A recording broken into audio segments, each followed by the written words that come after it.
everyone.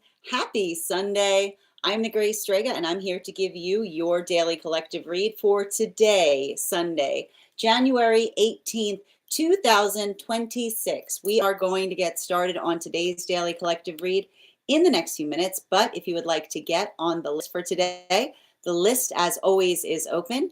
As always, it is 3 cards for a donation of $29 or more. 4 cards for a donation of $23 or more for my subscribers. Links in my bio. Please keep in mind there are 2 things I do not read for across these apps. Those are pregnancy and medical. Happy to give insight on anything in private readings, and you can book private readings on my site.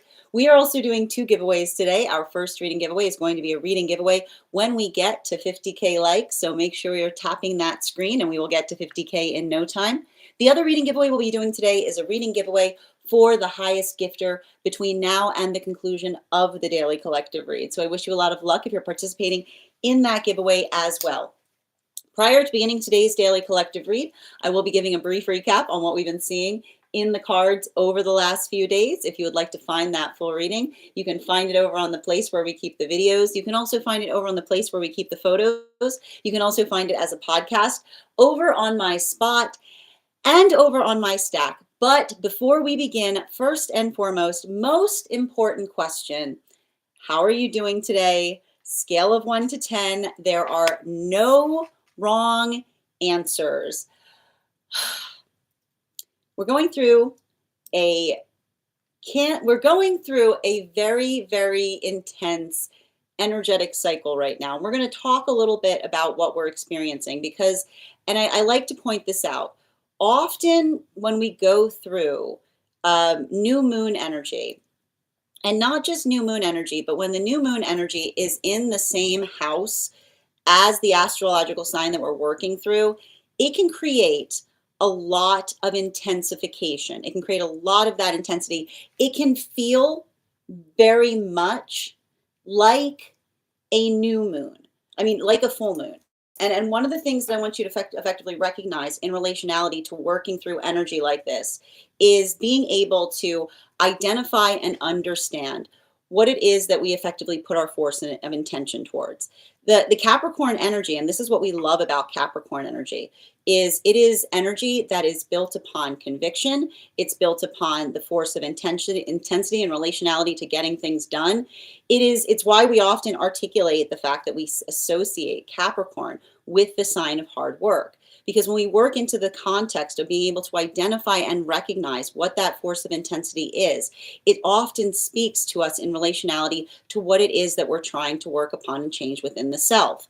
Now, this has been a continuation of a lot of the energetic journey that we saw leading up into this sign work, particularly and especially, and I want to tell you a little bit about why this energy specifically can feel so intense right now.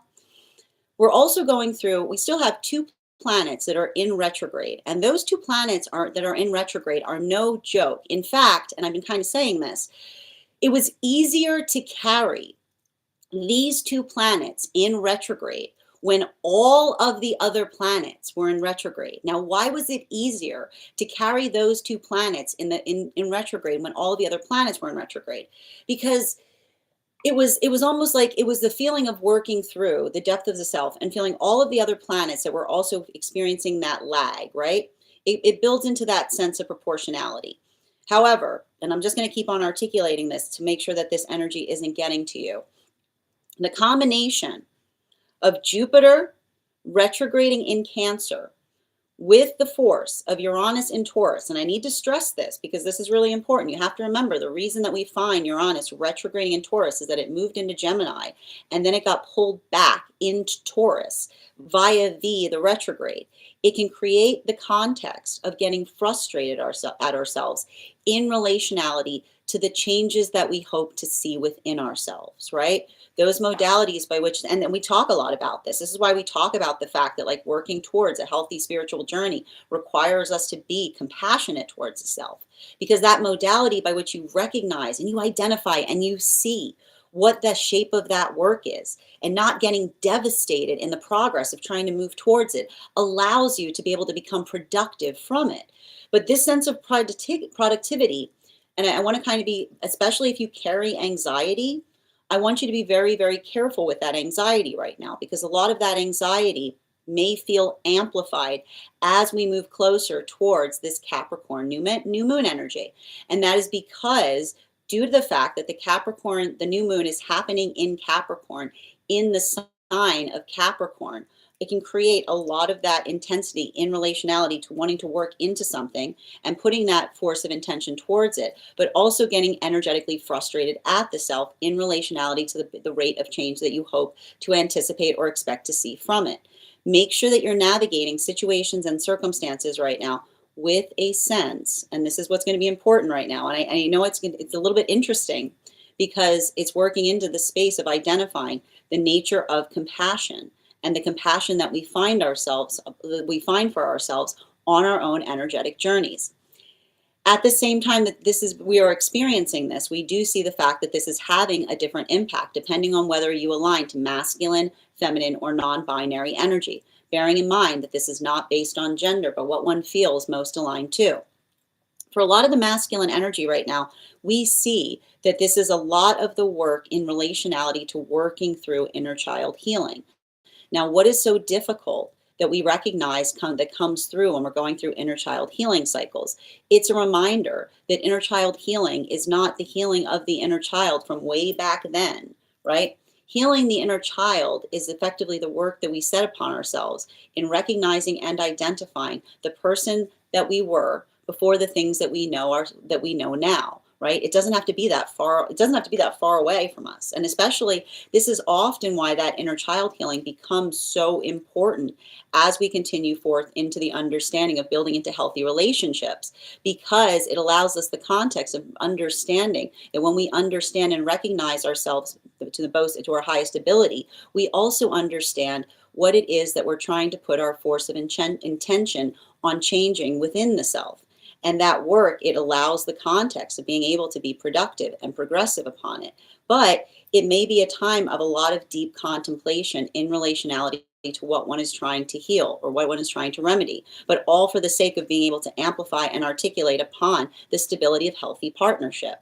Now, we see that for feminine energy right now, bearing in mind again that this is not based on gender, but what one feels most aligned to, we see that a lot of the feminine energy is potentially working through the understanding of being able to recognize and articulate upon things that upset the self. And why do we see that that energy is so important? Because it's understanding that, again, in a good relationship and in a good spiritual journey, the ability to be able to articulate one's frustration actually protects the self. Because the ability to be able to identify something that is energetically reasonable to be frustrated about helps us to do something in a better way. It's the path that allows for that progress to occur. But we do see also that this could be some time where we recognize that the feminine energy is working on deep healing in modalities or experiences that made the feminine feel like they had to surrender their own sense of self in order to maintain or perpetuate an unhealthy relationship dynamic. So this could be a lot of modalities or situations by which the feminine is working upon forgiving the self via the ability to heal by being able to understand that when we are able to articulate upon our frustrations, they allow those needs to be energetically met. So we see even now that a lot of this energy working into this is the ability of feeling energetically stabilized within the self to be able to facilitate upon healthy partnership going forward. Now, in relationality to non-binary energy, we see that a lot of the non-binary energy right now is working through the understanding and experience of what it means to know oneself. A lot of these energies right now are potentially identifying or recognizing the fact that they often feel that they have to carry the weight of others' projections upon themselves. And that work can feel really intense, right? This is why it's so important to have that sense of authenticity as we navigate others' false perceptions, because that ability to feel fortified and recognizing what it is that one is hoping to work upon or what one is hoping to change within helps us to build the healthy framework in relationality to how others perceive us versus what is a false perception of us. And for a lot of the energy, potentially looking upon past relationships or experiences that almost required them, right, like almost required them to have to move into that space by which they had to identify themselves. We see that this is a lot of the energy that is potentially working to facilitate healthy relationship in everything that they do. But a lot of that work is also potentially integrating the path work of both the masculine and the feminine energy that we see is also actively doing that work as well, which is again, being able to come to a deep sense of understanding and compassion for the energetic child of the past that did not recognize the things that they did not know about themselves in past experiences, while also recognizing or identifying the frustration that they feel, that they then can fortify into productivity as it relates to building healthy partnership dynamics. Now, that is where we find all of the energy prior to beginning today's daily collective read. But if you would like to find that full reading, you can find it over on the place where we keep the videos. You can also find it over on the place where we keep the photos. You can also find it as a podcast over on my spot at Tarot Church and over on my Stack. I would also encourage you to head over to my Stack to learn more about a very special retreat that I'll be hosting this August. I would like to invite you to join me on a trip where we will learn more about the tarot in the context of the location by which the tarot was first documented to be discovered. We'll be traveling to Italy to sharpen our card skills, and everyone who attends that retreat will be receiving one-on-one classwork with me, as well as the opportunity of receiving a private mentorship class where I will meet with you personally to assess where you are on your own personal tarot journey and give you the best insight in terms of how to utilize those classes to the best of your advantage, moving towards your tarot goals going forward. One of the things I try to do in these classes was make them accessible to the absolute novice tarot reader as well as the seasoned reader. There's definitely something there for everyone.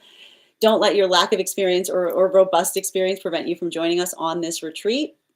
And also, if you join that retreat today, you will also be eligible for a $200 discount on that class, on that retreat, but it is limited. So make sure that you sign up sooner rather than later.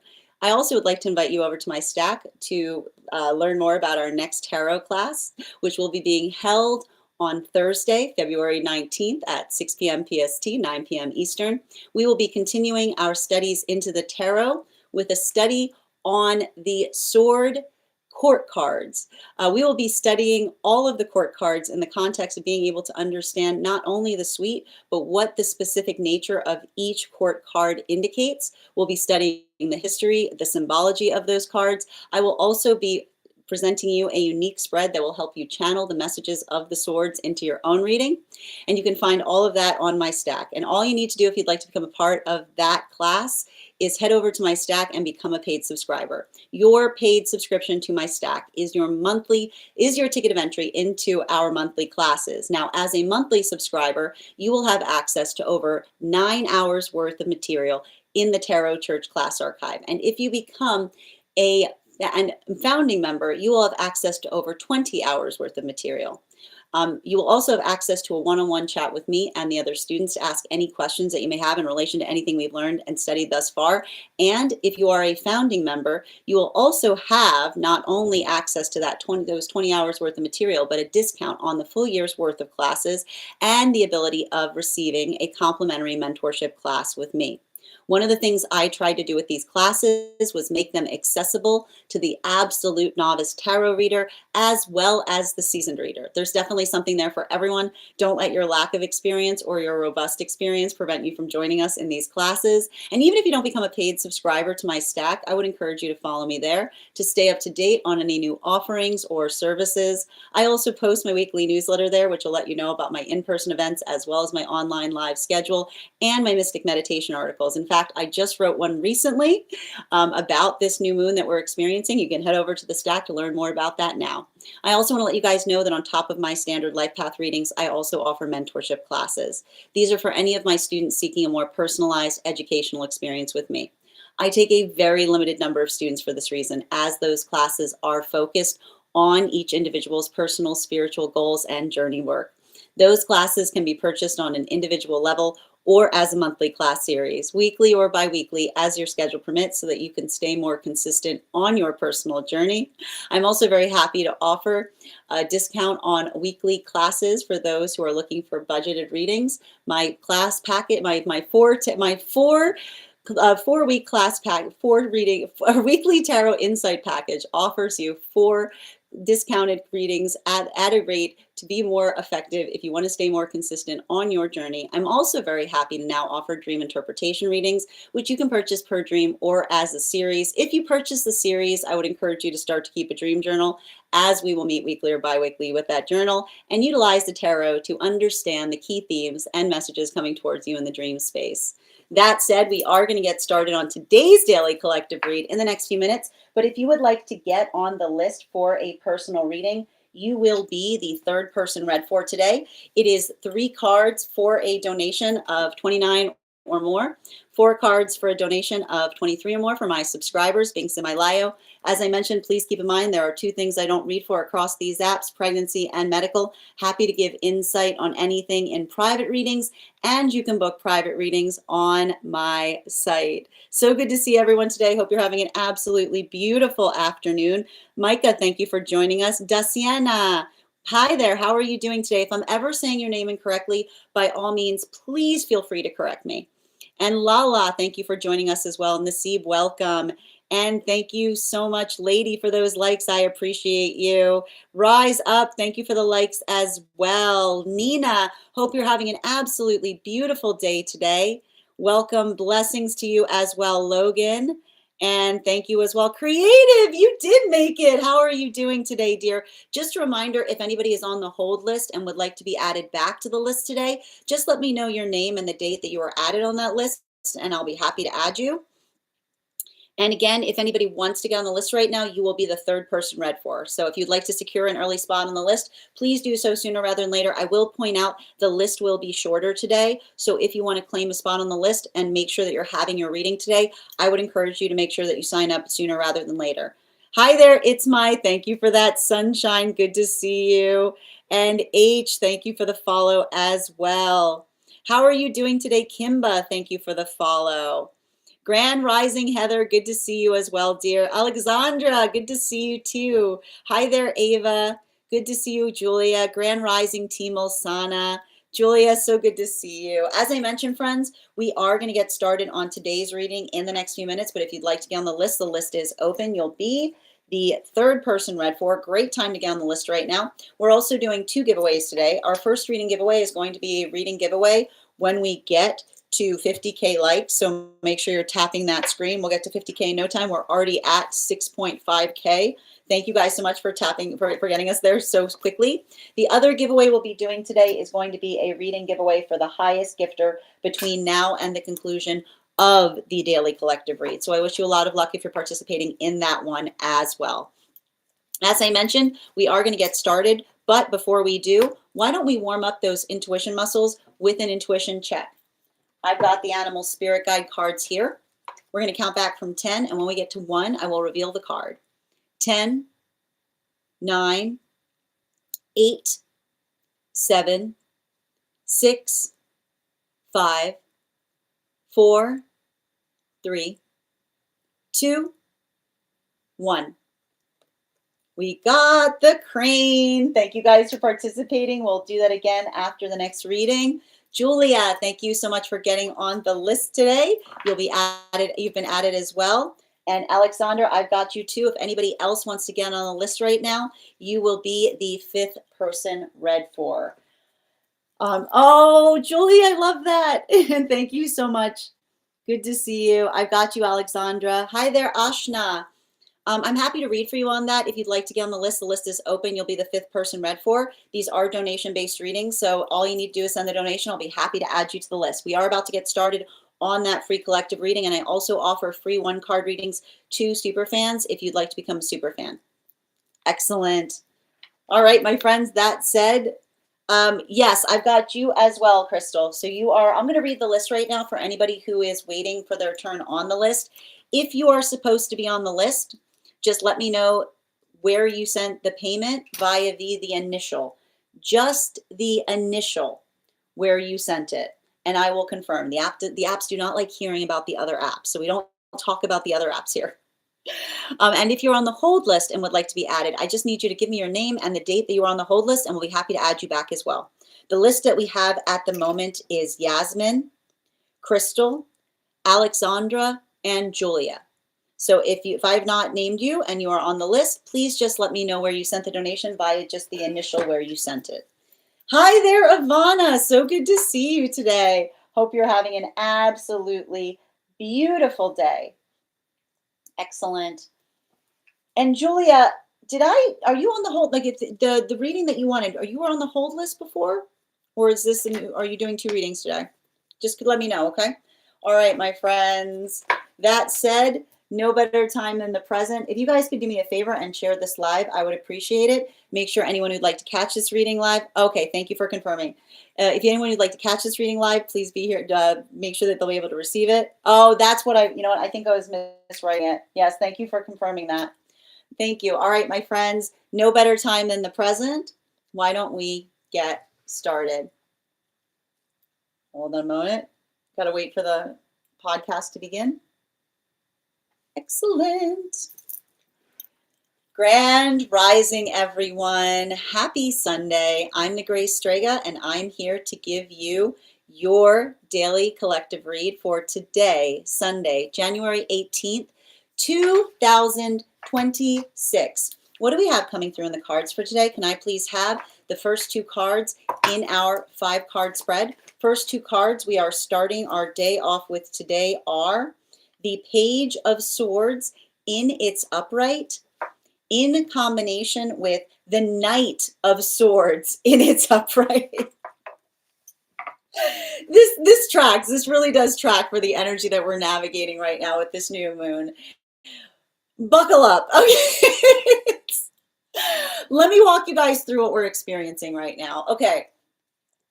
Capricorn energy is already very, very energetically intense. Okay. It's working through things with a sense of determination. And we've got on top of the Capricorn energy right now, we're also going through a new moon in the sign of Capricorn.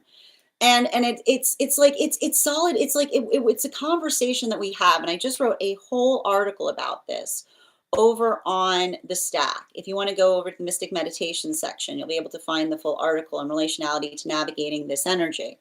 But it's understanding what it means in relationality to working towards a unified whole. And when we understand that, it's the integration of the self, right? It's the identification point that the way that we're able to do something better outside the self is being able to understand what lies within the heart of oneself, because that modality of doing so allows the space by which our force of intention is able to effectively be manifest in the world that is around us. But it's not easy, right? Because in order to do that, you have to be very, very vulnerable, right? We have to be very, very vulnerable. That's what we often see, right? That's what we're recognizing with a lot of that Jupiter energy that is retrograding in the sign of Cancer. And it's going to make this new moon, right? It's going to make that new moon feel even more intense right now. Because what do we see that is happening in the combination force of working through, right? We were already feeling that weight.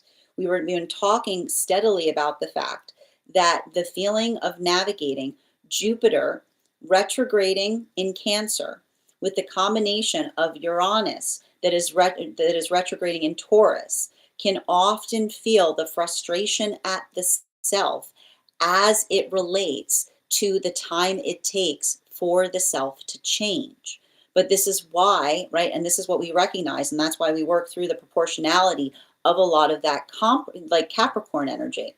You can't miss what is energetically for you, right? Then that doesn't create a latency within you, right? It doesn't create the space by which you don't do anything, but it's the objectivity by which we're able to take productive steps in the right direction of things, right? A little bit goes a long way, right? That force of intention that we apply to things allows the modality of or experience of being able to do something in a way that we haven't before. But the hard part about that is not being too hard upon oneself in the process. Okay. A lot of swords there. And this is often, I got to point this out, this is often something that is worked through for those that carry a lot of Capricorn placements, right? Like, what do we often see? And this is often in the same space of understanding, not allowing our sense of perfectitude to stand in the way of good, right? To allow the identification point of what builds into, right? Like what builds into that understanding. And it's really beautiful too, because it's the conversation that those with Capricorns often discover, which is recognizing that finesse is found in vulnerability, right? The ability to not needing, right? Not when, and when we let go of the need to be energetically perfect, and we recognize the fact that we ourselves are working towards perfection, our vulnerability is a gift because it articulates upon the force of intention by which we bring towards things. And so I keep on getting that that's a lot of that energy, right? It's like, and I keep on seeing it's a lot of that energy that says, right, and it's like it's working through the space of doing both. And this is why we often see that Capricorn is the combination, like the symbol of Capricorn is often identified by two very oppositional things coming together, right? Because while it also defines the fact that we have our vulnerability, and we combine that vulnerability with the force of our intention, what do we find there? New possibilities, right? Like that's where the modality of understanding the space by which we're able to effectively carve out a groove for ourselves or work through something in a way that we haven't thought of before. But it requires, right? It requires that modality of being vulnerable in the process that can sometimes feel so difficult for us. And we also recognize, and this is having a big impact right now, depending on where you find yourself in the relationship cycles. And we're gonna draw the third card right now, the center card for today's spread, to continue to clarify on this. Can I get one card of clarity, please? Clarification coming through right now with the Judgment card in its upright. So let's talk a little bit about what we're seeing with this Judgment card. And it's interesting too, because we just had a class on the Judgment card. Like we studied this card intensely in the recent classwork, and you'll find it over on in the Tarot Church Library class program. But the understanding, right? It's working through the modality by which we understand that the harshness that we find within often expresses itself without, right? Like if we're really hard on ourselves, then we become harder around those that are outside of the self, right? And this is the thing about it. Like we often talk about this. We don't keep parts of ourselves within. It's the space by which everyone else experiences it. And what's beautiful about this is I just keep on seeing that for a lot of these, like one of the things I'm seeing that's happening right now that's very important is we do have that energetic shift that is occurring right now. And we see what's happening with a lot of those shifts. A lot of the indications that I'm recognizing are giving like a strong propensity for seeing that the new relationship cycle that's opening up right now are actually world partnerships. And why are we articulating them as world partnerships? Because it's a journey and study into that card as well. Because what did we find and study in the world card that we just went over in our, and again, the class that we had this week? The understanding that, right, it's the ability to see what the change, right, the force of change that we desire to see outside of the self, right? That is a call to to make those changes within the self, right? That allow the modality by which something can energetically change around us, right? So it's the conversation that we see that a healthy manifestation is not the space by which we demand. It's the space by which we ask ourselves, what can we bring to a situation, right? What can we energetically find within ourselves that then we're able to extend or expound upon? And so this is what we see with a lot of the energy in solitude right now, potentially working into this space of not, and I love this because everything I keep on getting with a lot of this energy working in solitude is the conversation about the difference between selfishness and being centered in self. Now, what is the difference between being selfish versus being centered within self? Being selfish is looking at the world from a modality by which one feels like it's energetically something should be demanded from it, right? The modality, it's like working through getting out of that, like I like to call it getting out of the gimme energy, right? The modality by which you just look at the world as the space by which, like the space by which all your stuff is, right? Like just like it's a lot of that. It's a lot of that energetic like space by which you go to grab things, right? No grabby energy. What no grabby energy when you're working through a manifestation goal, right? Because when we're working towards a manifestation goal and we understand that we're working away from that sense, we start to think more about that modality by which we articulate and recognize what it is that we need to bring to something, right? The modality or the experience by which we articulate upon the change that we desire to see. And also, we understand and we answer that call within us to bring those energetic changes out around us. So I just keep on seeing that a lot of that energy right now, either working in solitude in that modality, because, and then what's beautiful about this is I can see a lot of this energy in solitude working through the observation that if they bring that energy to something, right, if that's the modality by which they bring towards it, and another person sees one moving in that way, and they have I keep wondering, they have the audacity to articulate it as selfishness. Well, it's beautiful because I keep on getting selfish energy often tells on the self in the modality of understanding that the ability to articulate or define upon our needs is never a selfish ask if we're in a space of healthy reciprocity, right? If we're in the space by which we recognize and understand what that force of attention is so that we can bring it out around us in a more effective fashion.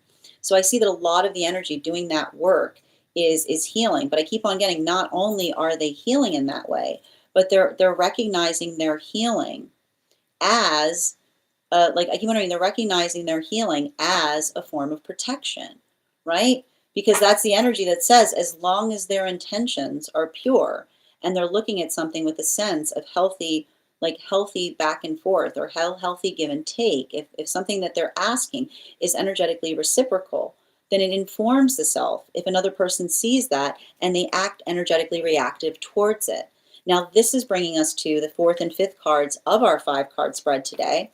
And we're going to be we're moving directly into those, we're going to be reading into the moon relationships. And the moon relationships were effectively occurring between the time of this moment, so between the time of the new moon in Capricorn, up until the time of Uranus stationing direct that happened back in the fall. Can I please get 2 cards, please, to clarify? We've got here the Fool card in its upright in combination with the Devil card in its upright. So let's talk a little bit about that energy right now, because one of the things that we're seeing that is occurring with a lot of those moon relationships, and I just want to articulate this for those that were experiencing or going through this, these relationships were taking a lot of time to start. And the reason that we see that they were taking a lot of time to start is effectively due to the fact that we recognize that in those modalities or experiences, that observation of working through something, but I keep on getting the observation of working through something with a sense of intention. A lot of those relationships, the reason that there was something there that felt so difficult or felt so energetically triggering is due to the fact of the observation that those were the relationships that were working through a lot of that time. They were coming together at the time that all of those planets were effectively in retrograde, right? That whole experience by which those moon relationships were moving deeper into energetic connection were navigating or coming from the observation of facilitating upon that work. And what we see that was happening with a lot of that work is the identification point in being able to effectively regulate through experiences as they were trying to come together, right? I keep on getting triggering situations that often felt similar to old traumas. And what's beautiful, I think, with a lot of those relationships is being able to effectively come together. And even in the modality by which they're working to come together, they're able to effectively identify and recognize how far they've energetically come. And what I keep on seeing in a lot of those relationships is the ability to articulate or navigate to one another, um, just how much meaning they have to one another, right? Like a lot of that energetic expression of intensity, right? That observational point in being able to effectively facilitate upon the strength and power of the energy working through something, but not just working through something, but not being energetically reactive towards one another as they're working it out. I keep on getting that this is a lot of the energy that deeply appreciates the sense of proportionality that they bring to circumstances or situations. And for a lot of the energy facilitating upon that work, that energetic observation of being able to identify or recognize what they're trying to effectively remedy or heal. I just keep on getting a lot of that work is built upon healthy conversation of old triggers, right? There's an articulation point that's happening there by which they're speaking more to one another about past experiences or past circumstances in order to be able to facilitate upon that deeper sense of healing. This brings us back towards the Knight of Swords and the Page of Swords, and it's upright. Can I get one card to clarify, please? Clarification coming through right now with that Ten of Pentacles in its upright. And what we see with a lot of that Ten of Pentacles energy is the observation of being able to, and this is bringing us back to the temperance relationships. And the temperance relationships were effectively coming together between the time they were coming together between the time of Uranus stationing, going direct up until the time of the solstice period that we had this summer. And what did we effectively see, or correction, when Uranus stationed retrograde up until the time of the solstice period that we experienced this summer? What we're effectively identifying that these relationships are going through right now is building into the context of healthy energetic expansion. And why do we see that a lot of that energy right now is facilitating or building upon the point or the aspect of healthy energetic expansion? I just keep on observing that a lot of those relationships are working through the ability to identify and recognize and this is a continuation. I want to bring this forth. This is a continuation of a lot of that work that we saw that was happening during the time that we had Venus that was stuck between Mercury behind it and Mars before it, right? And I was saying when we were going through that experience that it felt very similar to a Venus in retrograde cycle. It almost felt a little bit worse than a Venus in retrograde cycle. And why do we see that force of intensity there? Because for a lot of the energy working through those modalities or experiences, the ability to effectively, not be too hard on the self, right? Not getting into the space of being hard on the self, but being able to effectively navigate through something with a sense of proportionality. This is the gift of healthy counterpart energy, because it's working into that sense of energetic intensity and then immediately finding that vibrational point of counterpart that effectively articulates, much like I said prior to beginning this, which is when we're working on purpose, we have to move. I keep wondering, when we work on purpose, we move through things with a sense of energetically appreciating how far we have come, right? We're energetically proportional. We allow for that adaptitude. We allow for those abilities or those experiences by which we're energetically patient with ourselves. And I keep on seeing that a lot of that patience is carving into the pathwork of purpose, because the patience that they're bringing to things with that sense of purpose is allowing for the adaptability or the understanding of what it is that they're trying to do in a greater way.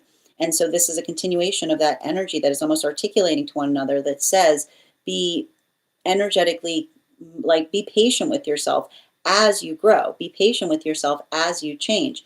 It's going to take time, but the modality by which we work through or take the time that we energetically need to do things allows us to come into better energetic alignment in relationality to what it is that we're trying to, I keep on getting, it's the frustration that's effectively made, like, proven, right? The frustration that proves our intention, because when we care about things, we're frustrated at ourselves in the space by which we wish we could be doing something energetically better, is what I keep on saying. And so I keep on hearing, it's like, it's a lot of that, like, bless this frustration energy, because the frustration effectively understands how energetically important something is to us. Now, continuing to get clarification between the Page of Swords in its upright in combination with that Judgment card. Can I get one card to clarify, please? Moving back to those world partnerships that we see are opening up right now. It's really lovely. And this is giving further evidence of the fact that this is moving into a lot of that world card energy, because we've got here the Ten of Pentacles in combination with that Empress energy. It's a continuing dialogue in relationality to the proportionality that we bring to circumstances or situations. And what I like it so much for this, for energy that's in solitude right now, is I keep on getting, for the energy in solitude, being able to identify or speak towards the work that one does. And I think that this is really beautiful, that's happening for a lot of those energetic connections right now, because I either see that these are individuals that are working on, right? They're working on healing the perception of the self, right? And I keep on getting this, like, it's a continuation of the energy that says, I don't need to be perfect. I just need to be learning, right? Like, I don't, like that's exactly why we see that a lot of this energetic shift is happening right now, because we are perfected when we're actively learning, right? Like, when we change the idea of perfection from trying to, like, find a perfect form, but the understanding that perfection is something that is nuanced. Like, when like, here's the thing that's beautiful. There will be a moment where you will be at your most perfect and you won't even notice it, right? Like, that's what's so beautiful about understanding the quality or condition by which something is actually truly perfect, because it's the modality by which, like, one's heart sings towards it, right? It's the modality by which one, like, isn't, like, I keep on hearing, like, the energetic nuance by which we often don't even think, but even in the modality by which we don't think, we become more perfect within it, because it articulates upon the space of what it is that we're working to grow and learn. And so I keep on getting this right now for a lot of those energies that are, like, working through in solitude, right? The understanding that perfect is found by actively learning, right? Like, the energy that says, what if perfect is actively learning? What if my ability to become perfect is found in the space by which I recognize that there's something that I would desire to do better? And so that's what I keep on getting, because that, and I keep on hearing, and this is what I wrote about a bit in the, it was what I was writing about a bit in the Mystic Meditations article that I just released, right? Like, that sense of compassion that we find with ourselves, right? And the ability to articulate upon something that we're trying to do better becomes our energetic bliss state. And it often requires us to unlearn what others' perfect is for us, right? That's where all the trauma comes from, right? Like, what happens, what is the sound of trauma, right? The sound of trauma is the energy that often says, you're not being very perfect right now, right? You're not being very perfect right now. But we're not supposed to be energetically perfect. We're supposed to be in the space by which we're energetically understanding, and we're working in that space by which we can learn and grow, right? It's that continual attenuation point by which we find the space through which all things can be energetically possible. So there's something really beautiful in relationality to the work that we see there. And there's a continuation of that space, because I either see that this is energy that is in separation, working through that space of the self, or these are new energetic connections that are starting to come together with with that mutual appreciation of what they're trying to energetically do together. Now, this brings us to the continuing into those. This is bringing us to the moon relationships, continuation between the Judgment card and the Fool card in its upright. Can I get one card to clarify, please? Clarification coming through right now with the Ten of Wands in its reversal. So the thing about it, these moon relationships, I just want to identify something important that we see that is happening in those modalities and experiences. And everything we see in relationality to a lot, and I got to stress this, for these moon relationships, I would not be surprised if they're finally in a space by which they can feel that they can breathe a sigh of fresh air. Because what we're effectively identifying, and I just need to keep on stressing this, working through, having gone through those situations or circumstances by which they were identifying or recognizing. Like, I kept on saying, and the thing about it, I just want to keep on describing this for those who experienced it. All of those other planets in retrograde were effectively a red herring. Okay, all of those other planets in retrograde, while these moon relationships were coming together, were effectively a red herring. Because the reason we see that they're a red herring is specifically and particularly because the energy that was really having an impact on us was effectively Chiron and Eris that were in such close proximity. And what is important in relationality to working through Chiron and Eris in retrograde in such close proximity, it's the ability to tell the difference between something energetically intentional, right? Something energetically intentional that we effectively articulate or bring forth from something, the modality or the experience by which we're working upon something in a greater way, right? Versus working into the pathwork of feeling energetically triggered in experiences or modalities by which it felt like something was energetically intentional, is what I keep on getting.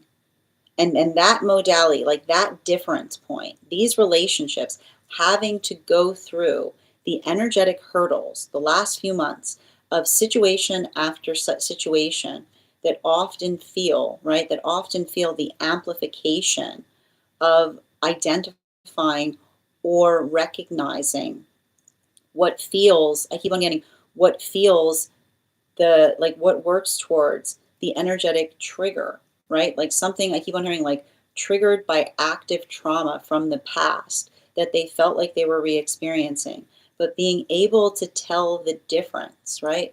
Being able to energetically tell the difference between something coincidental versus something energetically intentional, that it was allowing the capacity or the adaptability in being able to do something in a greater way. And there's something, and everything that we identify or recognize in that work feels like, I keep on hearing it feels like the facilitation point of that energetic healing.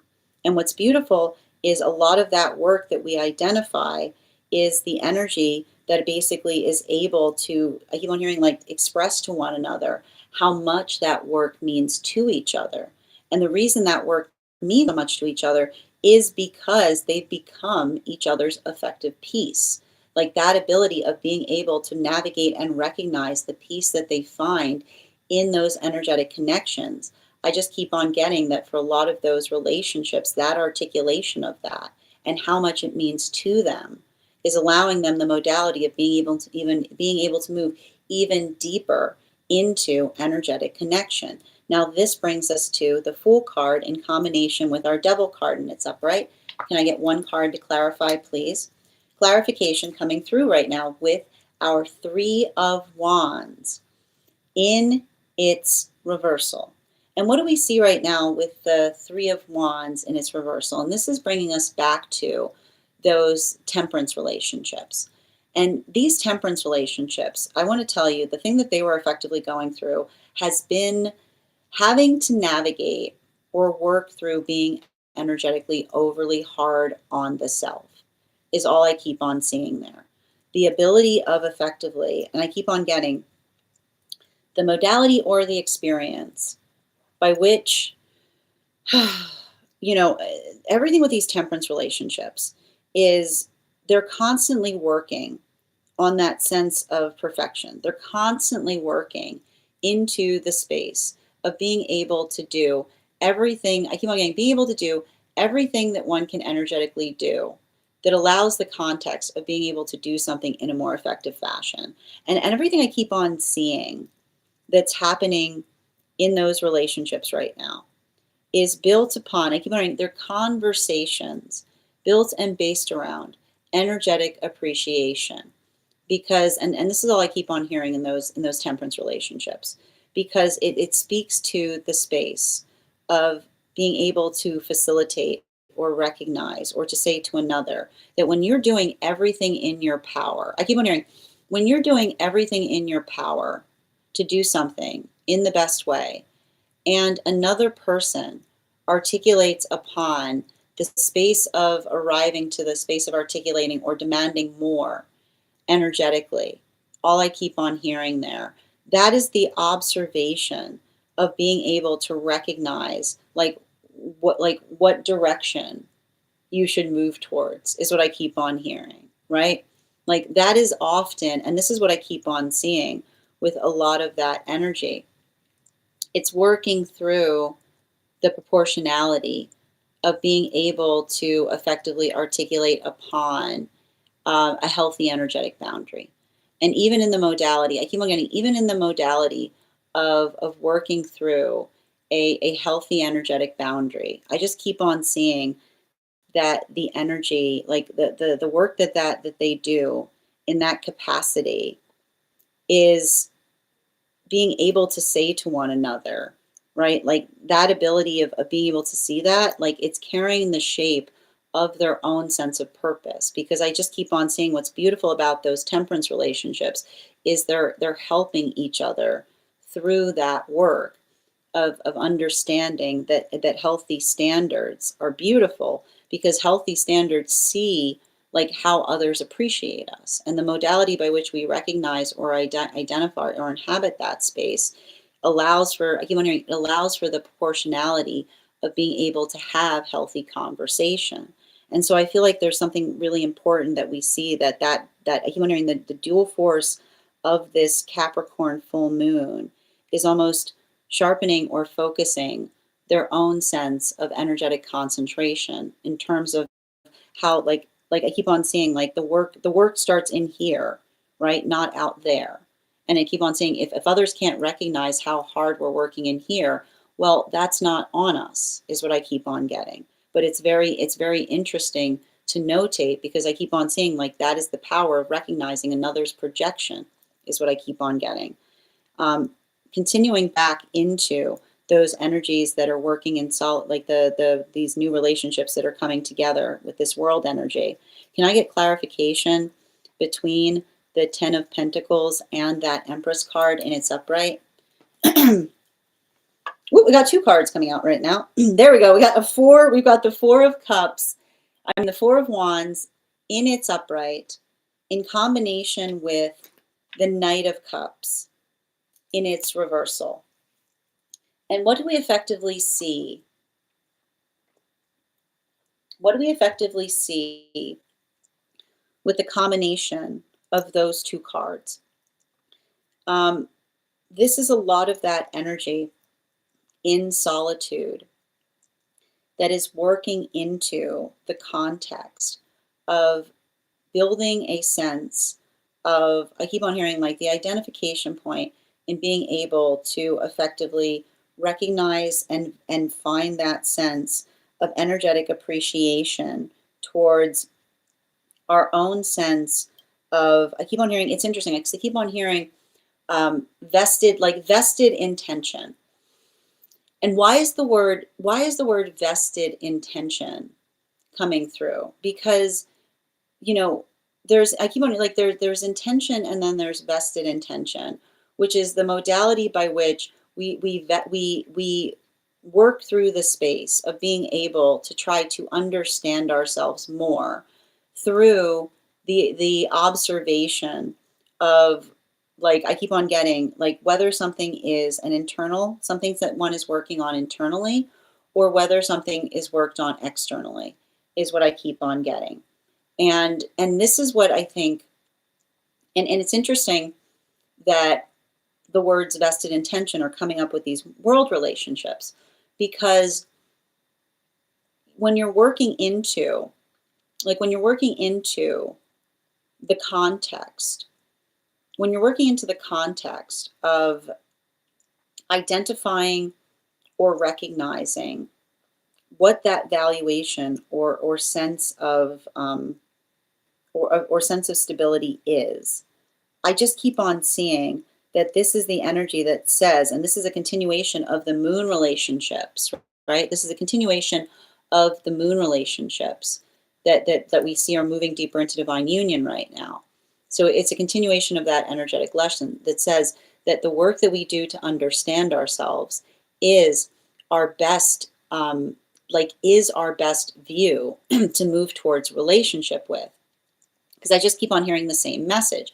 If we are very interested in understanding ourselves, right? If we are very interested in understanding ourselves, and another person articulates to us in that moment that instead of seeing, right, the investment into ourselves to be able to heal an energetic relationship, right, the work that we do within to resolve something without, there will be those that see you on that pathwork, and they'll try to articulate that you're energetically selfish. But it's not selfish to want to understand something if you know that the key to healing something outside the self is the understanding that goes inward.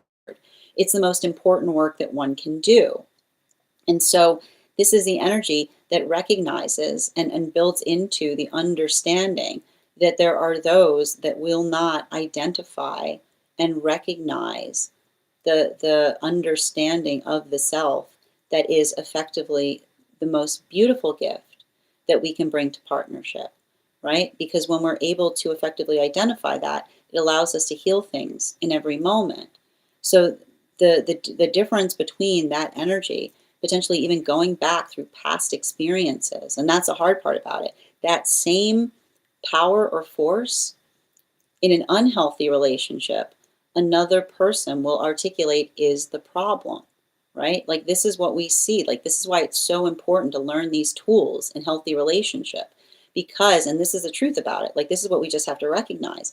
Knowing the tools of a healthy relationship will not fix every relationship, but it'll help you identify what is fixable versus what is the energetic problem, right? Like, the work that we do in understanding those tools, right? Understanding, like, the capacity. And this is what, like, it's just like anything. It's the understanding that it's not, the ability to understand that work helps us not to be able to fix anything, but to be able to utilize the discernment in relationality to what is able to be healed versus what is unhealable. And it requires, and this is bringing us back into some of the combination force, right? This is why these are the world relationships right now, because they're working through the combination force of the last two energetic relationship lessons, which was the combination of the moon relationships that are moving deeper into divine union right now, which says the investiture in the self that is the gift for outside partnership, with the temperance energy. Everything is possible so long as the work is mutual, right? So it's a two-part system that works very well. But you have to get, like, you have to be energetically, and I keep on getting, you have to be, when you're working towards manifestation, you also have to be energetically prepared to navigate disappointment, because that same modality, right? Understanding that a healthy manifestation isn't about turning everything into what you want it to be. Like, being like, turn into this, like, when something doesn't desire it. But the identification point in seeing if something has the capacity to become the thing that you energetically desire it to become, right? And that's what we keep on getting in relationality to the word vested intention, right? The ability to articulate upon what it is that we hope to, we not only what it is, and this is the energy that works very hard on understanding not only what they hope to work on upon in relationality to understanding the self, but also the modality by which they're saying that that understanding builds the excitement for what they hope to find outside themselves in healthy partnership. Continuing to get clarification between our Empress energy in its upright and the Ten of Wands in its reversal. One card, please. We've got here the Eight of Cups in its reversal. So what are we effectively seeing with that Eight of Cups in its reversal? We see that for a lot of this energy, that identification point, right? Working into, and this is, well, sorry, this is working us into those, yeah, those moon relationships. So these moon relationships right now, this is the energy that feels like they're finally, I keep on getting, they feel like they're finally, right, like hitting like that modality of feeling a bit of that energetic, like I want to say, like when I was saying that these relationships were going through it, like I've got a lot of this energy that feels like they finally hit that modality by which they can finally bring to each other the energetic sustainability by which they were working to energetically achieve with one another. And the reason I keep on getting a lot of that energy right now is, and I want to describe this, like these, like this is like, it's rough energy. Like I want to describe that's, these moon relationships were going through a lot. It was like they started on a rough patch, is what I keep on getting. And the reason they kept on starting on a rough patch is the fact that there was something that was energetically happening that felt very similar to something that they experienced that was energetic intentional trauma that happened to them. But that modality by which they were able to effectively tell the difference between what it is that they were effectively articulating upon identifying and healing through, right? That capacity by which one is able to effectively energetically recognize or identify the force of intention that speaks towards the heavy investiture in the self. I just keep on getting that a lot of these relationships are feeling that easement point. But even in the modality by which they're feeling the easement point, they're effectively able to articulate to one another just how much, like I keep on hearing, like just how much they themselves have changed. Like, you know, and there's a lot of that conversation there that we're seeing. It's like a lot of that conversation in proportionality to being able to articulate on that. Now, continuing between our 10 of Wands in its reversal in combination with the 3 of Wands in its reversal, and this is bringing us back to those temperance relationships. We've got here the 9 of Cups in its upright. So let's talk about what we're seeing there in relationality to the 9 of Cups energy.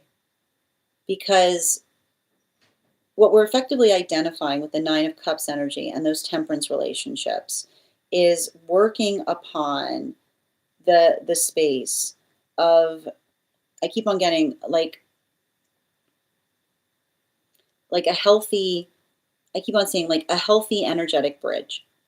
And everything I keep on seeing there in relationality to like a healthy energetic bridge is the conversation by which we are able to articulate or identify like what it is that we're trying to do, but not only what it is that we're trying to do, how we feel as we're energetically trying to do it. Because for a lot of those relationships, I just keep on getting it's a continuation in relationality to working upon a sense of energetic, like the space by which we identify or speak towards the self, but not just the space by which we speak toward the self, the space by which we speak about ourselves is what I keep on getting. And that's what I keep on seeing, that a lot of these temperance relationships are working through right now. Those modalities by which they catch themselves saying negative things towards themselves, right? And I keep on getting like this is what those temperance relationships are saying to each other. It's like it's like building into a bit of that gentleness, right? Which says like the modality by which we have to be very conscientious about how we speak to ourselves, because it's a lot of that modality by which we understand that what we put in is often what we feel or express without, right? It's like the healthy input that allows for the healthy output. So everything I keep on seeing there, like that's what I keep on getting with these temperance relationships. They're getting better with their words to themselves. But even in the modality by which they're getting better with their words to themselves, they're finding, I keep on hearing like they're finding that proportionality in terms of not being too hard on themselves. Now, this brings us back to those world relationships that are coming together right now, continuation between the four of wands in its upright, the Knight of Cups in its reversal, and the Eight of Cups in its reversal. Can I get one card to clarify? Clarification coming through right now with our Three of Cups in its upright. And so what are we identifying there with the Three of Cups in its upright?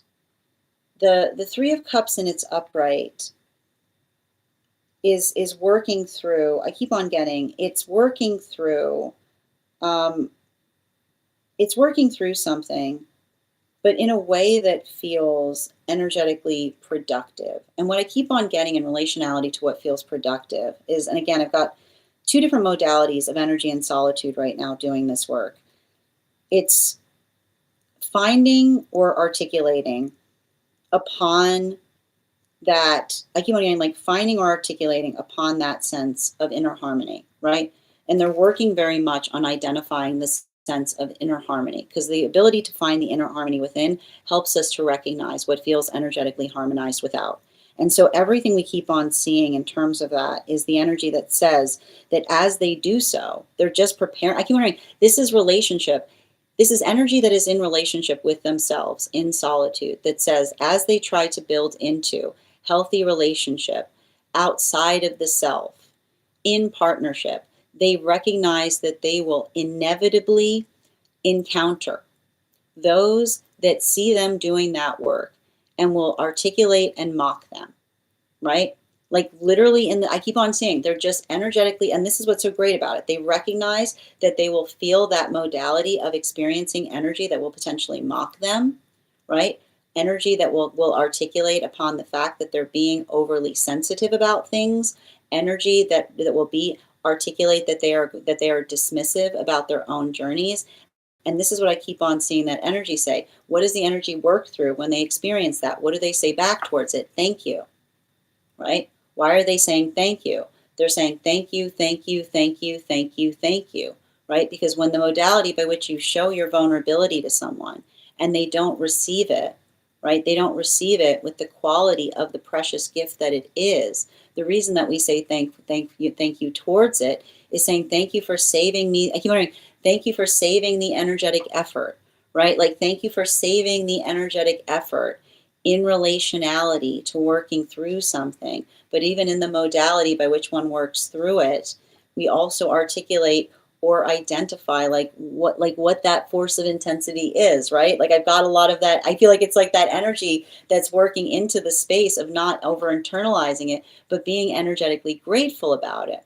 And why do they feel energetically grateful? Because it allows the space of being able to like, it's the energy that understands, right? That they understand the preciousness of the gift that they bring to things. And that's the energy that says if another person experiences your vulnerability and they come into a space of mocking you, unless something that they're effectively projecting onto you contains a grain of truth, right? Like something that needs to be energetically worked upon, then it's a good thing that they're showing that to you, is what I keep on hearing. It's a good thing that they show that to you, because in the modality by which they show it to you, they help you understand and see the shape of just who they energetically are, right? While we see even now that moving into, right, moving deeper into moving towards the energy that's coming into, like the energy moving deeper into divine union, moving back towards those moon relationships, clarification between our Eight of Cups in its reversal in combination with the Nine of Cups in its upright. Can I get one card to clarify, please? We've got here the Four of Pentacles in its reversal. And what do we see with the Four of Pentacles in its reversal? The Four of Pentacles in its reversal is working into, like, this is just a continuation of what we identified with the energy speaking to one another upon the peace that they find in the relationship, right? The modality by which they are effectively able to articulate to each other the peace that they bring towards relationship, right? The modality by which they keep on hearing the preciousness of the peace of the partnership, by which we feel that we can see ourselves, right? And that's what we get. Like, again, a lot of those moon relationships work into the context of the clear energetic mirror. And everything I keep on seeing in relationality to that clear energetic mirror is the space by which they're able to articulate to each other that sense of, I keep wondering, like, that sense of clarity. And I keep on hearing, like, the clarity is how clear and easy things are. It's like, it just says to me, like, all of that clarity is like the articulation or the investiture that they brought towards each other in relationality to partnership. Because I just keep on seeing it's the energy that basically speaks towards something, but not just speaking towards it, but speaking towards it in a way that they're able to amplify and articulate how much they care about it and what it means to them. This brings us to those the temperance energies that are moving deep, like that are deep within divine union right now. Can I get one card to clarify, please? Clarification coming through right now with our Lover's card in its reversal. And everything that we see right now with that Lover's card in its reversal, and I want to kind of describe this right now for a lot of the energy that's working through, like, this path work. A lot of that Lover's card in its reversal is, I keep on getting, it's a continuation of being able to identify or recognize a positive, I keep hearing a positive force of intention. And the thing with those temperance relationships is there's often those experiences by which they feel like they're too hard on each other. Or not even too hard on each other, they're too hard on themselves. And this is the energy that often, I keep on hearing, the modality by which they work into healthy relationship is the space by which they're able to acknowledge that sense of working hard, right? Like that investiture into the determinative state of the difficulty that they calibrate upon, right? Like understanding that we have to go gently as we navigate that journey, because the modality by which we are able to effectively be gentle upon ourselves as we navigate journeys by which we effectively see, right? We see the force of our own desire or intention, and we work in a proportionality to it.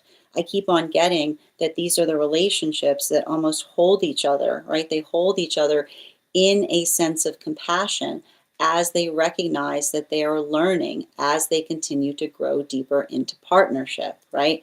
And that's a continuation of what we saw that was happening in those world relationships, which says the learning is the perfected state. It doesn't require us to embody it. It's the space by which we see each other answering the call to energetically become it. This brings us to the bottom of the deck, which is the Queen of Cups in its reversal. So let's talk a little bit about that Queen of Cups energy that we're identifying and seeing there. The Queen of Cups energy in its reversal speaks to us about the sense of working through our emotions. And the thing about the emotions that are beautiful is the understanding of the working into the context of healthy emotions is the proportionality by which we're able to articulate upon them, right? And I keep on getting, and this is why, like, it's a conversation on being able to feel a lot, right? Like working through and intensity of feeling. And I keep on getting this. The hard part with working through um, an intensity of feeling is that often when we have an intensity of feeling, the it becomes hard to speak, right? Like we've all recognized that. We've all recognized those modalities or those experiences by which we feel so much emotionality that we often feel the context of just like wondering, like just wanting to like, and here's the thing about it. I keep on getting this coming through. Shutting down doesn't solve things, right? This is a continuation. Like this is a continuation. A lot of the stuff we have happening right now is a result of Pluto in Aquarius. Because what does Pluto in Aquarius teach us? Shutting things down, like shutting down does not fix things. The modality by which and I keep on getting this, the modality by which I keep on hearing emotionally shutting down, like the emotionally shutting down doesn't fix things because the modality by which, right? And like I keep on getting the space by which we feel an emotional overwhelm and the space by which we articulate, and even I keep on hearing, even in the space by which we feel emotionally overwhelmed, we can articulate upon the fact that we feel like that, right? Because often, like that's what happens with that. Like, and I want to say this right now because again, I know that when we're going through an energy like this, a lot of feelings can rise to the surface. But that's why I keep on getting that for a lot of those, like a lot of those situations or a lot of those relationships, um, working into, I keep on getting like working into the context of like working into the context of feeling that energetic intensity. Um, but I keep on getting working through the context of feeling that energetic intensity but not allowing the intensity to overwhelm the self, but to find the energetic fortitude to be able to communicate upon something or through it. I just keep on seeing it becomes, it's like it builds upon the fabric of the self, right? Like it's the hardest thing to do, but it's also the most valuable because what happens when we're often feeling like a lot of feelings, but we have a hard time communicating them. Another person just experiences, right, the energetic silence, right? They just experience the weight that can often feel, right? They can often feel like energetic agony. So that space, right? Like working into that space or navigating or experiencing something in that way, and even in the modality by which they feel a lot of that intensity, but also like finding, I keep wondering, like finding the fortitude to be able to articulate upon something. I keep on hearing like this is a lot of the energy that's holding themselves at its in a sense of compassion because they recognize that that is what we mean, right? Like that is what we actually mean when we articulate upon like healthy non-attachment, right? Non-attachment does not mean disassociation. It doesn't mean the space by which it says, oh, these emotions are really overwhelming. What if I just turn them off? It's the ability to feel them, right? Allow oneself to sit through them and the ability to effectively articulate or find like you want like that little, like I told you, like that double Capricorn energy, which is that little oomph that we're able to effectively articulate that allows us to be able to like have that like sense of moving into something even deeper. So allow that context to help like fortify like one's own sense of emotionality, because the one thing I'll say with this type of energy is, and it's interesting because I know it's a new moon but it feels a lot like a full moon, and the reason it's going to feel a lot like a full moon is because of the intensity of it, right? It's working into it's like the it's working even deeper into that feeling of vulnerability, But and I keep on hearing vulnerability is beautiful if we're able to express it in a way by which it identifies or articulates the full meaning of it. So just be conscientious of that as you navigate this experience, like as you navigate through a lot of those feelings that might come up as we navigate through this energetic cycle. That is our daily collective read for today. I want to thank you guys so much for being here and experiencing it. Just a reminder, if you would like to book a private reading with me, it is a two-step process. You have to book the reading, you have to pay for the reading. Please make sure you do both if you would like to have that reading. Most importantly, please remember that I will never, never, never, never, ever, ever, ever, ever, ever reach out to you for a private reading. I will never DM you. I will never PM you. I will never slide into your inbox and tell you that I have a very important message that only I can deliver. The only way you can book a reading with me is if you book one on my site. So I would encourage you to keep it there. A couple of updates before we move into personal readings today. First and foremost, I want to thank everyone who attended our recent tarot class on the World card. Our next tarot class will be held on Thursday, February 19th at 6 p.m. PST, 9 p.m. Eastern. We will be continuing our studies into the tarot with a focus on the court cards. We are going to be studying the court cards of the Sword Suite, and I would encourage you to join us on that journey. All you need to do if you'd like to become a part of that class is head over to my Stack and become a paid subscriber. Your paid subscription to my Stack is your ticket of entry into our live classes each and every month.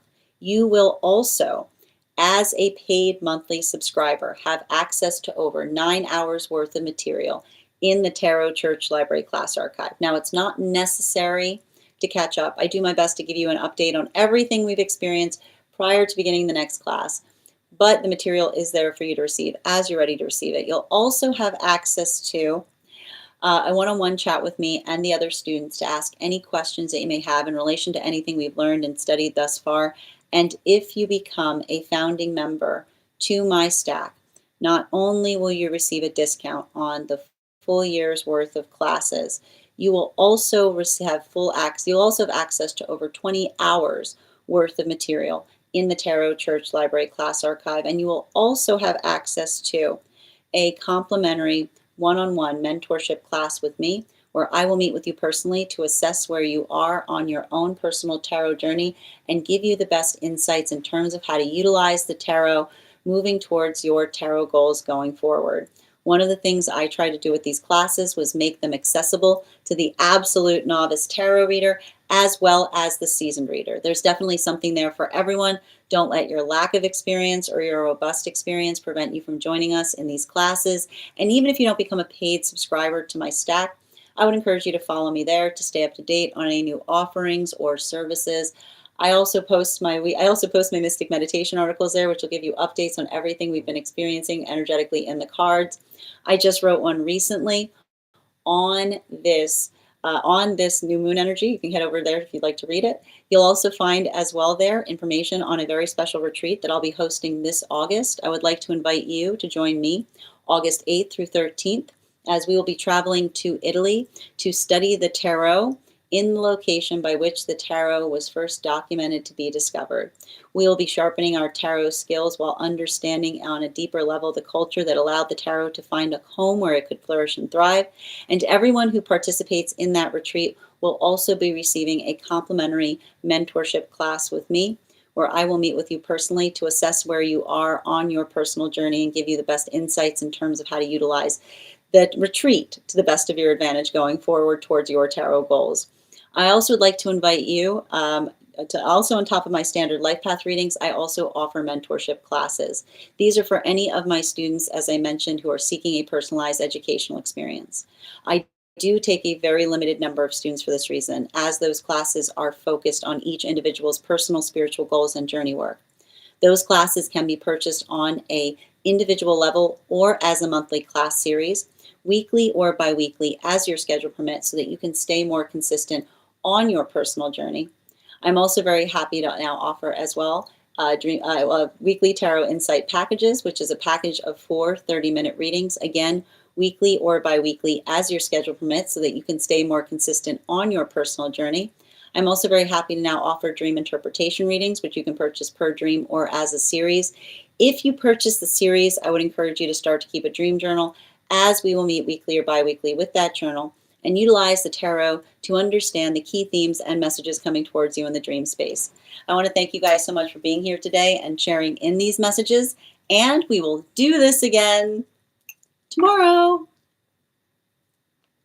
That is our daily collective read. We are going to get started on personal readings. Congratulations to Nikki. You got our highest gifter today. If anybody else would like to get on the list today, you will be the 1, 2, 3, 4, 5, 6 person read for. It is 3 cards for a donation of 29 or more, 4 cards for a donation of 23 or more for my subscribers, links in my bio. Please keep in mind there are 2 things I do not read for across these apps: pregnancy and medical. Happy to give insight on anything in private readings, and you can book private readings on my site. We're also at 36.5K likes. When we get to 50K, I will be gifting a reading back to the collective, so make sure you're tapping that screen and we will get to 50K in no time. And I'm going to take a few minutes to read over the comments that came through as I was reading. If anybody else would like to get on the list today, or if you're on the hold list and would like to be added back to the list, just let me know the date that you got on the list, and I'll be happy to add you back as well. Hi there, Kelly. How are you doing today? Welcome, Yaz. Grand Rising, Ella. Good to see you today. And Meg, thank you so much for the follow. You're so welcome, dear. Got it. And thank you as well. Thank you for the follow. Hi there, Bridget. Good to see you today. Excellent. And thank you, Ella, for sharing the live. Always appreciate when you guys share the live. And thank you, Bridget, as well. How are you doing today, Yaz? Avatar world. I thought I heard that on Thursday. Yeah, it's everything I'm seeing in the cards is giving indications that that's the next one we're moving into. Hi there, Casey. Can someone sum up the read for me? It's a little bit complicated to be able to try to summarize the best, but if you would like to catch the full reading, you can find it over in the place where we keep the videos and also in the place where we keep the photos. And thank you, Deep, for the follow. And MT, thank you for the follow as well. Neo, thank you for the follow. I love that potato. Welcome, Ivana. Yeah, new moon and cap today. How are you doing today, Minnie? How are you doing today, Bettina? Grand Rising. Thank you as well, Ed. Wildcat. Happy to read for you on that. If you'd like to get on the list is open. And Jay Cruz, thank you so much for the follow as well. Bridget, yes, you are. And I can add you back, dear. Thank you so much. All right, I have added you back to the list. If anybody else would like to get on the list right now, you will be the 7th person read for. I'm also probably not going to take more than like 1 or 2 more people on the list today. I am keeping the list somewhat short. And Selena, thank you for the follow as well. Hi there, Kimoy. Yes, you can definitely be added to the list today. I've got you on the list from before, so I've added you back as well. And thank you for holding. Bridget and Kimoy, you'll both have additional cards in your readings. Yeah, no, it was really intense, Minnie. Thank you as well, Nikki. Grand Rising, dear. I hope you're doing well too.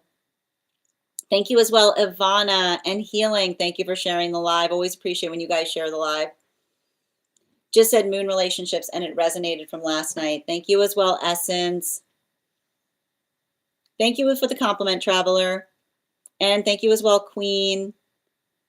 Hi there. How are you doing today? Good vibes. Excellent. How are you doing today, Lawrence? Donzo, welcome as well. You're so welcome, Dark. And whoop, hold on, I lost my spot. Leslaw, thank you for the follow. Oh, there is? I didn't see them. Where'd they go? Oh, I see them now. Interesting. Could you do me a favor? Could you just capture their full name for me, Nikki? If you could do that, I would really appreciate it. Thank you for that. I appreciate that a lot. And thank you as well. Musa, thank you for the follow. If I'm ever saying your name incorrectly, by all means, please feel free to correct me. How are you doing today, B? All right, my friends, we're going to continue right now. The first person, Just a reminder, we are going to be giving a reading away when we get to 50K likes. We are already at 38.1K. So make sure you're tapping that screen and we will get to 50K in no time. First person that we are reading for today is going to be Bridget. Bridget, if you're here, can you respond in all caps? Let me know if you would like a general reading or if you have a specific question that you would like me to answer. And you will also be getting that additional card today as well. And before we continue with Bridget's reading, we are going to warm up those intuition muscles with an intuition check. I've got the animal spirit guide cards here. I'm going to reveal the card. We're going to count back from 10, and when we get to 1, I will show the card. 10, 9, 8, 7, 6, 5, 4, 3, 2, 1. We got the swan. Thank you guys for participating. We'll do that again after the next reading. Excellent. All right.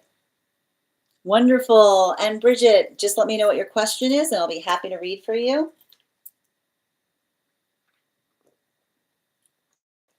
And anybody who missed the Daily Collective, it shall be up now over on the place where we keep the videos and photos. It'll also be up as a podcast shortly. We can absolutely do a mind, body, spirit. And I'm going to pin you up here. Guys, make sure to give Bridget some love. Can I get 3 cards, please? Highest priority messages. Okay.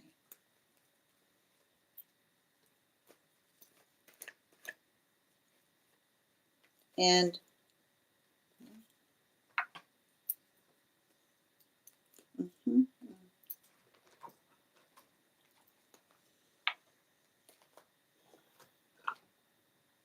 one more, please.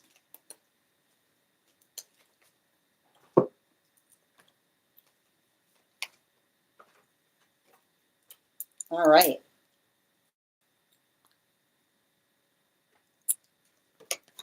Oh.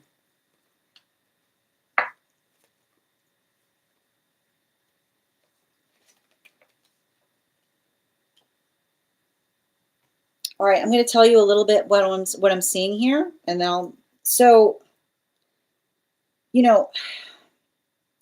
I keep on getting a strong message about working through this new moon.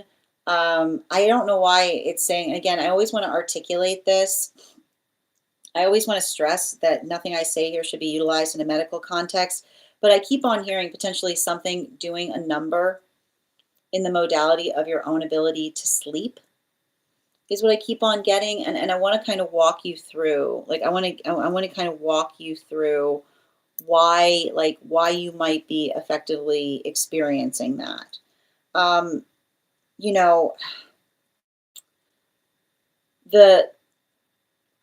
want to describe the new, like the force of the new moon, like the double, it's like the double energy that we experience with the new moon in Capricorn season can create a lot of rough edges, right?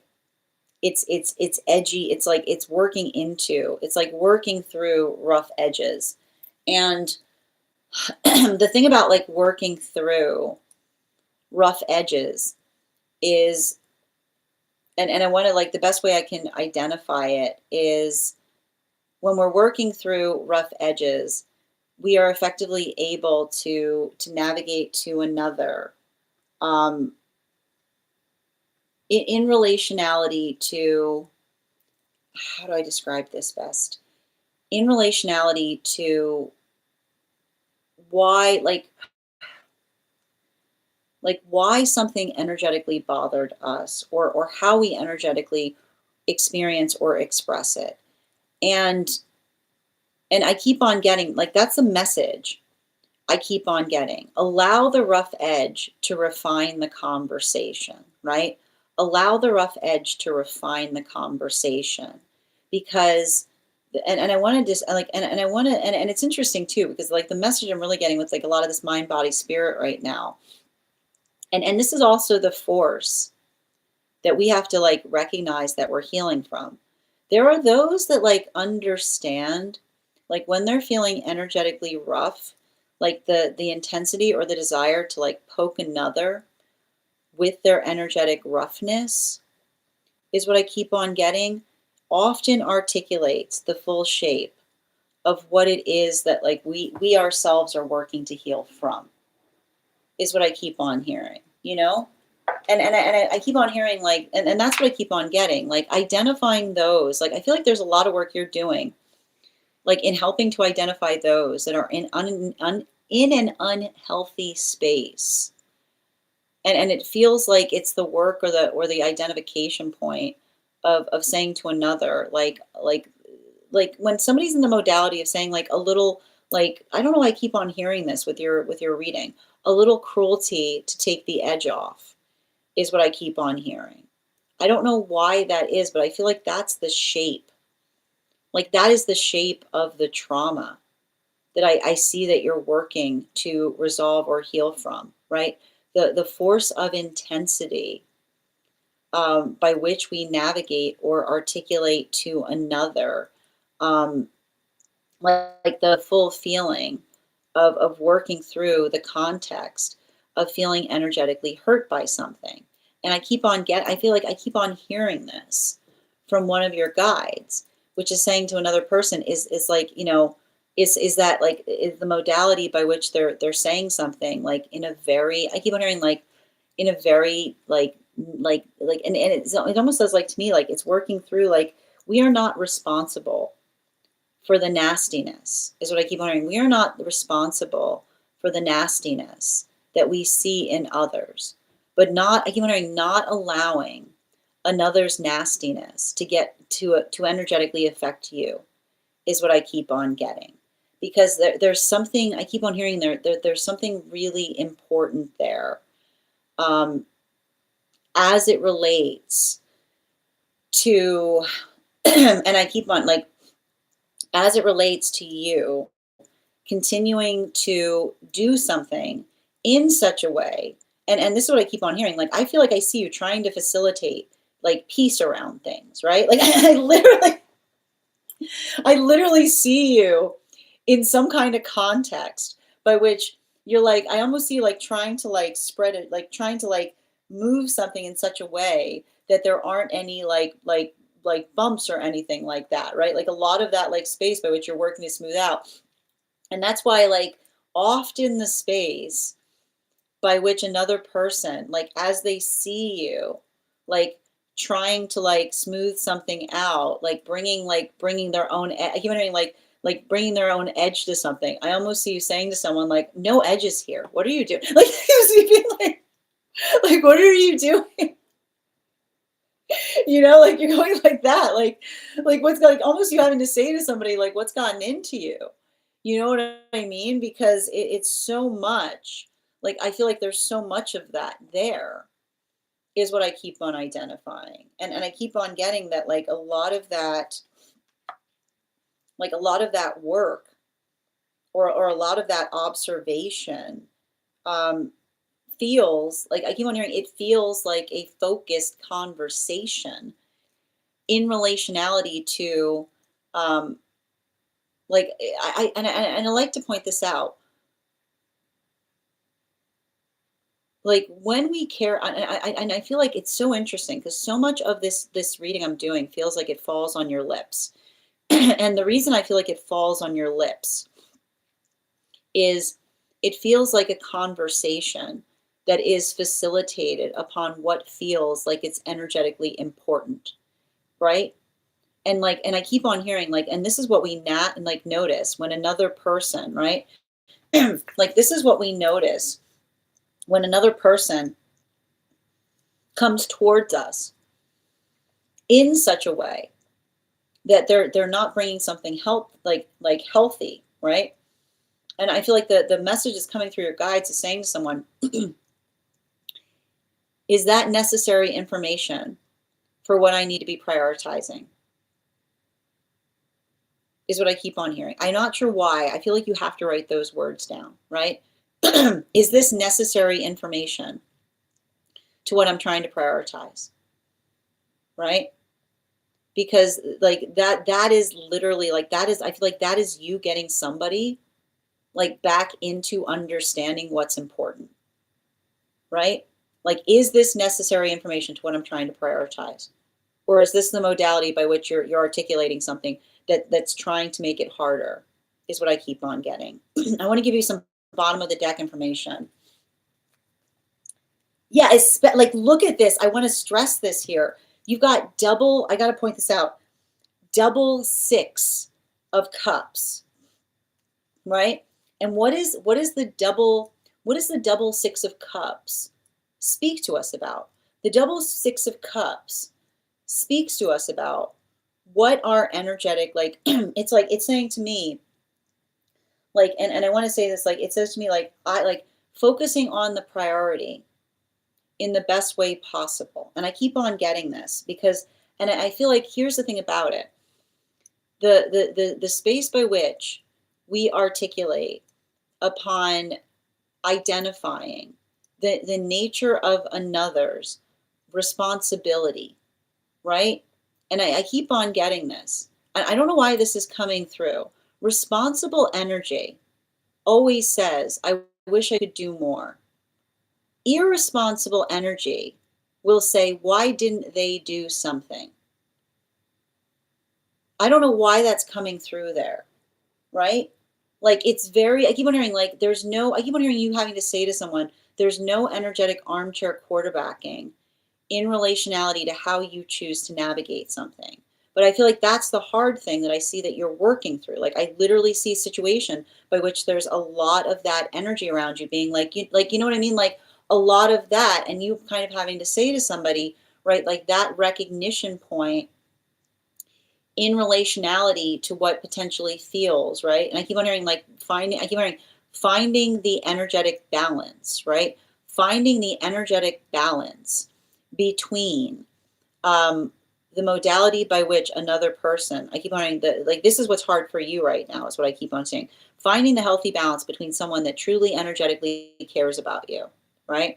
And I feel like it's the space by which another person cares about you, and they're trying to effectively offer you, right? They're trying to effectively offer you everything because they care. This is the okay, hold on. This is the message coming through. When someone cares a lot about us, they'll offer us alternatives because it's the amplification of how much they care.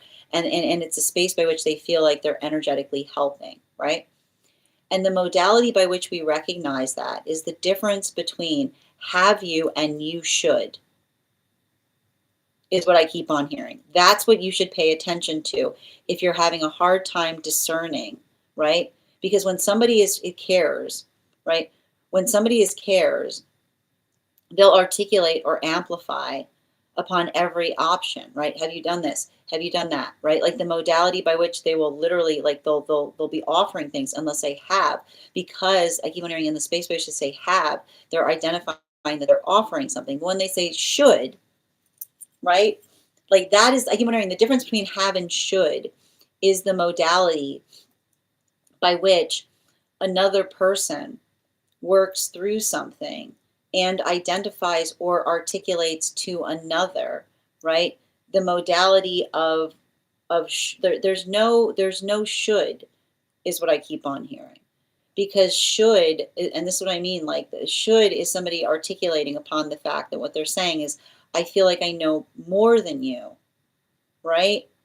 Instead of saying, this might be something that will help you, right? And so I feel like that is what I see that you're working to resolve, especially, like I keep on hearing, especially with these double sixes, like the difference between have and should. Thank you so much for having that reading with me, dear. And if this message connected to you as well, it's very common for those who need these messages to be here to experience them. We are doing personal readings right now. If you would like to get on the list for today, the list is open. It is 3 cards for a donation of $29 or more, 4 cards for a donation of $23 or more for my subscribers. Links in my bio. Please keep in mind there are 2 things I do not read for across these apps: pregnancy, and medical. Happy to give insight on anything in private readings, and you can book private readings on my site. I'm going to take a moment to read over some of the comments that came through as I was reading.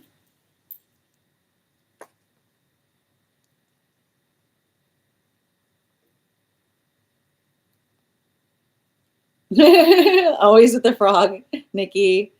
I sent to you. I got you. Hold on a minute. Just reading over. And thank you as well, Hot, for the follow. And thank you for sending, Nikki. I really appreciate that. Mm-hmm. Yeah. Yeah, sending you support. Yeah, I'm working through rough edges right now. Thank you for confirming. Yeah, self-doubt, fear, rejection coming to the surface. But that's what I meant, like in like navigating through this energy right now. Like it's going to be there, right? But our own ability of effectively navigating through it and recognizing it is how we are effectively able to like find that sense of proportionality. Yeah. I'm supposed to go out tonight and be normal, and I'm not even in that space. But and this is what I mean in relationality to like being able to identify or recognize like how you feel about something is what I keep on seeing, and that's what I meant in terms of like that have or the should is what I keep on getting, like energy that's like concerned versus energy that feels like they know better, you know? Yeah. Yeah, dealing with that. But I told you, like, I told you, like, it's like it's working through, like that's like, and I tried to write a lot about it right now over on the stack in that article, like working through. It's like, what does one do with sharp edges? Like one works through them, like one identifies or recognizes like how one is trying to do something in a better way, you know? Yeah, sending you support on that journey. And Michael, thank you for the follow, dear. I'm happy to read for you on that if you'd like to get on the list. These are donation-based readings. So all you need to do if you want to get on the list is send the donation. It's 3 cards for $29 for non-subscribers. Hi there, Chrissy. My priority is health and well-being. And that's what I see. Like I feel like that, like you having to do, like you focusing on that and honoring, I keep on hearing like honoring what is necessary as you continue to do so. Yeah, a lot, that's what I was reading on that, like a lot of drama, and you having to say to someone, like literally, and that's what I meant with that, those words that were coming through. Remember when I said the words coming through of me saying, like, is this information something that helps me do what I need to do in a situation better, right? Or is it making it harder, right? Like that's what I meant in terms of like navigating that drama. Yeah, continue to do that work, please. Yeah, energetic. Oh, yeah, exactly. Energetic armchair quarterbacking. Yeah, I get a lot of should try. Thank you for confirming. I'm like, you don't think I've tried everything at this point. Exactly. And thank you, Jennifer, for the follow. You're so welcome, Bridget. Trying to give myself grace and continue to do so. You know, just one step at a time. Ugh, that is really frustrating. Sending you so much support on that journey.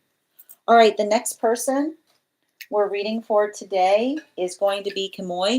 Kamoy, if you're here, can you respond in all caps? Let me know if you'd like a general reading or if you have a specific question you'd like me to answer. And if anybody else wants to get on the list for today, you will be the 1, 2, 3, 4, 5, 6 person read for. 3 cards for a donation of 29 or more, 4 cards for a donation of 23 or more for my subscribers. And also, friends, we are at 49.8K likes. When we get to 50K, I will be gifting a reading back to the collective. So make sure you're tapping that screen and we will get to 50K in no time. Second call if Kamoy is not here. If Kamoy is not here, the next person we're reading for today is Yasmin. Yasmin, if you're here, can you respond in all caps? Let me know if you would like a general reading or if you have a specific question you would like me to answer. And we've gotten to 50K. So Yasmin, if you could just hold that for one moment before you post your question, we'll do the 50K giveaway. I am thinking right now of a number I am thinking right now of a number between, I'm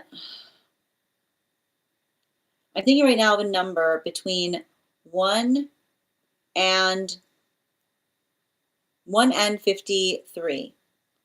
First person I see that posts the number will get the reading. First person I see, not the first person that posts it. Sometimes I see things in a different order than you guys post them. Mm.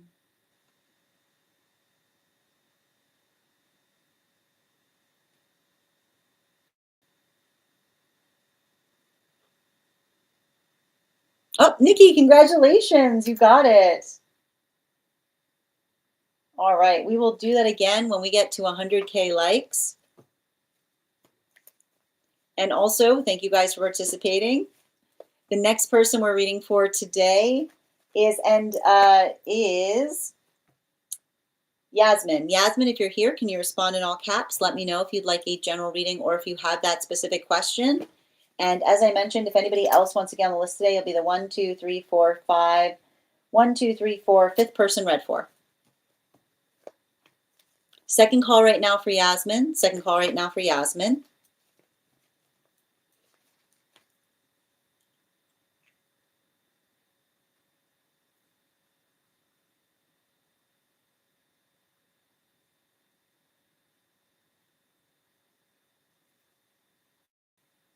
All right, if Yasmin has stepped away, the next person on the list for today is Crystal. Crystal, if you're here, can you respond in all caps? Let me know if you would like a general reading or if you have a specific question you'd like me to answer.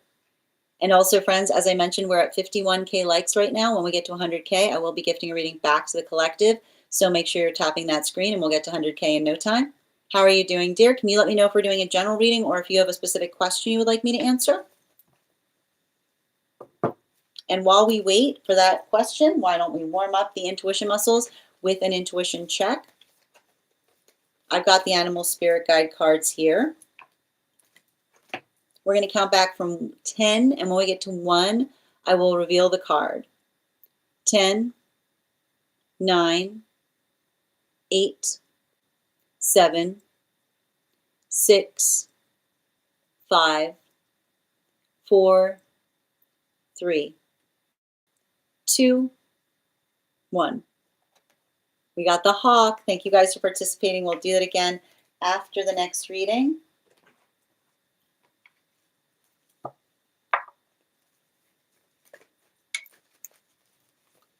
And Chrissy, I'm still waiting for your question to come through. So if you, oh, I got it. I see it there. Yep. And thank you, Serena, for the follow. Michael, as I mentioned, these are donation-based readings. So if you would like to get on the list for a reading, all you need to do is send over the donation and I'll be happy to do that reading for you. But we offer a free reading each day, which is also available right now over on the place where I keep the photos and over on the place where we keep the videos. Excellent. All right, and we're doing a read right now on connection. And in the meantime, if there's anybody else who would like to get on the list for today, the list is open and you will be the 1, 2, 3, 4, 5, 6 person read for. Okay, perfect.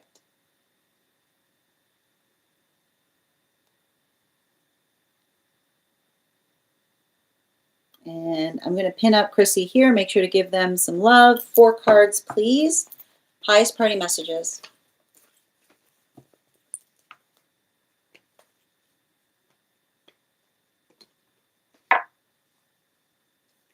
And 1 more, please.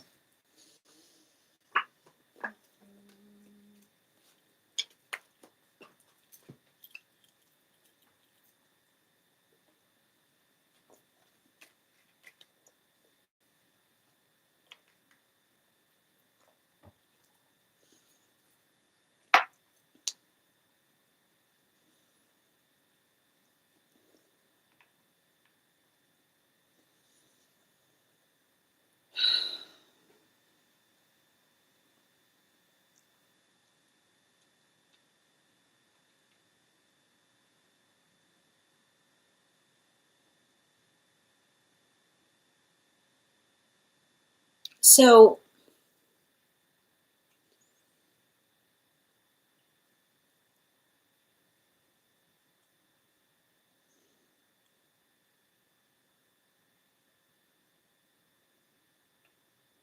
it's very much a continuation on whatever I've been picking up on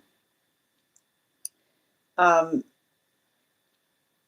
in relationality to this. And the thing about it, and I need to stress this, like everything I'm reading on in in relationality to a connection, I feel like I see some kind of space by which like there's like, all right, I'm gonna just do my best to try to articulate upon what I'm seeing here to like build into some kind of point of clarification. Because and it doesn't like it doesn't the one thing I need to point out is everything about this reading, it doesn't feel focused. Like it doesn't feel energetically focused upon you, but in a way it feels relevant to you, is what I keep on getting. And I'm just going to give you the shape of what I'm seeing here to help you understand what I'm identifying. I see some kind of modality by which it feels like another person who would hold on with like a deep sense of determination to another person's advice, is what I keep on hearing. And what is, I keep on hearing like, what is the inherent difficulty point in relationality to being too energetically contingent on another person's advice? It's understanding that, like, and this is why we articulate or amplify that we don't like we don't lean too heavy on the advice that others give us, but we fortify our advice determinant of our own energetic standards. And everything I keep on seeing in someone's experience right now feels like a point of conflict in relationality to someone who another person like leaned upon heavily for energetic advice. And I keep on hearing them say to somebody, like, my life is not, like, I keep hearing them say to somebody, like, my life is not an energetic experiment, right? Like the modality by which another person says, the space by which you say to another person, like trying something. And I keep on getting the space, like, and this is what's hard about it. Like, it almost feels like somebody who has like stopped trusting another person's well intentions, right? Like the modality by which I keep on hearing somebody say, are you giving me advice because you actually care about me? Or are you giving me advice because it would give you a kick to see what would happen next? Like that is the type of energy I see somebody resolving through. And that's what I meant. Like, that's what I meant in relationality to me seeing something and being like, it's not necessarily about you, but in a way it is deeply relevant to them about getting to the bottom of something there, because it almost feels like something that potentially affected a relationship that someone had with you. But in the modality by which, like, that's what I keep on seeing. Like, there's almost like an argument that they're having with someone in terms of the fact, like, I don't know if you're in separation, but it almost feels like some kind of situation of separation by which another person was articulating upon saying, why did, like, I just keep on hearing someone say, why did you tell me? Why did you tell me to do that? Is what I keep on hearing. Why did you tell me to do that? And I keep on hearing somebody say, and I hear somebody else saying to another person, we don't tell anyone to do anything. I was just telling you what I thought. Like, this is the type of shape of an argument I see that's happening between them and another person. Um, I want to give you some bottom of the deck and relationality to it because it feels like it feels really heavy. Um, yeah, we've got the Ace of Swords. We've got the Ace of Swords um, in its reversal. And the thing about, I keep wondering, like, the thing about the Ace of Swords in its reversal is I just keep on hearing it's a continuation upon understanding or recognizing through, like understanding or recognizing through the modality of energetic expansion. And the thing with like the Ace of Swords in its reversal, like I feel like it's somebody who, like it feels like somebody working deeply into, like trying to look around them at the relationships in their life to determine, like I keep on hearing the same, like I keep on hearing the same, like factor. Somebody saying like working through advice, like the difference between advice that is truly well intentioned versus the type of advice that another person gives because they feel like they would get a kick out of it, is what I keep on hearing, right? And that's why I keep on hearing, like it almost feels like somebody saying like kick free territory, which is the modality by which another person says, like if there's, and I feel like it's almost like I feel like especially if this is someone who um like loves, like, and I keep on hearing like some, I don't know, I keep on hearing like, when someone just sees our life as an interesting story, right? Like not building into the space of creating stability, but the recognition point of what feels like it's productive or helpful or something that was, like I keep on hearing healing based advice is often, I keep on, that's a hard part. Healing based advice is often hard to hear, right? Healing based advice is often hard to hear because when somebody cares about us, they try to articulate something that is very difficult, right? Like is very difficult to say. And so this is the modality, like I see somebody working through the experience of navigating through situations of someone trying to have a hard conversation with them, but in the way, like you are having a hard conversation with them that is a testament to how much another person cared about them, right? Because I keep on hearing like the hard conversation that is testament is the modality by which another person articulates something in the space by which you say, I don't care if it breaks, I don't care if it breaks this in telling you this because I know you need to hear it, right? Like the modality by which another person puts I keep wondering, the modality by which another person puts themselves on the line to say something specifically because that is the force of amplification of the desire of how much they care about us, that they don't like they're not, I keep wondering, they don't, like it's not just the fact that they don't I keep wondering, they're mindful of the, it's interesting because it's like they say they don't spare their own feelings, right? Like they don't spare their own feelings because it's the energy that often articulates and says, I know that it might be painful, but I'm saying this because I care. And so I feel like I see somebody navigating through a lot of that energy, but even in the modality by which they're navigating through that energy, I keep on seeing there's a lot of healing there. And a lot of that healing is them kind of coming into some kind of maturation process. Thank you so much, but it's painful, right? It's like a painful maturation. Thank you so much for having that reading with me, dear. And if this message connected to you as well, it's very common for those who need these messages to be here to experience them. We are doing personal readings right now. If you would like to get on the list is open. It is 3 cards for a donation of $29 or more, 4 cards for a donation of $23 or more for my subscribers. Binks in my Lio.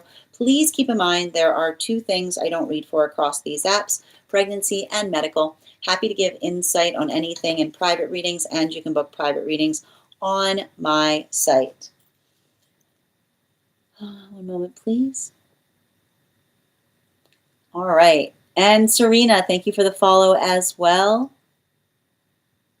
All right, we're continuing, and thank you for also receiving that message. Ed, next person we're reading for today is, we have here, we are reading for, I'm still looking for Yaz. If Yasmin is not here, the next person we're reading for today is Alexandra. Alexandra, if you're here, can you please let me know if you are doing a general reading or if you have a specific question you'd like me to answer? Sonia, thank you for getting on the list as well. How are you doing today, dear? Good to see you. And as we wait for Alexandra's question, let's warm up those intuition muscles with an intuition check. I've got the animal spirit guide cards here. I'm going to count back from 10, and when we get to 1, I will reveal the card. 10, 9, 8, 7, 6, 5, 4, 3, 2, 1. We got the salmon. Thank you for participating. We'll do that again after the next reading. All right.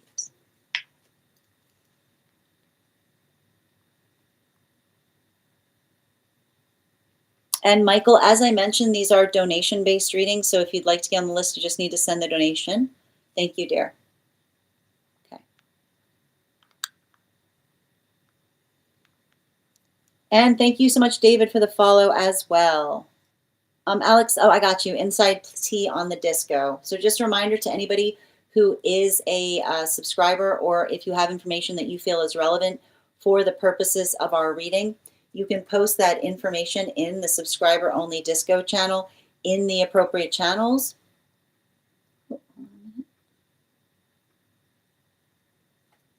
And, or hold on a minute, or you can post it in the notes when you send the donation.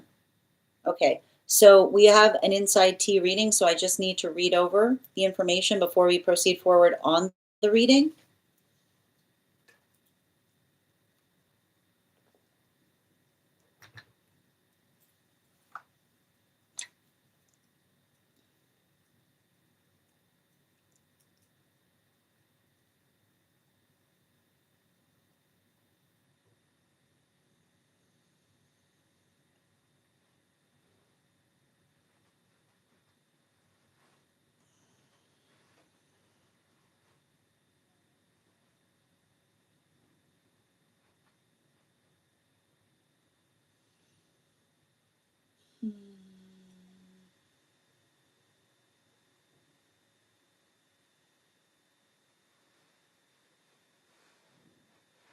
Mm-hmm.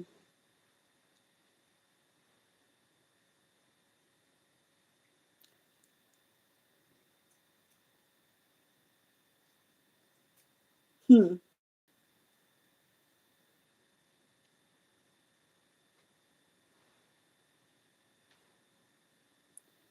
Huh.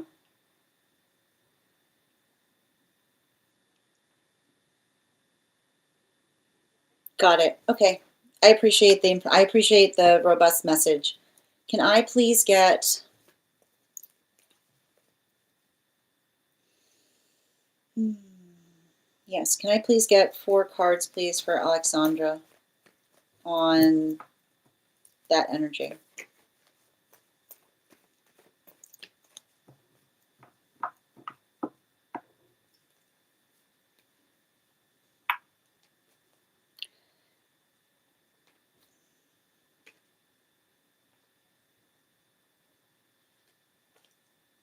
Mm-hmm.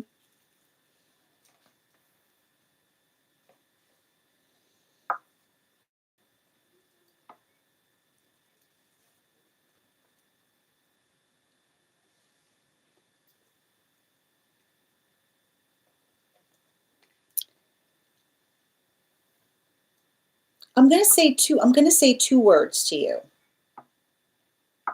that are coming through. And it's like it feels to me the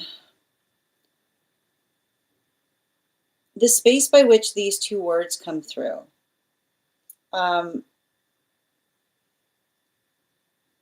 has to do, and it's interesting because they're coming through from one of your guides, and the two words that I keep on seeing that feel like they should effectively help to identify or work through some kind of sense of balance are the words, and I don't know if they've said these words to you, because everything about me articulating these words is going to carry the shape of the intensity and being able to understand it.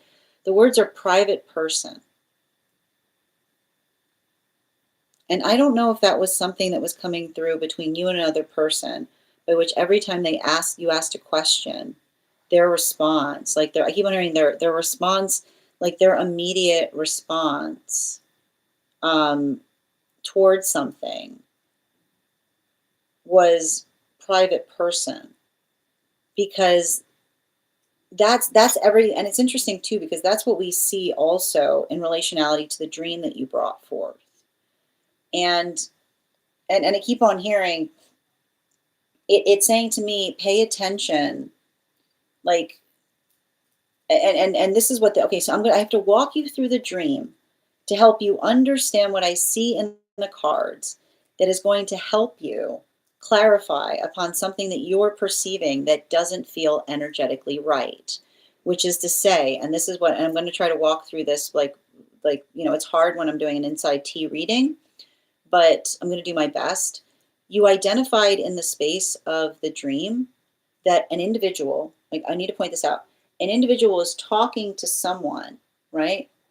But they were facing you, right? So it's like you're almost describing something where someone's talking to someone, but they're very clearly like facing you. And that modality, right? Like the experience by which you recognize something, I keep on hearing, if it's a whispered conversation, why are they facing outward? Is what I keep on hearing. If it's a whispered conversation, why are they facing outward?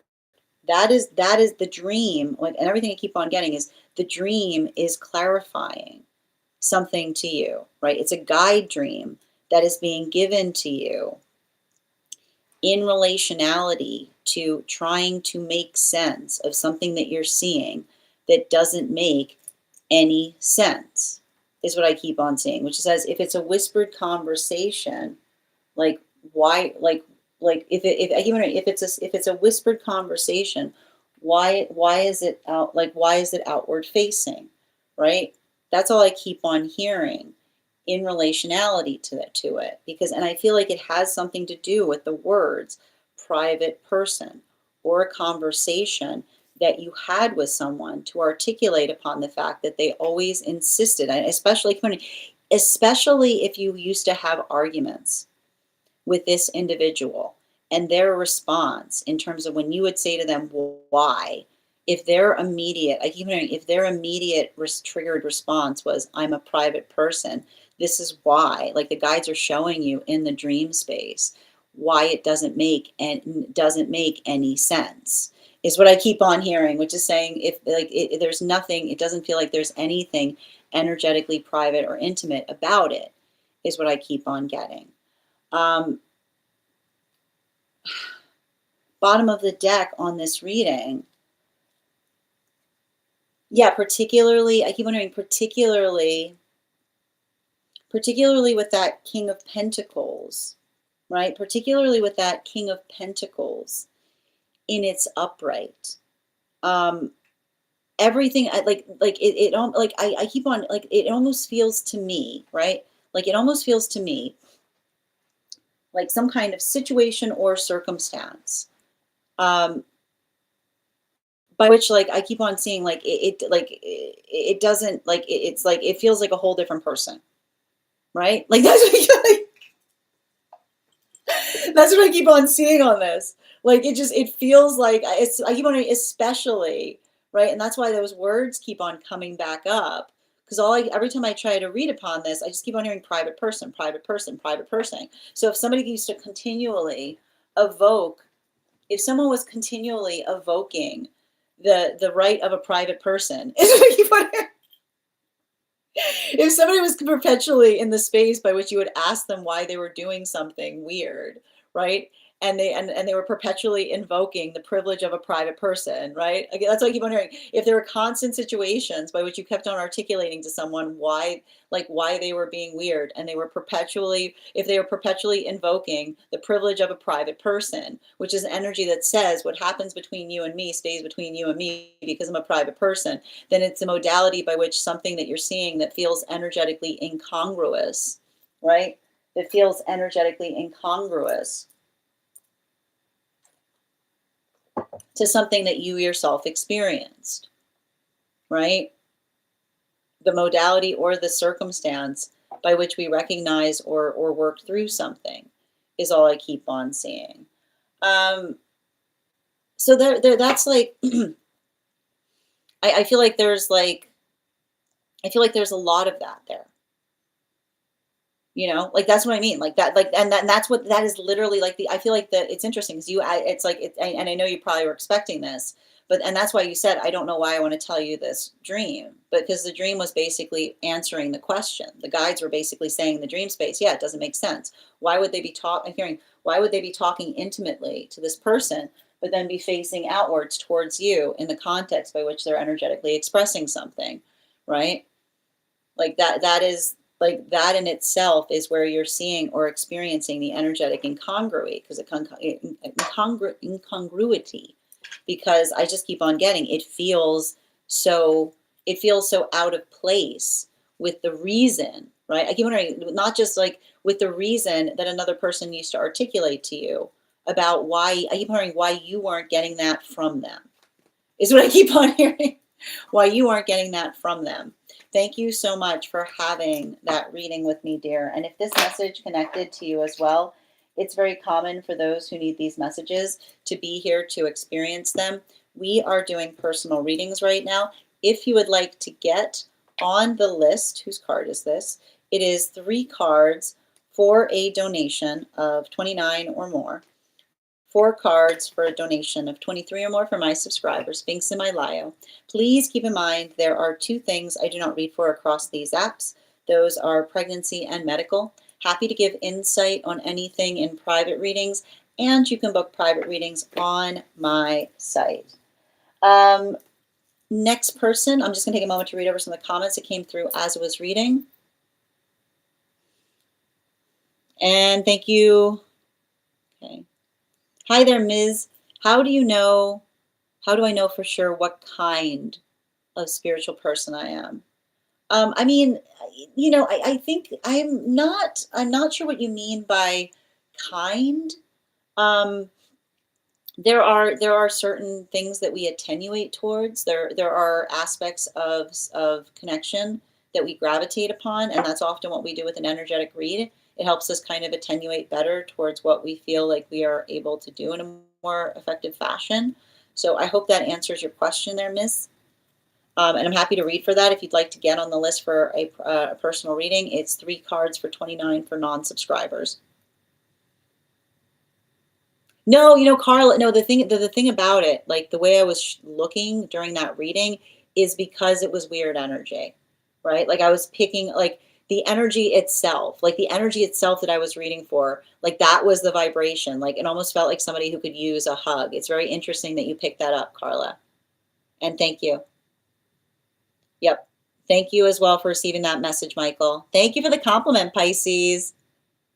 Again, Michael, these are donation-based readings. So if you want a reading, a personal reading, you have to send the donation. It's 29 or more for non-subscribers, and the link's in my bio. I was in me. Oh my gosh, thank you. I hope I was doing something nice. Excellent. And Carly, thank you for those gifts as well. Yeah, it's so wildly different. Thank you for confirming what I was reading there, Alexandra. Excellent. Yeah, it's a them thing. Yeah. Hi there, dear. Okay, well, and again, so often, like often the work I do with my mentors, my mentees, is we help to try to discern or figure out what the energy, like our own connection with the guides in terms of understanding deeper, like how, what they're trying to teach us or working through who they are. So that's something, you know, the thing is, like the thing that's interesting in relationality to guide work is, and I always like to prepare those for those I do guide readings on, guides often like to come towards us at the space of their own energetic comfort level. So if you were to have a reading with me in relationality to guides, I would kind of work. It's always in the space by which I have to see if they themselves are comfortable in terms of identifying or articulating what that sense of intention is. So I hope that makes sense, because you know, especially if that was if that is the direction that you are seeking in a reading, I could probably tell you like what each one is working with you on, But if you're looking for me to be able to identify that, sometimes I just want to prepare you for the space bite. Sometimes the guide themselves does not feel inclined to share that information because it's a personal connection that you yourself have with them. I hope that makes sense. I was? Oh, that's wild. I would like, if you ever want to do a dream interpretation on what I was interpreting in the dream. That is wild, Ruby. We talked yesterday, and I feel like I might have said something I shouldn't have. But this is what I remember I said, like that's probably the bottom of the deck I was picking up, Chrissy, right? Like the modality by which another person articulates that, like the empathy of articulating to another something that we that's hard to hear, but also articulates the fact that we care about someone is what I keep on seeing. Julia, good to see you, dear. Yes. I know one of my guides is much louder than the other. Well, I like to point this out. Like we sometimes have subtle guides, right? Like, and the fact that you can articulate or recognize the fact that you have one that is more in that state, like that's something that's very common that we sometimes see when we're investing into understanding our guides better. So that's something that can be expected, and it's interesting that you were able to notate that. All right, the next person we are reading for today, as I mentioned, we're still looking for Yasmin. And if Yasmin is not here, then the next person we're reading for today is Julia. So Julia, if you're here, if you could respond in all caps and let me know if you would like a general reading or if you have a specific question you would like me to answer. I got you, Julia. Oh, okay. Got it. And before we continue right now, let's warm up those intuition muscles with an intuition check. You know, this card stayed out, but I feel like it's important that we keep it out. Also, why am I yawning all of a sudden? I've got the animal spirit guide cards here. We're going to count back from 10. And when we get to 1, I will reveal the card. 10, 9, 8, 7, 6, 5, 4, 3, 2, 1. We got the Raven. Thank you for participating. We'll do that again after the next reading.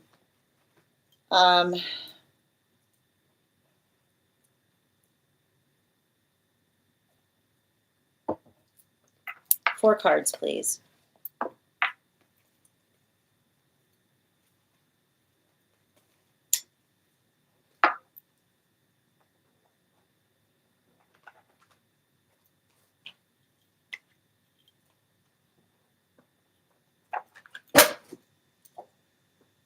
Okay, well, clearly, hold on a minute. Oh, there it is. Yeah. 1 sec.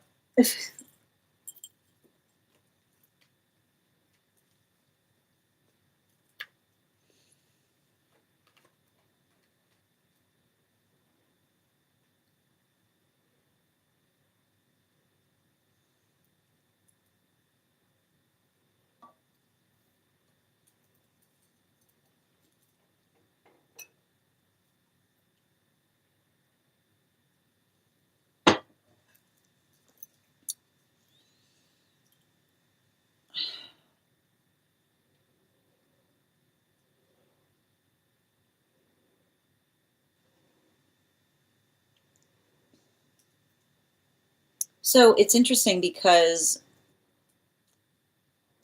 oh, hold on a minute. Let me just pin you up, Julia. Oh, because the girl is exhausted. Like as soon as I started reading for you, I got that. But like, there's something more about that. We're gonna get there. Hold on a minute. Let me just pin you. Um, you know,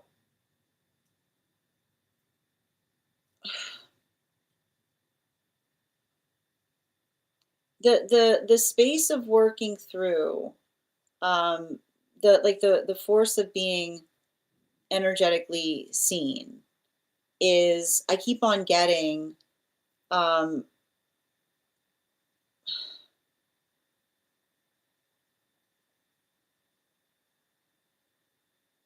how do I describe this? I keep on getting them, and it's interesting too, but like speaking about guides, it feels like it's coming from one of your guides that's specifically trying to help you with that. And the message I keep on getting is that, um, and I think that there's some shadow work there that I see that you're effectively articulating or navigating through. And what I keep on identifying in relationality to that is effectively the observation of helping you. I keep on hearing it's good to be seen. It's good to be seen. But and I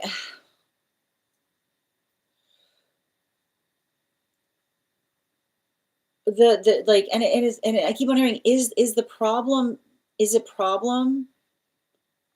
It feels like I'm like, is it trauma? Like it feels like it's all trauma. And I want to get like the trauma I'm identifying around something. Um, how do I like there's a bunch. Okay, ready? Here we go. This is what this guide is effectively helping you with.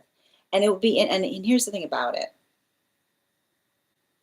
If you wish to inspire, you have to write this down because this guide, it's an angelic and they're being very specific on the fact that you need to write this down.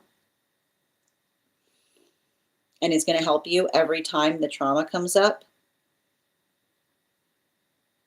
If you wish to inspire, you must be seen. If you wish to inspire, you must be seen. If you wish to inspire, you must be seen. That's all I keep on hearing from one of your guides because I keep on getting, and I feel like it's trying to help you, right? And that the reason I keep on hearing it's trying to help you is some kind of trauma that you're working through in terms of somebody looking at you going, why do you want to, I keep hearing somebody saying, why do you want to do that to yourself? Is what I keep on hearing. Like I don't know where that entered, but that's how that it's like it feels. It's interesting too because it feels really. It's interesting how nasal it got when I said it.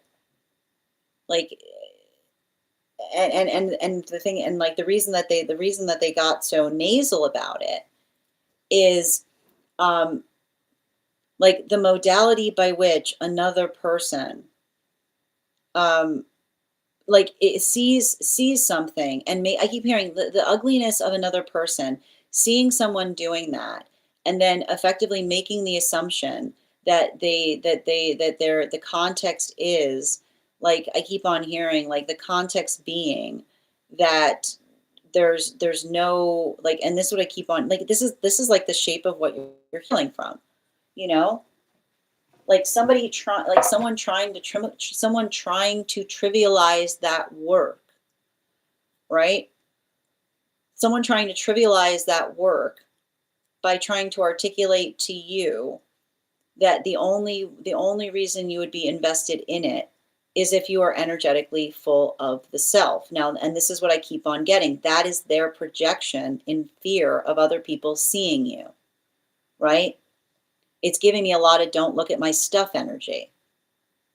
But and I keep on hearing this from one of your guides, right? When somebody is being overly protective of us, they don't want to say to us, "Don't look at my stuff." So instead of saying, "Don't look at my stuff," they'll say, "Oh, why do you want to do that?" They'll try to build disgust into us, right?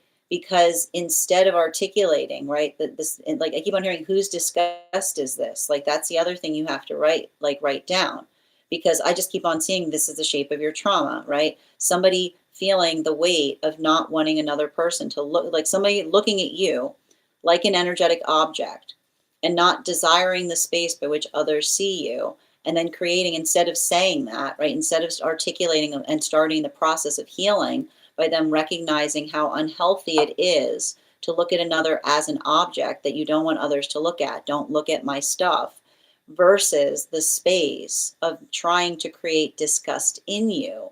I keep wondering, it's a convenient workaround, right?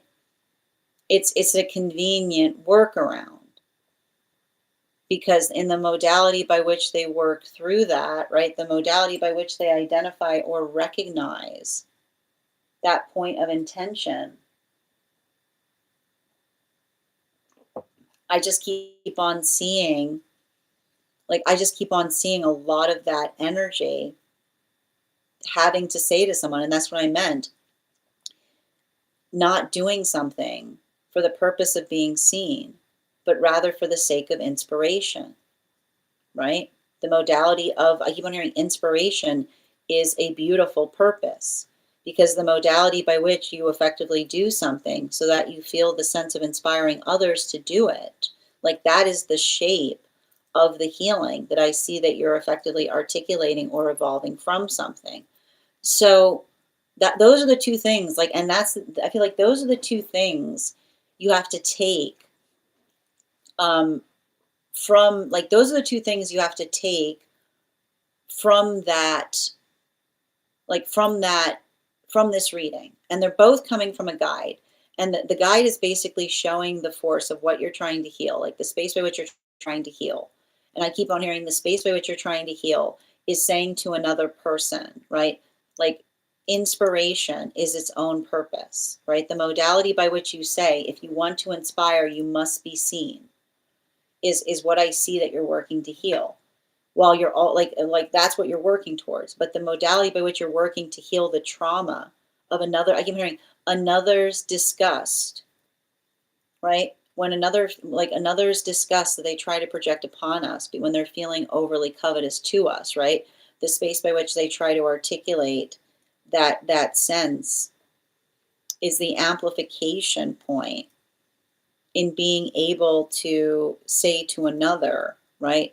It's very convenient, instead of somebody saying, I don't want people looking at you because I feel possessive of you, instead to say, right?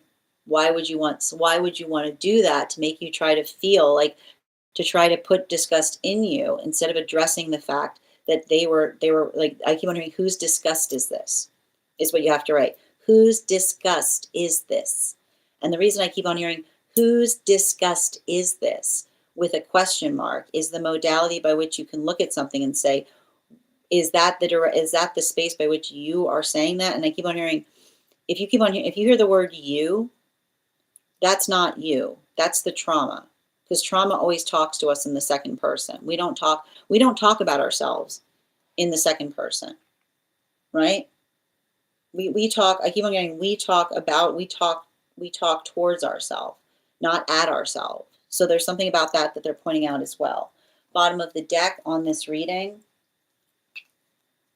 Yeah, especially with that 5 of Pentacles in its upright.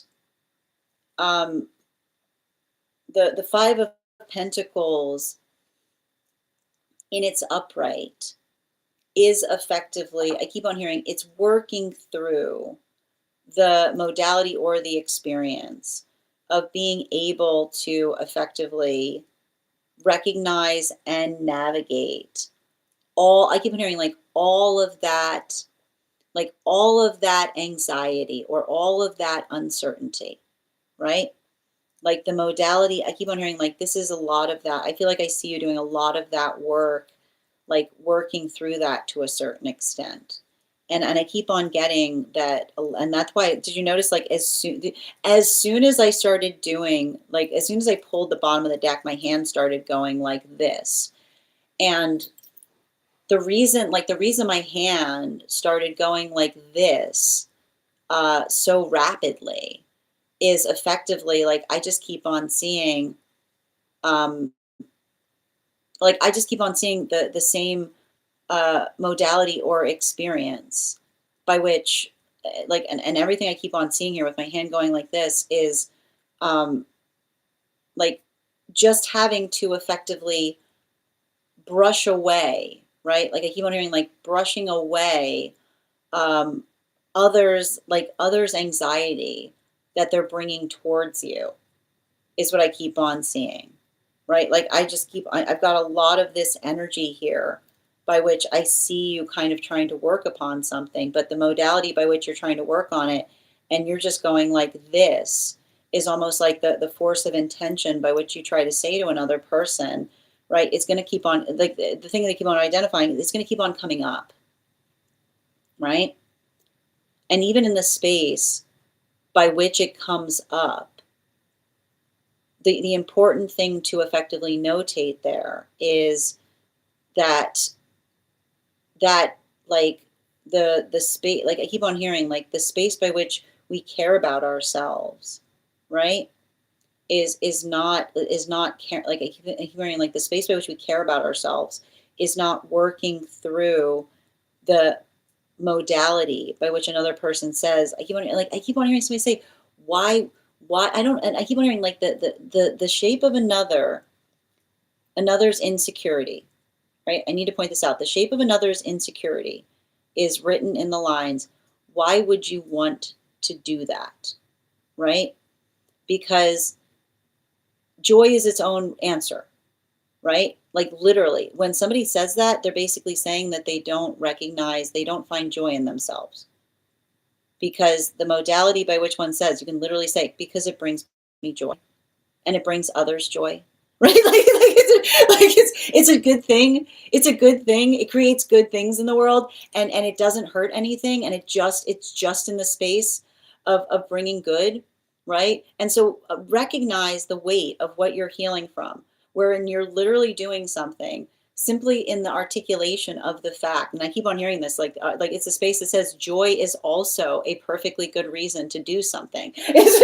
As long as I keep on hearing, as long as that joy is not like detrimental to those around us, joy is our energetic reason, right? And that modality by which we work towards it, and we feel that sense of delight. Like I keep on getting the navigation point of you trying to heal. You should be in the space by which someone says that and they say, why would you want to do that? And you can literally say, for the joy of it, right? Like for the joy of it. And if they say like, and if they say like, well, and it's like, like that's them like having to work through the fact that like how little joy must one experience by which you see another operating from that state of joy, and you feel the energetic weight in relationality to not feeling the same sense of energetic purpose is what I keep on seeing. So I keep wondering, allow that to effectively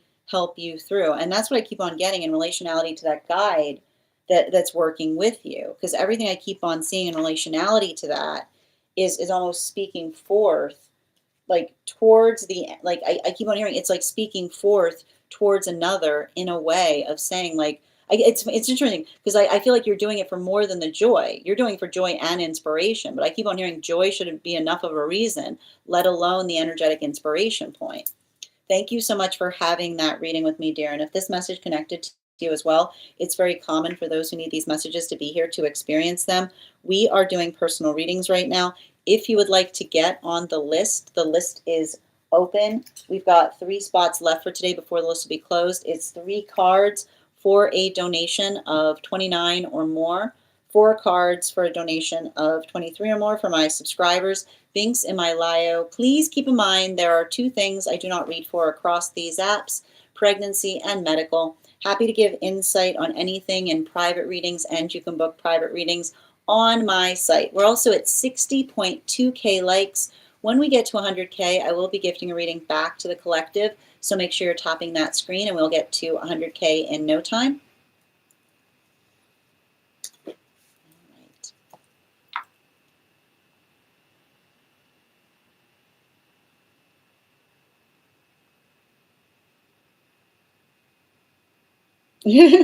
And sending you support on that journey, Julia. Hi there, Carly. Oh, that's wild. Very cool. Acpestano. I'm happy to read for you, but these are donation-based readings. So if you'd like to get on the list, all you need to do is send the donation. I'll be happy to read for you. We also do a free collective that was already done today. I also do 1 card readings for super fans if you'd like to become a super fan. Yeah, it's definitely all trauma. Thank you as well, Julia. And Ayla, thank you for the follow as well. Buddy, thank you for the follow. But I know, but here's the thing, Julia, you recognize it, you understand it, you're working towards it. Like if you can see it, like understand and honor that energetic purpose. I know it's not easy, right? And I feel like I feel like I keep on every time I read for you, I feel like there's a really strong guide that's trying to help you through that. And I keep on hearing the guide say like it shouldn't be this hard, but that's why it's important, right? Yeah. Mm-hmm. No, I understand, dear. Yep. And again, like I said, focusing on that purpose. Absolutely. And it's an absolutely beautiful purpose. Hi there, Purr. Welcome. Good to see you today, dear. All right, we're going to continue right now. So the next person on the list for today is, I'm still looking for Yasmin. If Yasmin is not here, the next person on the list for today is, I'm still looking for Nikki. You are the next person on the list for today. Can you let me know if we're doing a general reading or if you have a specific question? You have 100 dreams. Happy, yes, Per, the list is open if you'd like to get on it. Excellent. All right.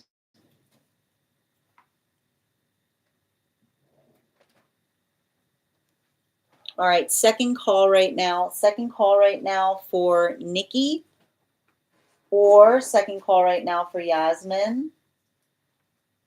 If not, we're moving on to Sonia. So Sonia, if you're here, can you please respond in all caps and let me know if you'd like a general reading or if you have a specific question you'd like me to answer?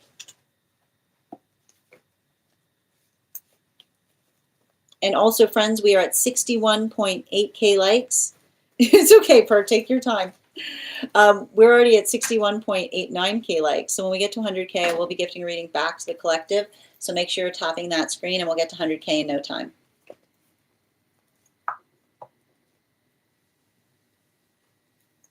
I got you, Sonia. Oh, thank you for letting me know where the question is. I appreciate you.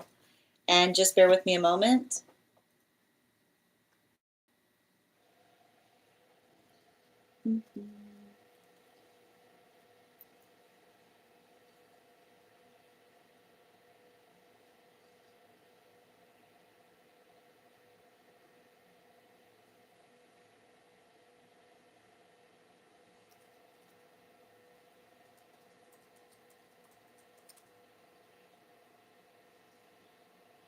All right. I got you here, Sonia. One moment. And before we continue right now, let's warm up those intuition muscles with an intuition check. I've got the animal spirit guide cards here. I'm going to count back from 10, and when we get to 1, I will reveal the card.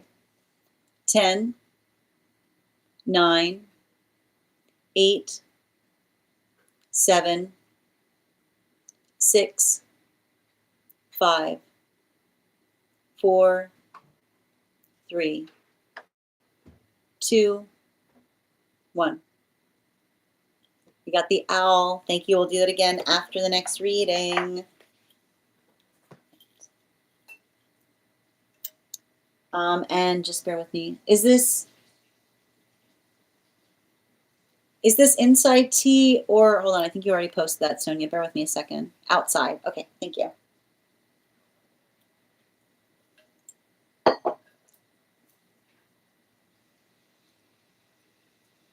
Okay. I would love to understand energy surrounding a romantic connection and their current intentions. I'm continuing to get a lot of mixed signals from him after having a long discussion. He started showing interest and then pulling back again. He lives a very busy life, which I have tried to have patience for. However, he has not yet tried to make plans or progress in the connection. I would also like to understand why I'm having such a hard time letting it go. I feel stuck. I got you there. All right, can I please get 4 cards, please? Highest priority messages.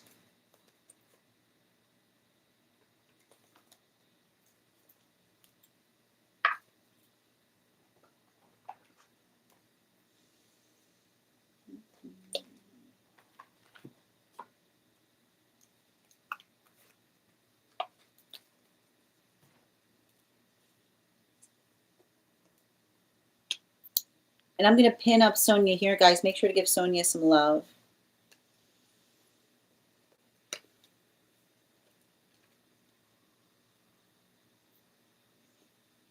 I feel like you need to return a conversation towards what the manifestation goal is. Everything I'm identifying.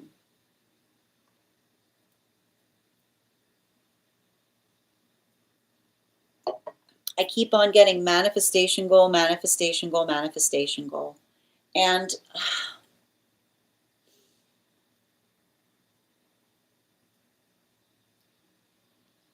like,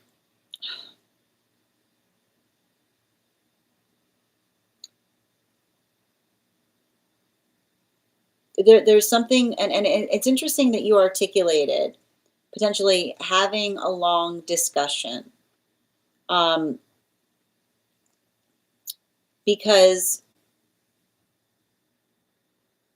I like to, like, the whatever, and they're articulating, or they're bringing me back to that long discussion, particularly and especially if that long discussion had, I keep on hearing, did they talk about who they were looking for or what they were looking for? Is what I keep on getting. Were they talking about who they were looking for or what they were looking for? Because, you know, and this is what I keep on seeing. The healthy relationship will have both, which says it's not just talking upon the directionality in relationality to what one aspires to see or to energetically recognize, right? It's not just the work that we do to articulate upon that understanding. It's the combination force of being able to articulate upon, like I keep on hearing, the ideal person, but also where that relationship would ultimately go, particularly and especially if there is a span of distance between you and them, is what I keep on getting. I don't know if there's distance. Did you articulate that there was distance? Because I feel like there's distance there, right? Like I feel like there is some kind of feeling like that, and I keep on getting, like, it feels like tangible distance. And so I feel like that the ability to address, right? And that's what I meant. Like how something, I keep wondering, it's not just enough to be aspirational if there are logistical issues. Is what I keep on hearing. It's not enough. Like it's not enough to be aspirational. There also needs to be a way to be able to identify or recognize the tangible issues.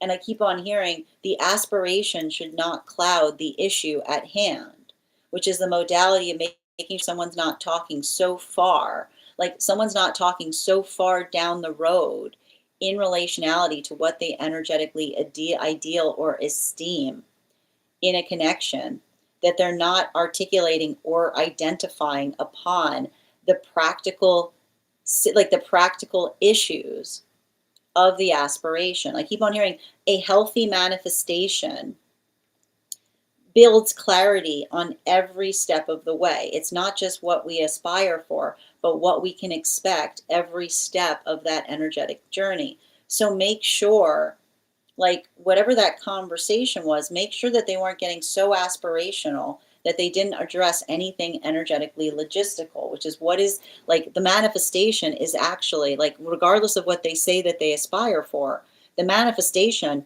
is what it feels like every day to be in it as you work towards the manifestation goals. So that is what I keep on seeing you have to affect. And I feel like I feel like they're going to have to come back towards you. And I feel like that, I mean, like, it's not if, it's when. Like, I see this energy completely coming back towards you.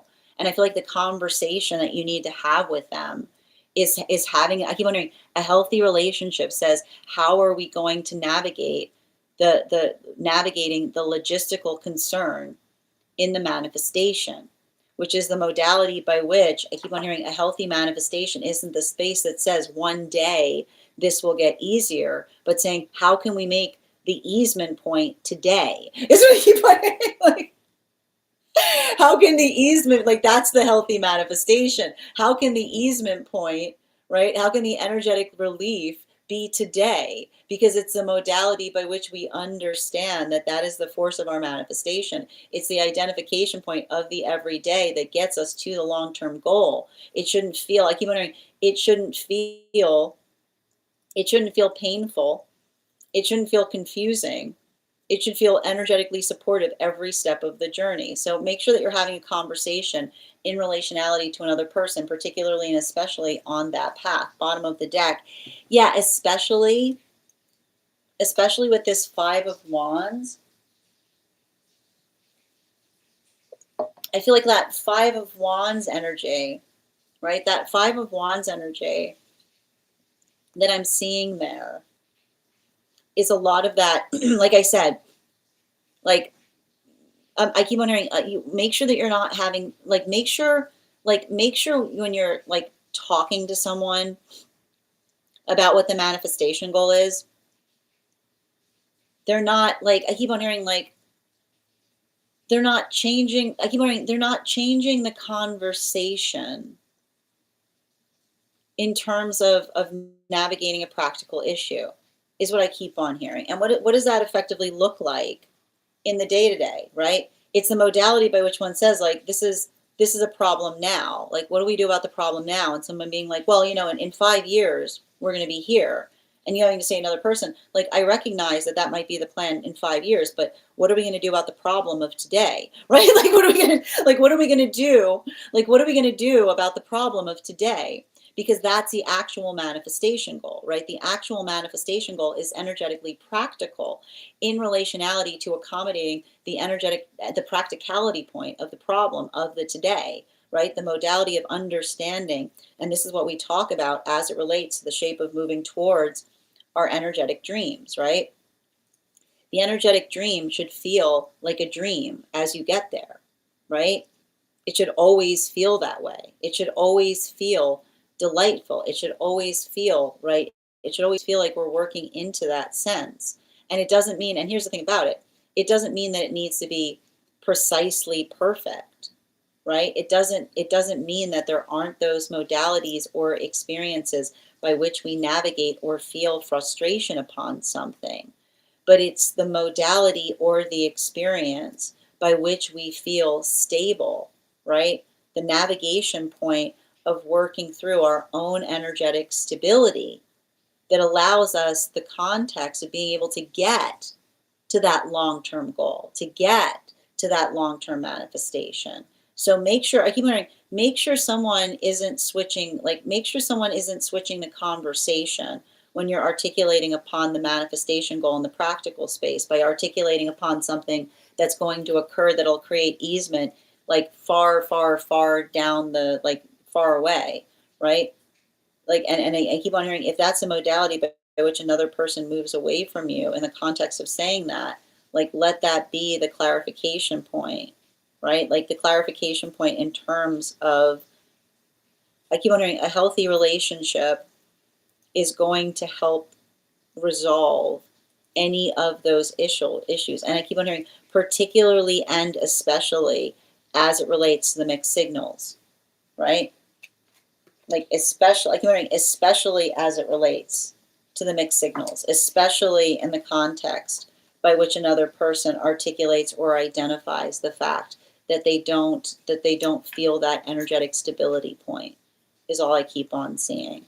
And I keep on getting, and again, if they're, and make sure that they don't try to nullify it, is what I keep on getting here, right? The sound of someone saying, like, I keep wondering, as long as your sense of purpose is not, as long as your basic needs in relationship are not an ever shifting landscape, which is the need that perpetually changes, another person articulating that you're telling them what your basic needs, like what it is that you need to feel safe, seen, and supported, and they articulate that you're making problems where problems don't exist, that is somebody saying, I don't prioritize your needs. Right? Right? Like that's all I keep on hearing. Like the space by which, if you're in the, make sure that you do not get in this, and I'm not even saying about the present situation, but I feel like that's something you're healing from, right? The modality by which you articulate to another person and articulating upon what those needs are and safe, seen, and supported, and another person says you're making problems where problems don't exist, that is the sound of someone saying, I don't prioritize you, right? I don't prioritize your needs, right? Like that, like it's make sure, like it like that. I keep on hearing like that, like often I keep on hearing energy will not say that they're not prioritizing your needs, but that language is what I keep on hearing. That language is a very good identification point in recognizing a trauma environment, is what I keep on getting. Thank you so much for having that reading with me, dear. And if this message connected to you as well, it's very common for those who need these messages to be here to experience them. We are doing personal readings right now. If you would like to get on the list is open. You will be you will be the third person read for. 3 cards for a donation of $29 or more. 4 cards for a donation of $23 or more for my subscribers, Binks and Mylayo. Please keep in mind there are 2 things I do not read for across these apps, pregnancy and medical. Happy to give insight on anything in private readings, and you can book private readings on my site. We're also at 65.5K likes. When we get to 100K, I will be gifting a reading back to the collective, so make sure you're tapping that screen, and we'll get to 100K in no time. Yes, I've been looking for you. How do you you just march back in here, ask if you're on the list? You just walked in. Of course you're still on the list. Of course you're still on the list. I've been here. Where have you been? How are you doing today, dear? Let me just take a moment to read over the comments that came through as it was reading. We've been looking for you. Hold on a minute. Lori, thank you for the follow.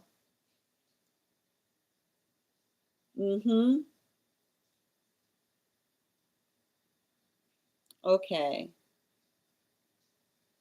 I've had what I know this, like, listen, and we're like the dreams right now, like as like it's Neptune, like moving it out of Pisces into Aries. It's gonna be it's gonna be like heavy dream territory. Oh wow. Are you kidding? Good vibes. Whew. And Anisha, thank you for the follow. Sonia. Yeah, we've had talks in the past about what or who we were both looking for. But that's what I kept on saying. Who is half of it? What is another? Right? So making sure, like, I keep on hearing like what it looks like in the practical day to day, not like the long, like making sure someone's not getting long-winded in relationality to like what they're articulating. Like, what does the day to day look like between you both? I can relate to this. They live 3 hours away. Thank you for confirming. I was like, you have to talk about that distance, right? Like it's putting energetic strain there. What does the everyday look like with that distance added to it? And thank you for the follow, Lori. You're so welcome, Sonia. Sometimes I feel like I just need to move on, but a deep connection. But here's the thing about it. I want to like the modality by which you say to somebody, like having that vulnerable conversation, being like, look, I would like to try to maintain this, but how does that look, right? Like working into the context of being able to address or articulate how that feels for you. Healthy energy will have empathy upon it. Absolutely. You're so welcome, Sonia. I've held back from telling them, but that's your responsibility, right? That's what I meant. Remember when I said, as long as you're being clear, right? As long as you're being clear in relationality to what your own expectations are, right? I keep wondering, don't wait. That shouldn't be the last conversation. It should be the first one, right? Like working through another person saying like, look, this is what I would like to energetically expect our day to day be like, and see if they share the same vision, right? Sending you so much more on that journey. Yep, I got you still on the list, Yaz. And channeling, good to see you today, dear. Hope you're doing well. Guys, make sure to give channeling some love. Working on an incredibly beautiful deck of cards right now. Hold on a moment. About to hop off. No, if you need to hop off, dear, I'm happy. So I can draw one card for you right now. All right. Whoop, hold on a minute. Just focus on. I keep on hearing. I don't know. I keep on hearing. Make sure that you don't focus on your list. Is what I keep on hearing. And I keep on hearing with focus on your list, like what moves that list forward, right? A little bit every day goes a long way. Bottom of the deck. Yeah, especially with this Ace of Cups energy. Especially with this Ace of Cups energy. Not allowing, don't get overwhelmed in everything that needs to be done. Focus on the most important thing and then move on to the next, is what I keep on seeing. And especially like as it relates to a lot of the emotionality that we're feeling at this time, because I keep on getting this, like this Capricorn new moon energy can have a lot of feelings that come to the surface, right? So just like allow it, like process as necessary. Bottom of the animal spirit guide card. Yeah, particularly with the Raven energy, right? Like I keep on hearing, like identifying the difference between a healthy fear or something. I keep on hearing a healthy fear is something that we can practically address, right? I keep on hearing it's working into the space of being like I keep on hearing our like oh thank you, that was helpful, like that was helpful and healthy, rather than like a lot of, I keep on hearing like a lot of like the trauma informed unknown fears that often rise to the surface as we're working to heal from circumstances or situations. I know that, no, the thing about it, I keep on saying this right now, the it's this energy is compounding upon, like the energy is compounding upon a lot of that, like a lot of that new moon energy in Capricorn. It's a double intensity of the Capricorn energy on top of the vulnerability that we feel with Jupiter in Cancer. So just, I keep on hearing observe, don't absorb, right? Like we'll move through this, but like moving through it with a sense of proportionality as we experience it, you know? Hi there, Bravey. Oh, I'm sending you so much support on that journey, dear. Make sure, I'm going to say the same thing that I just articulated to Itzmai. Make sure that you're holding yourself in a state of compassion. Those in spirit are always with us. They always stay very close to us. But again, this is especially with this time of year, like this particular energy right now can create a lot of emotionality. Honor the emotion, right? And sending you support on that journey. In relationality to readings, these are donation-based readings, so if you want cards pulled, it is a donation, but I'm sending you so many well wishes as you continue to go through that healing journey. Thank you, dear. And thank you for the follow, Bravey. I know it's overwhelming energy right now. You're welcome, channeling. Oh, I can't wait to see it. Yes. Thank you as well, Sonia. All right, we're going to continue right now. The next person on the list for today is Yaz. Yaz, could you let me know if we're doing a general reading or if you have a specific question you'd like me to answer? So here's the thing. I mean, like, listen, I don't find the thing, like, I need to stress this. Caps are not closed off emotionally. I know a lot of cap energy.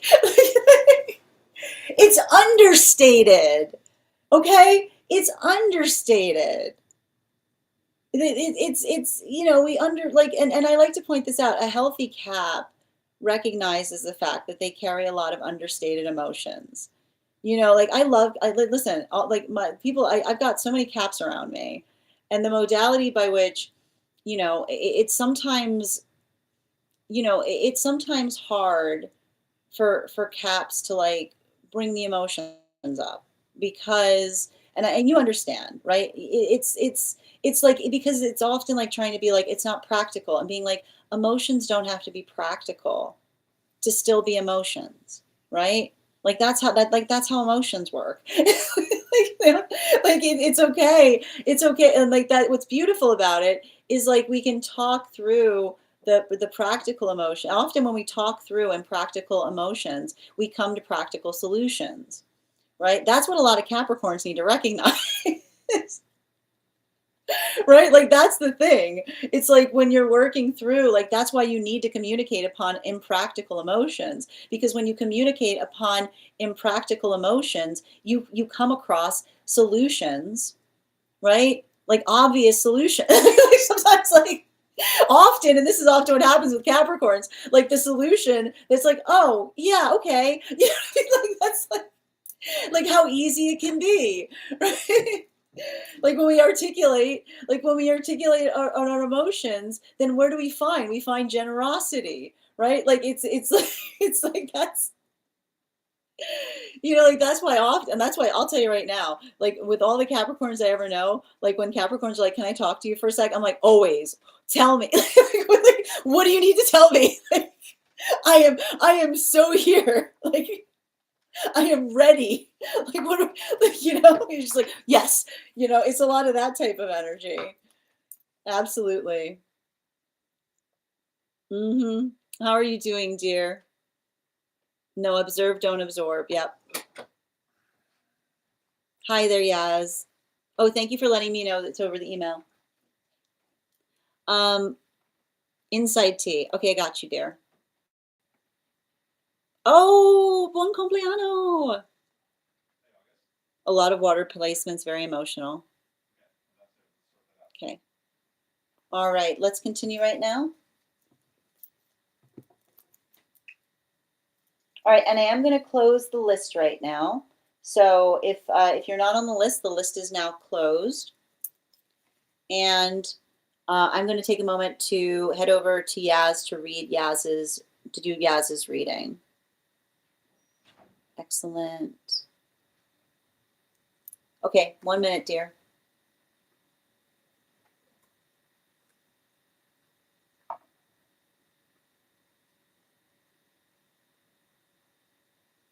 All right. Okay.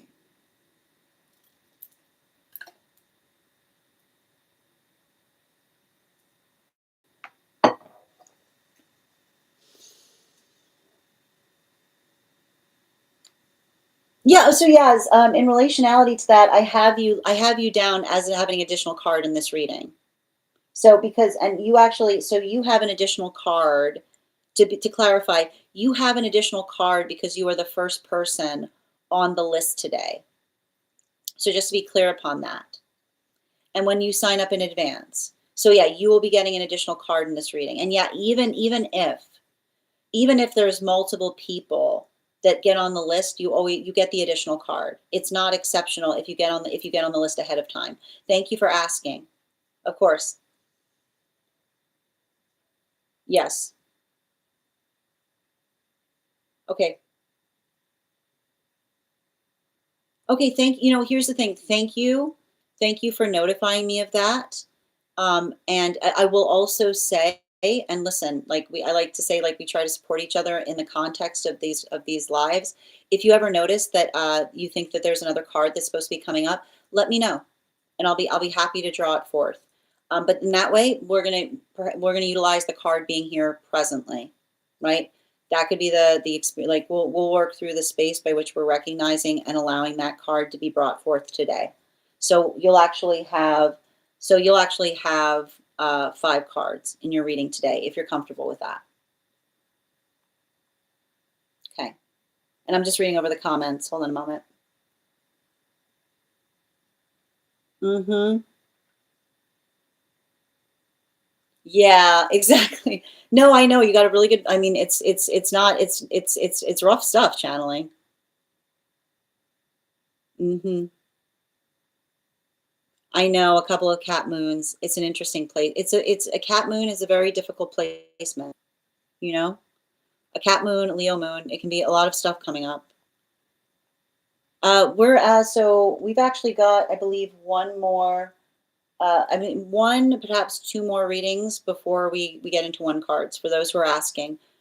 So for any of my subscribers that are waiting for their one card, just stick around. Well, if you'd like, so I think that, and thank you so much for that gift soup. So I would suggest that we effectively just, why don't we just give you that card in this reading, if that makes sense? And J Rocks, thank you for the follow. Yes, of course. Perfect. Okay, wonderful. Yes, Kimoy, I was looking for you. I love when everyone pops up. I love when everyone pops back in and go, "Am I still on the list?" Like, of course you're still on the list. I've been here. Where have you been? you, I've been here. I've been here the whole time. All right. Per, did you get on the list? I apologize if I didn't see you get on the list. Can you just let me know? Just let me know if yeah. Oh, thank you. Okay, perfect. All right.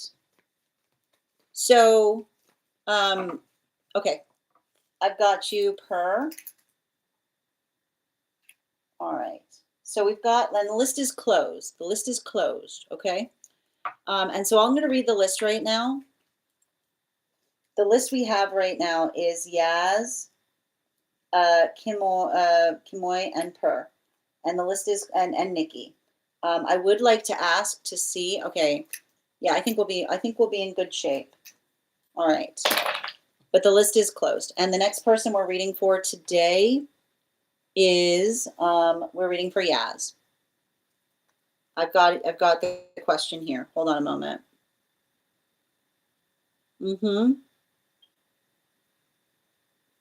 Got it. Now for this reading. Is this inside tea or outside tea, Yaz? And thank you, Uchi, for the follow, dear. If I've ever saying your name incorrectly, by all means, please feel free to correct me. Yes. Okay. Nope, I got it, dear.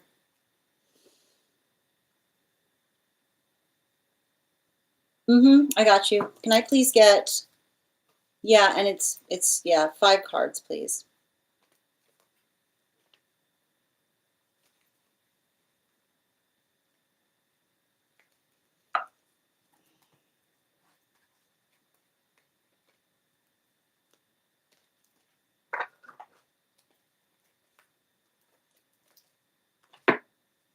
Thank you.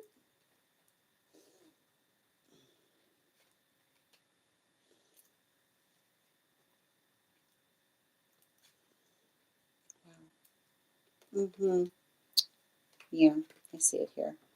So this reading feels, we got one more coming out too. And it's very apropos. It's very apropos to the reading itself. So I'm really actually glad that we held the one card, because you'll understand in a moment why that feels significant. So yeah, that makes perfect sense. You know, there's something really important that I see in relationality to the past life versus the present. And the different way that I keep on seeing that we articulated upon. It says to me, like, it feels like some sort of experience that we amplify and articulate to one another, that we can't energetically rush processes, is all I keep on getting. And the reason, like, and this is what I meant in relationality to something about the past life. I feel like there's something I don't almost hear, like I'm on, like the modality by which you often would say that to others would be the, like, there was something that you were doing. And I keep on getting, like, artisans create masterpieces, is what I keep on hearing. And why do I keep on hearing artisans create masterpieces?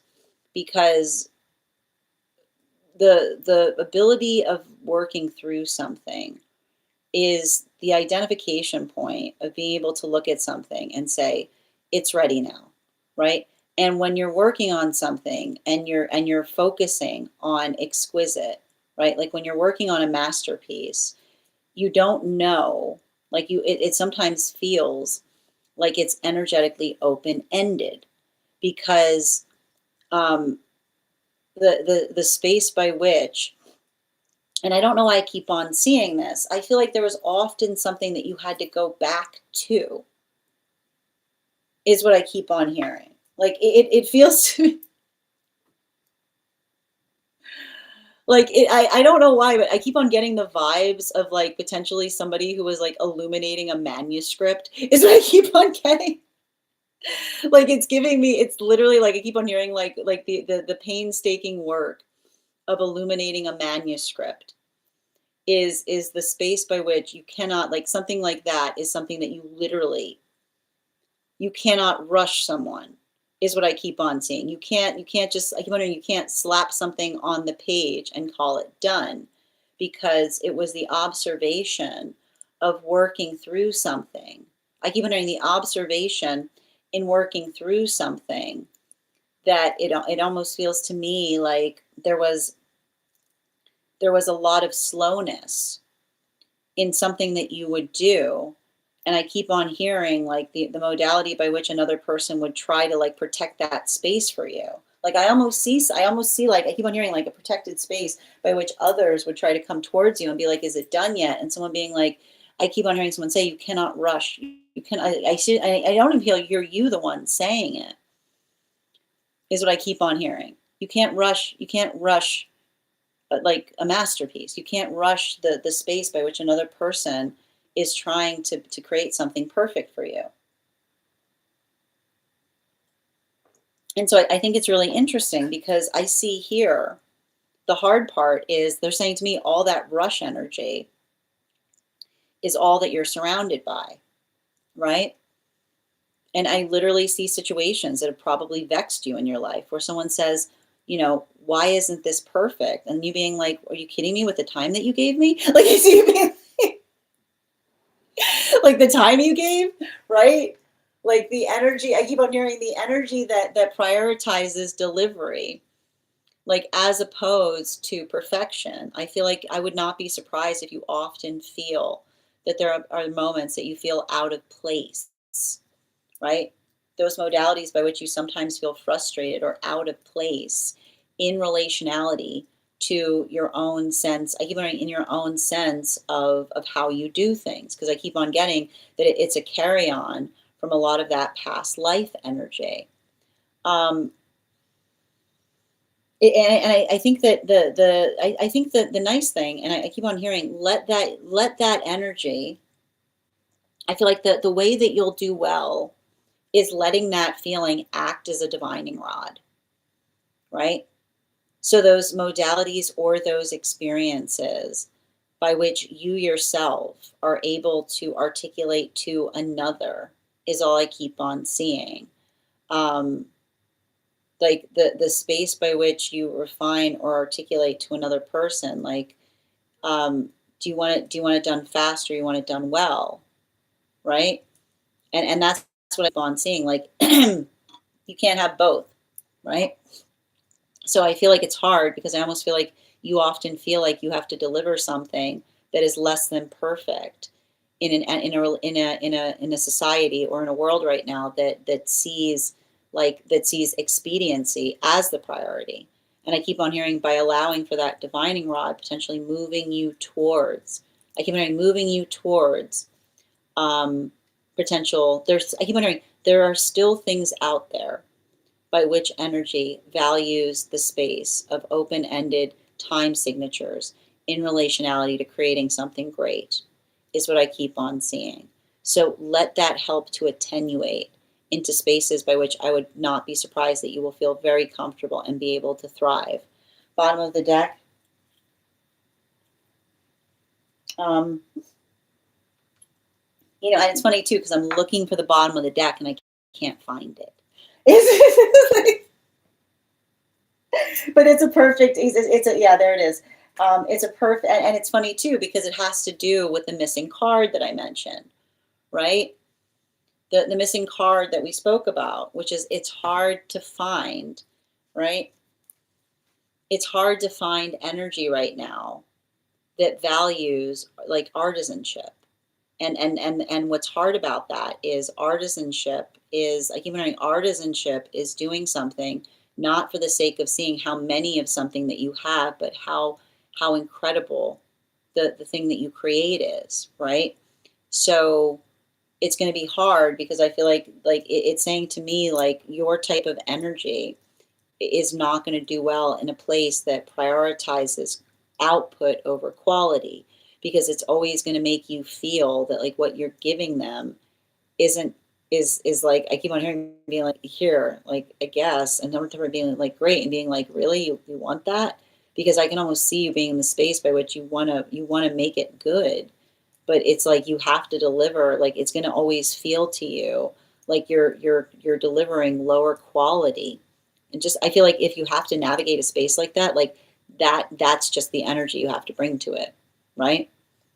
Which is like, it's always going to feel like that because you know intrinsically how good it could be if someone gave you the true time. And I feel like that's what I meant in terms of saying to someone like, this is what I can do in this amount of time, this is what I could do.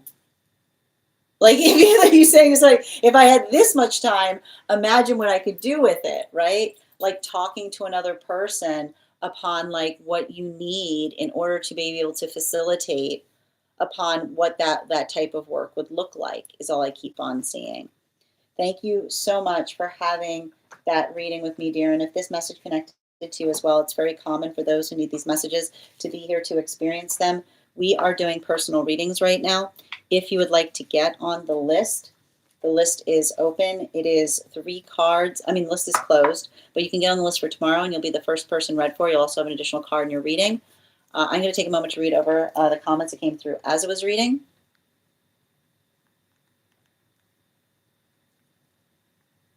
I love that. Holding a candlestick to read. Yeah, exactly. Yeah, I feel like that all my life. I kept on getting like I kept on seeing like books in front of me when I was reading on it, if it helps. Yeah, exactly. I don't find many spaces that value artisanship. I know, and that's the thing. I keep wondering, it's few and far between. Like that's what's hard about it. And thank you again, dear. All right, and Duchess, thank you for sharing the live. Always appreciate when you guys share the live. The next person on the list for today is Kimoy. Kimoy, if you're here, can you respond in all caps and let me know if you'd like a general reading or if you have a specific question you'd like me to answer? All right. Hi, dear. Good to see you. And just a reminder to anybody who's sticking around for 1 cards right now, we've got 3 more readings to do before we move into 1 card reading. So just stick around and we'll get to it. Okay. And Kim, as we wait, yep, I would like highest party message on connection with that energy. And before we continue, let's warm up those intuition muscles with an intuition check. I've got the animal spirit guide cards here. We're going to count back from 10. And when we get to 1, I will reveal the card. 10, 9, 8, 7, 6, 5, 4, 3, 2, 1. We got the seal energy. Thank you guys for participating. We'll do it again after the next reading. All right.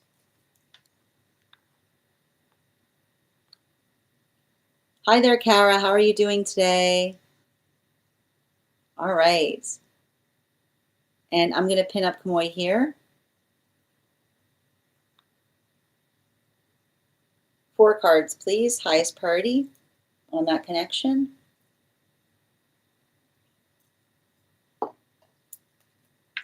And just bear with me a moment.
I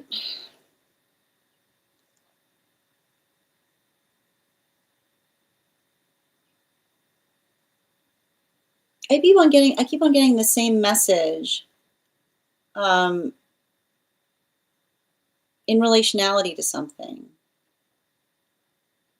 And it speaks upon the context of, I don't know, I keep on hearing, we don't push good things. And what do I mean by like we don't push good things? Um, we don't push good things because I keep on hearing the same thing. We don't push good things because when we push good things, we energetically break things, is what I keep on getting. And I feel like there's something I'm picking up upon that, you know, and I feel like there's something important there, um, that like I see somebody, and it's hard about this because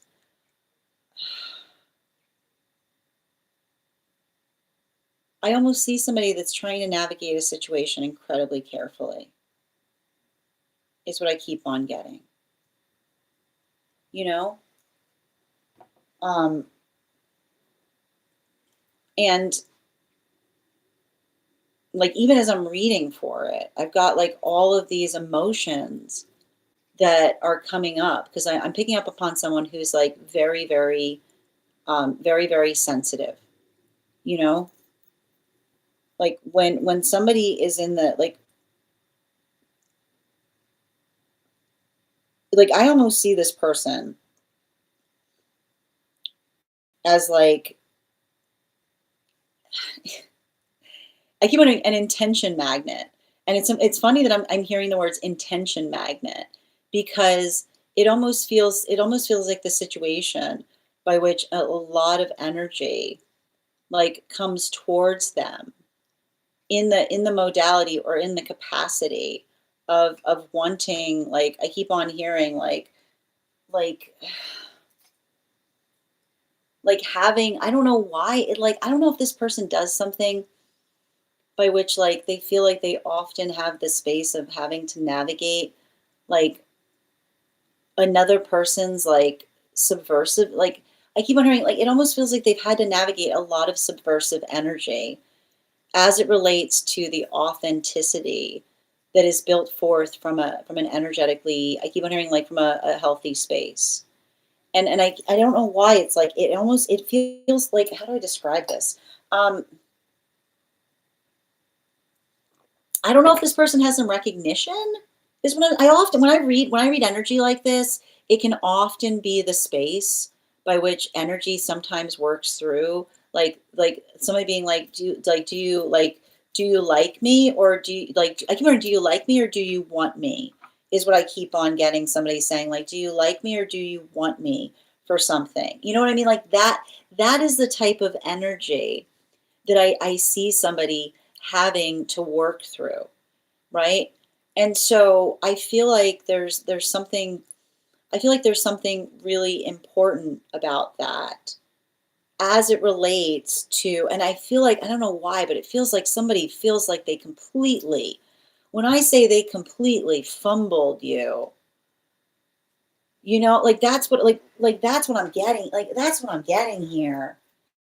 You know what I mean? And I got to point out, this is why, like this is what I mean in terms of like I keep on hearing like this is a test, like, this is why you don't test people, because you will when you're feeling energetically testy, like you will meet the most authentic, and this is what happens, right? Tests are like authenticity repellents, because when you're going through and like you're being testy and you meet like the most authentic energy you could possibly imagine, right? The modality of the unreality, right? The unreality that you've convinced yourself about in relationality, right? In relationality to another person's pure intentions.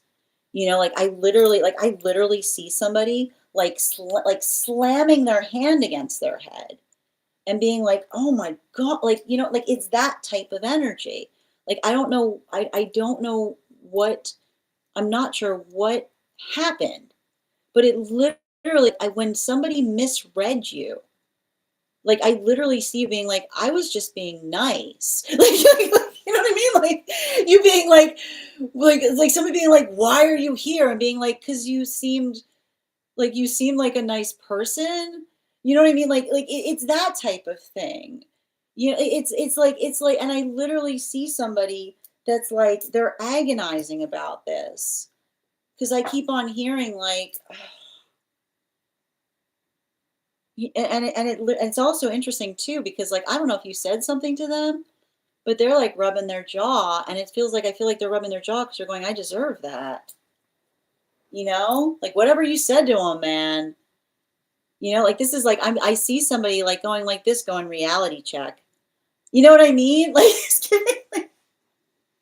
it's giving me like it's giving me a lot of that, like literally somebody being like, like they're rubbing their jaw, going reality check. Like they're I don't know what happened between you guys, but here's the thing about it.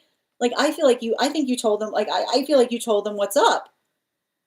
Like you like you know what I mean? Like that's what I mean. Like don't like it's giving me like don't mess with a real one because you'll mess up like like it's I can't when I read energy like this. It gives me a headache. It's just and this is like it literally feels like again I get so frustrated reading for energy. Like I literally feel like you could not have been clearer. You know? Like literally I can't. I can't.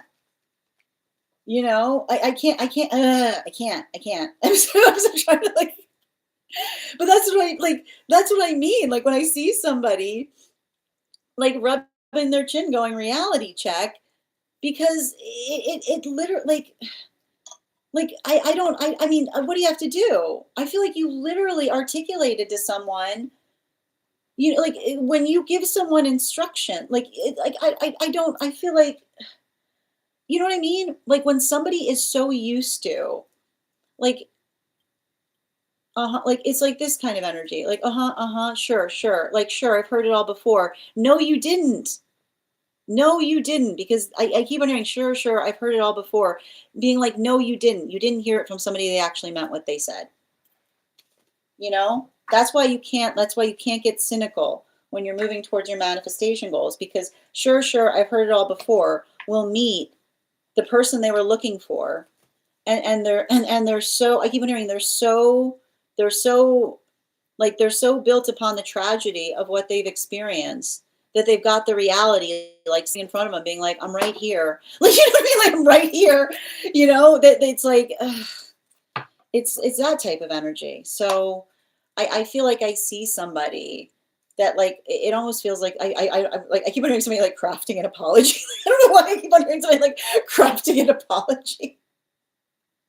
It's that type of energy I'm picking up upon because it feels like I keep on I keep on seeing somebody being like they're going like well deserved, like like it's going like that, but they're shaking their head like like loud and clear. Thank you so much for having that reading with me, dear. And if this message connected to you as well, it's very common for those who need these messages to be here to experience them. We are doing personal readings right now. If you'd like to get on the list is closed, but you can get on for tomorrow and you'll be the first person read for. You also have an additional card in your reading.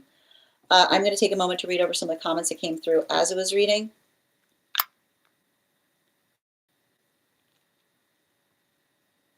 And one moment, please. Good to see. Hi there. Yes. Output and speed. Yeah, exactly. You know what's up at Yaz. Yep. Yeah, this look before even turning the cards. You are right. Thank you for also receiving this message, Duchess. And Valerie, thank you for the follow. Artistry, thank you for the follow. This is so spot on. Thank you for confirming, Kamoy. It gave me a headache too. Thank you for confirming. All right, we're going to continue right now. The next person on the list for today is, we've got, is Nikki back? If Nikki or Purr. Nikki or Purr.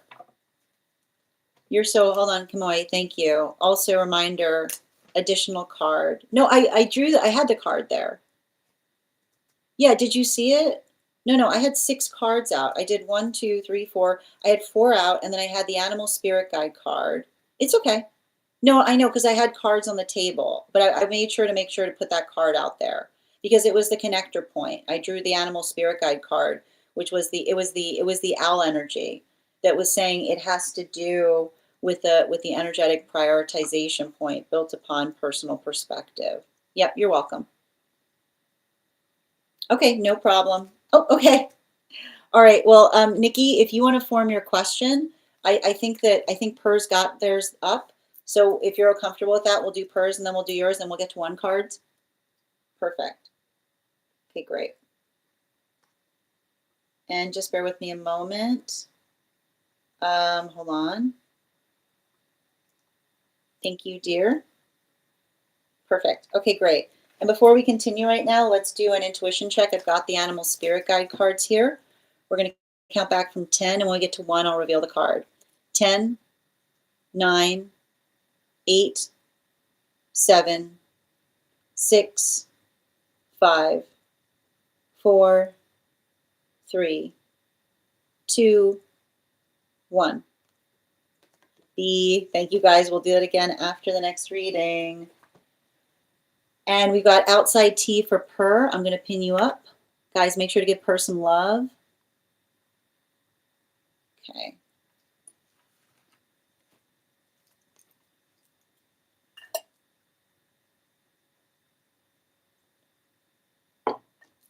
Dream interpretation. I was in a home with a little touch of an office space, but still homey, with a group of people investigating a case. I can't remember what exactly. I remember maps being very relevant and also looking at them. My special person, male energy, in the dream brought me smashed oranges wrapped in a newspaper. The most important scene was that the special male energy was teasing me about the fact that I say or scream, I know, during, during an act of intimacy. He said this in front of a colleague of mine, or the colleague maybe said it to him because he overheard us. This made me laugh because it was funny, and I like to be teased. Okay, perfect. Can I get 4 cards, please, for Purr? Highest priority messages, please. Whoop. Okay, got 1 there.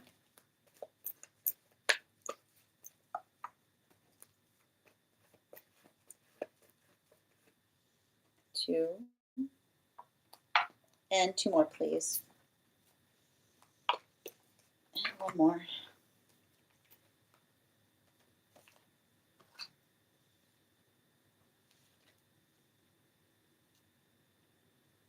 Okay. All right.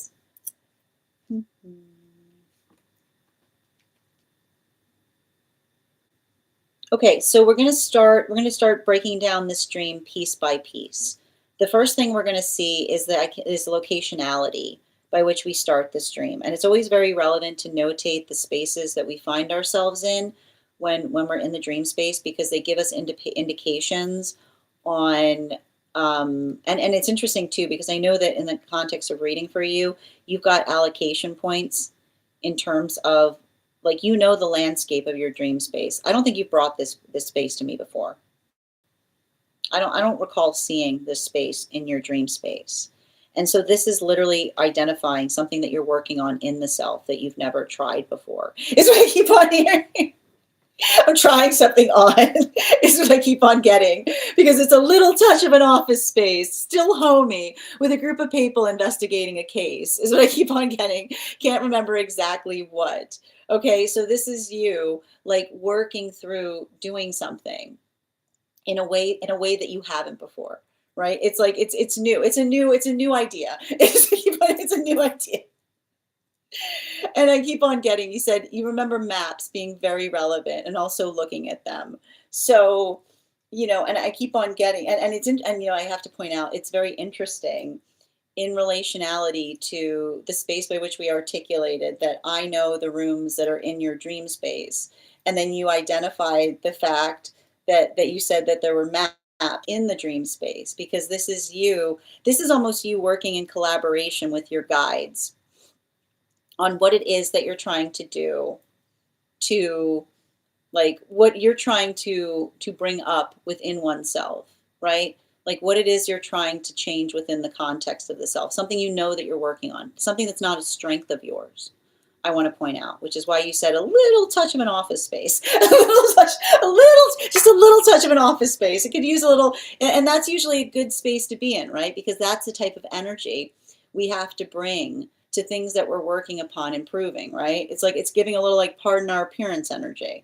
Okay, like pardon our appearance. Like I'm trying to get better at this. I'm trying to recognize it. I'm trying to adapt for it. I'm trying to accommodate to it. And it's interesting that you identified that in that space, you said masculine energy in the dream space brought you smashed oranges that were wrapped in newspaper. Because, the space by which the space by which we work through, and I want to describe this. The what is uh, like the space by which we identify or recognize, like the orange is in the space of a dream. How do I describe this best? Is it's identifying what it's going to energetically take to help you make those energetic changes, right? And I think it's interesting that you describe the fact that the oranges themselves arrived like smashed and wrapped in newspaper, because it's a conversation upon what we're trying to do versus like what another person is energetically bringing us, right? And, and so and everything I keep on seeing here is um like I just want to point out, like do you want to I want to this is literally the conversation that is happening right now in relationality to you and your guides. Like you see the guides, like the guide, you and the guides are sitting there, you got all these maps, you're like, all right, this is what we're trying to do, this is what we're trying to improve upon the self, right? The identification point of what it is that we're trying to identify, and the modality by which someone arrives, right? Like someone arrives with smashed oranges, right? It literally creates the context of what is that? What is that? Like the incongruity, right? Like the incongruity of working upon something and then someone bringing something to you that is not necessarily helpful. Like it's not helpful, right? In fact, and I need to point this out, if you're working on maps, right? If you're working on maps and someone just brings you smashed orange, like the space by which they bring something messy like that, what would you typically say to someone? You can't have those in here, right? You can't have those in here because it's antithetical to the work that you are energetically doing, right? Because it's the space by which, and I keep on hearing, was the context by which they were hoping that you could energetically repair it, and or the context being like, like I keep on hearing things. Now this is the important part, right? And because this is why we can tell, this is what we can tell is so important, right? And this is what I love about your guides, because your guides are very smart in relationality to helping you identify or recognize. There is something to be determined, and this is why I haven't pulled these cards yet, between the difference between a fixable problem versus a fundamental one. And the conversation that we see that's happening with the guides is understanding, right? There are, and this is what we see, like the modality by which, um, the modality by which we try to articulate to another, right? And here's the thing I want to describe. You know what was happening in that moment, right? You and the guides were saying what we could use here is a little energetic, like juice, right? Like the modality by which you identify the space by which you were looking for the modality by which you could articulate upon something that feels like it's moving in the right direction. But the modality of another person misunderstanding, right? The modality of another person misunderstanding what one says in the space by which you articulate what an energetic need is, and instead they bring you something that feels counter oppositional to what you asked through, is working into the context of saying, what is that? Right? Like, what is that? And here's the thing about it, and this is what's beautiful about it, and brings us to that final part of the dream. It's a conversation. It's a continuation of the conversation between obtuse or intentional, right? And the hard part is that when we're working into the experience by which we don't, like when we're working into the experience by which we don't know ourselves, we often, it's easy to get energetically like turned around, right? The space by which we simply don't understand, right? Is how we heal something, right? It's the modality by which we articulate to each other and say, like, look, and this is the energetic benefit of the doubt that you are effectively working through to a certain extent, because it's a modality by which you articulate to another. And in the context by which you said, and I like to point this out, the space by which you said that you are having an intimate moment with that counterpart, and you articulated to them and said, I know, right?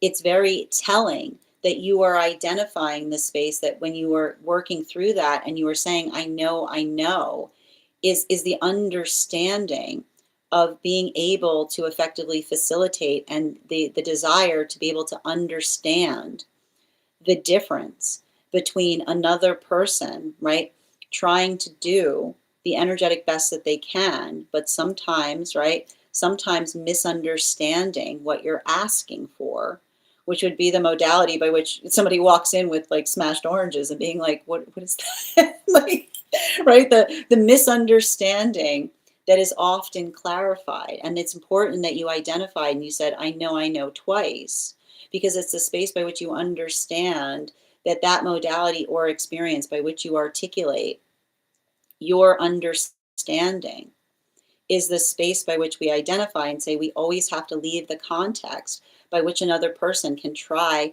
to do something in a better way, right? The space by which they can effectively try to work towards energetic rightness. And so that's why I keep on seeing, like, that's what the guides were effectively showing you, which is saying, allowing for another person to maybe not be perfect as they're trying to come towards you, but you being able to articulate to them how they can do something better creates the context of helping you perceive the difference between obtuse versus intentional, which is the modality by which another person does not intend, right, did not intend to do something, versus the modality by which they arrive into the space of personal understanding. This brings us to the bottom of the deck message on this reading. Yep, we've got here the Nine of Pentacles in its upright. So what are we effectively seeing with that Nine of Pentacles energy? It's a conversation in recognizing and understanding the energetic prioritization point in relationality to what it is that we ourselves are working through. And I think that we've articulated before that you're doing a lot of work in terms of like allowing the context of healing from any kind of perfectitude, right? And this is what we talk about, like perfect. Don't let perfect stand in the way of progress, right? The modality of being able to recognize something that is amenable or adaptable is built upon the context of healthy communication. So those modalities or experiences by which we're able to energetically refine upon something allows us the ability to be able to define if we can do something energetically better. So everything I keep on seeing in relationality to a lot of that work is being amplified or articulated by your own ability to effectively like recognize and be clear.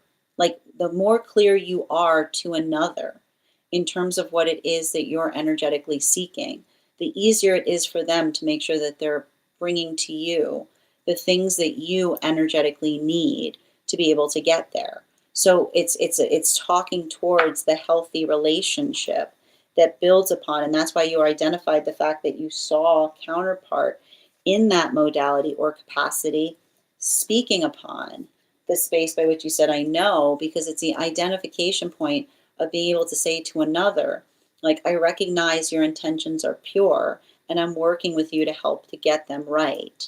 So continue to do that and like continue to work through that even as you're effectively articulating or identifying what the shape of that work is. Thank you so much for having that reading with me, Per. And if this message connected to you as well, it's very common for those that need these messages to be here to experience them. We are doing personal readings right now. If you would like to get on the list is closed, but you can get on the list for tomorrow and you'll be the first person read for. You'll also have an additional card in your reading. I'm going to take a moment to read over the comments that came through as it was reading.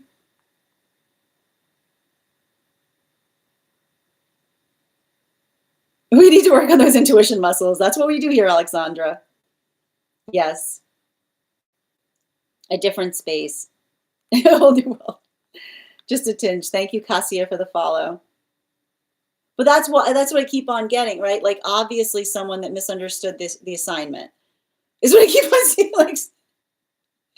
Like somebody misunderstood. Yeah, exactly. Mm-hmm. Exactly. Yes. Exactly. Yeah, exactly. You got it. And this is what we talk about, like the difference between helping another person identify what they might have misunderstood versus what we energetically meant, right? Yes, working to do better. Yeah, I'm actually am good at recognizing action, but communication to be clear is what I need to work on. Well, that's why that was the bottom of the deck. Don't let perfection interfere with progress. Exactly. You're so welcome, dear. All right, the next person we are reading for today is Nikki. Nikki, if you're here, can you respond in all caps and let me know if we're doing a general reading or if you have a specific question? And also, friends, we're at 74.2K likes. When we get to 100K, I will be gifting a reading back to the collective. So make sure you're tapping that screen and we'll get to 100K in no time. Hi, dear. How are you today? And as we wait for Nikki's question, let's warm up those intuition muscles with an intuition check. I've got the animal spirit guide cards here. We're going to count back from 10. And when we get to 1, I will reveal the card. 10, 9, 8, 7, 6, 5, 4, 3, 2, 1. Look at Julia. Well done, dear. Excellent. All right, Nikki, what do we got? Are we doing... I haven't seen your question come through, if you've posted it.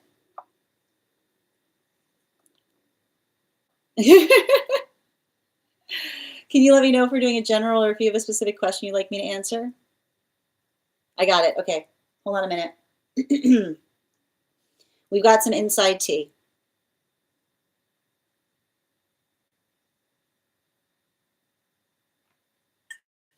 Okay. I got it. All right.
So coming off of the reading that we just had, I feel like there's something. I feel like there's something important that we're identifying, and the recognition of I keep like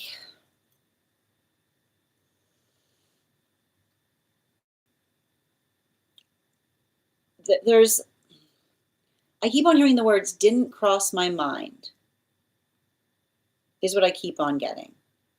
And why do I keep on hearing it didn't cross my mind? Because I keep on hearing we can't get upset in the modality by which we recognize that things sometimes don't come across our mind, right? And I keep on hearing this as it relates to like going through an energetic checklist, right? And I keep on and you know, I feel like that's the type of energy that I'm picking up upon because I keep on hearing like the way by which we understand that we cannot like we don't work into the context of saying if you need to be like I want to describe what I see. So I see somebody who is hyper aware. Okay, like they're energetically hyper aware at all the time. And the thing is, and you have to understand this, the modality by which we're hyper aware often is like, and I know it's hard to understand, like it's frustrating. Hyper awareness is sometimes it's natural, sometimes it's triggered by a trauma response.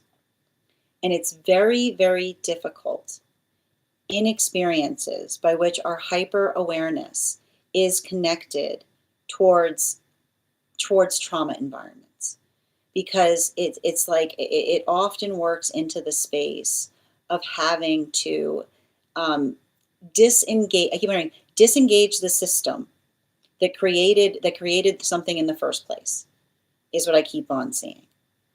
Um, and so I think that's I feel like I see somebody that's working really hard through that because and I keep on getting um, like the space by which and this is the thing about it like when we are energetically hyper aware and our energetic shadows come up it can sometimes make us feel right it can sometimes make us feel like we are right back like we are right back in the environment that effectively created a trauma in the first place.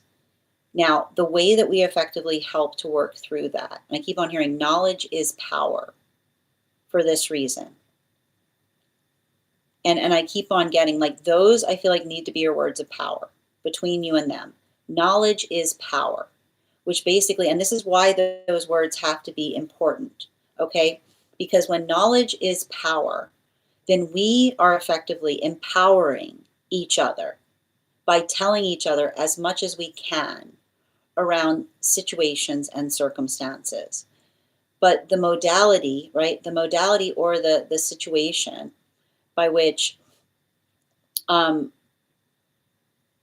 like the modality or the situation by which we feel like, and I keep on getting, sometimes we feel, um, sometimes we feel energetically disempowered when we don't have knowledge that is given to us. And so I feel like that is the work that you need to have in a conversation with a person to say to them, I want to make sure that we're both operating in the space by which we understand that we're trying to do everything possible to make sure that we are energetically succeeding for each other, right? But the way that we are basically able to succeed help each other succeed is by knowing as much as possible around situations and circumstances. So I keep on seeing that it doesn't have to be like the one thing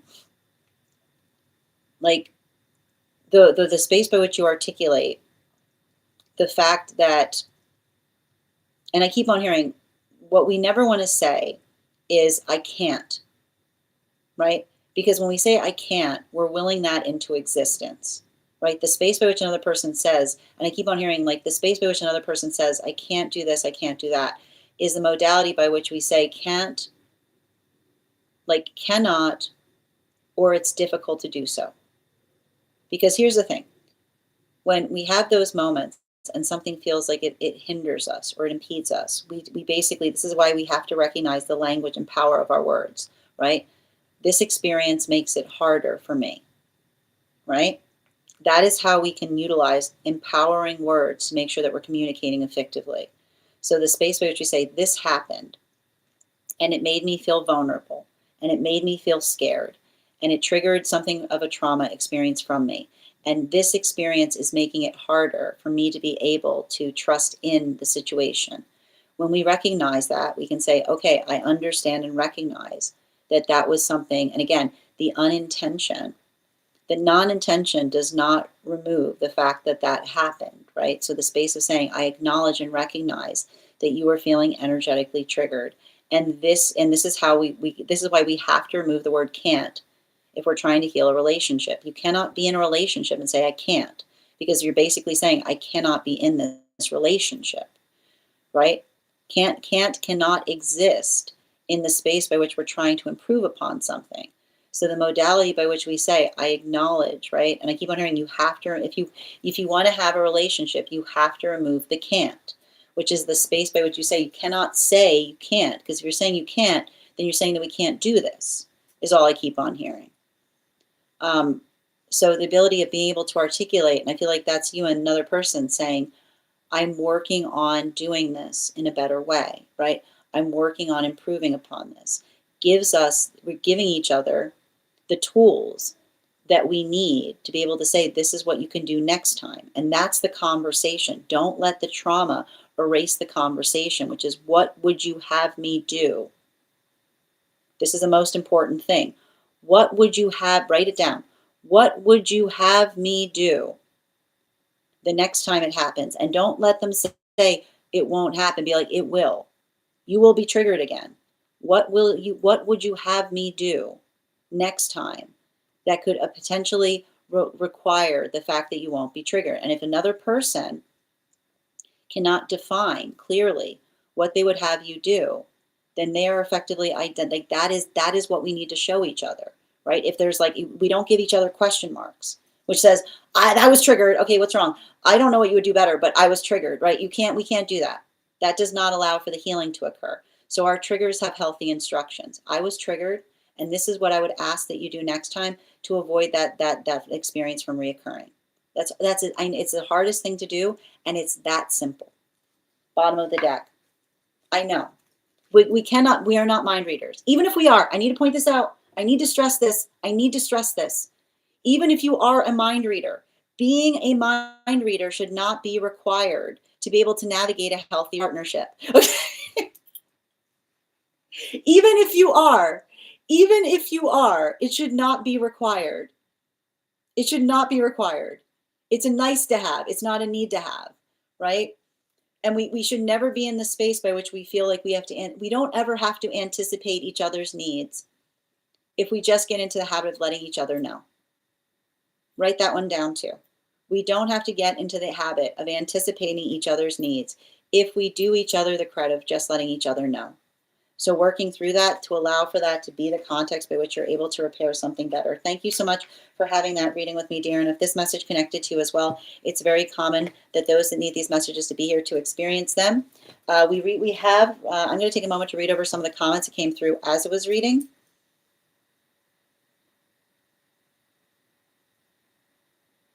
Excellent.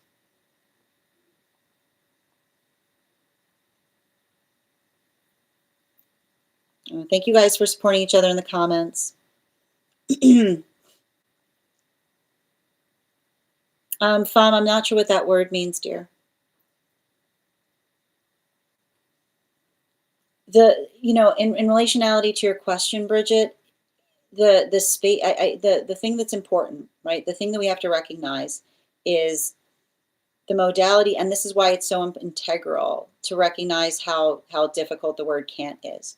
We can't be in a space by which we articulate that we would desire to be in something, but we can't do something, right? Like that is the that's why I said we have to remove the can't, because the modality by which we articulate can't, right?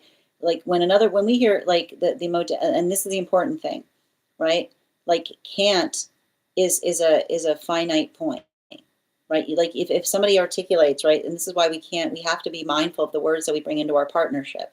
We can't say that we want an ideal partnership and then say, I can't trust you, right? Because the modality, or I can't let go of this anger, or I can't let go of this pain. Because what we're basically saying is we're determining to another the conditions by which they're going to find us in relationship. Be like, we don't, because we don't say to each other, I would like you to stay in this relationship, but now the context is you won't find any trust here. That's not a healthy space. This is why we talk about the space of saying it's hard, but I'm working towards it, right? The space by which we articulate to each other what we can do, right? We give each other the tools we need to get there. We don't create those finite spaces that say, like, it's on you, it's not on me. It's a mutual collaboration that allow things to be possible. And this is why we articulate upon the fact that every relationship is different in terms of what is needed in order to repair it. And so that is the determination point that we were seeing that was arriving in that reading, like the removal of can't that allows the ability of something to be energetically possible. Thank you again for having that reading with me, dear. And if this message connected to you as well, it's very common for those that need these messages to be here to experience them, and sending you so much support on that journey. We are going to get started on one cards right now. So if you would like a one card reading and you are a subscriber, go ahead and put your question in the comments. I'll be happy to pull a card for you. If you would like to become a subscriber, your superfan status will make you eligible for a one card. I got you, Ruby.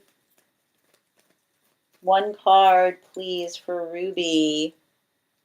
You see, you guys doing this with the dreams with one cards, it's very difficult because there's usually a lot going on in the dream space, but we'll do our best.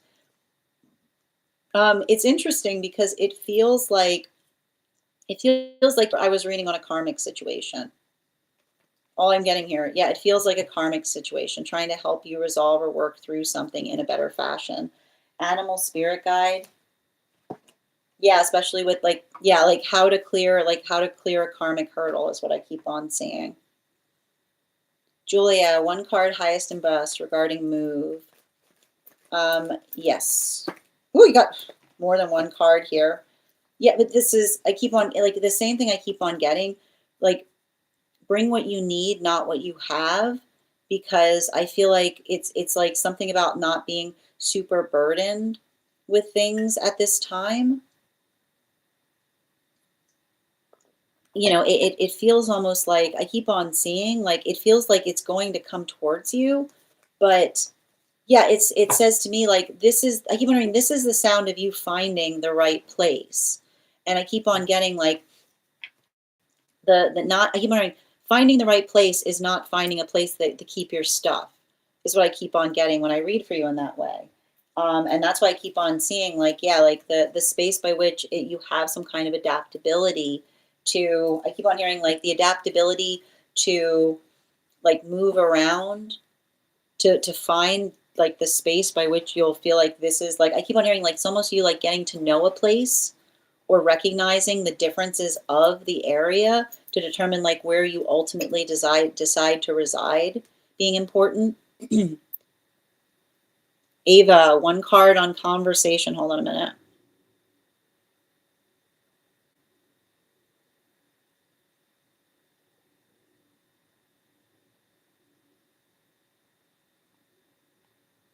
One conversation with N, please. Page of Swords in its reversal. I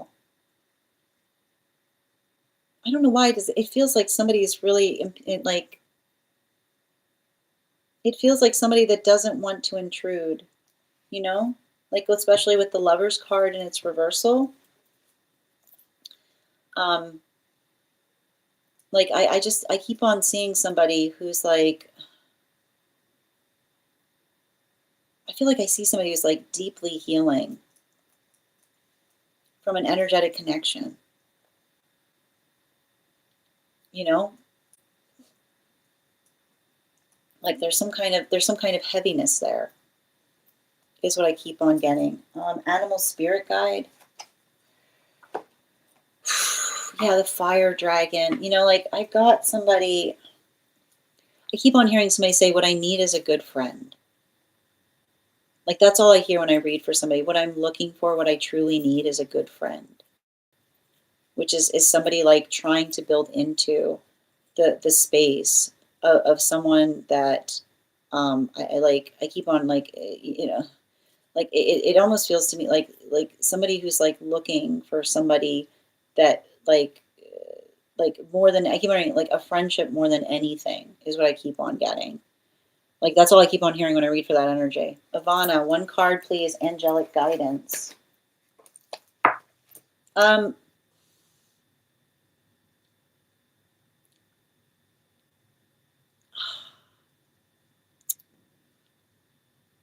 I don't know why I keep on hearing this.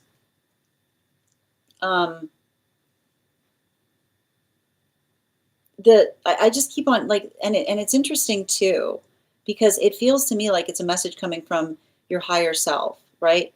The shape of trauma that we're healing from is the shape by which we constantly feel like another person is trying to impress upon us the space by which, like the space by which we made a wrong, and like the space by which we made a wrong choice, right? The modality by which we identify or recognize what feels like, the space by which we identify or recognize what feels positive or healing is often articulated and amplified in relationality to being able to define to another person um, like what we can do better. And I've got a lot of that energy. Like I've got a lot of that energy between you and another person.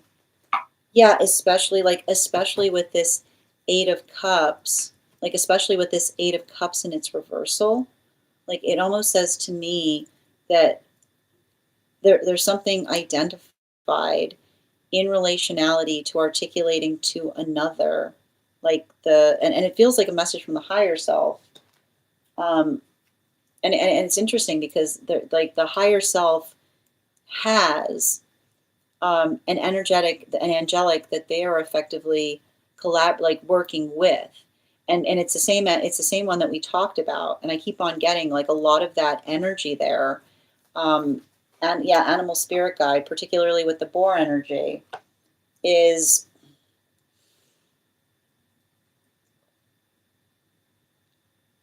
and I feel like there's like this is what I keep on getting like it's almost like the message is coming through that says like it's okay to be persistent upon things, right? Like your persistence, like your ability to articulate or identify, like something. I keep wondering, the ability to identify what's not okay is the context by which something gets better, is all I keep on seeing.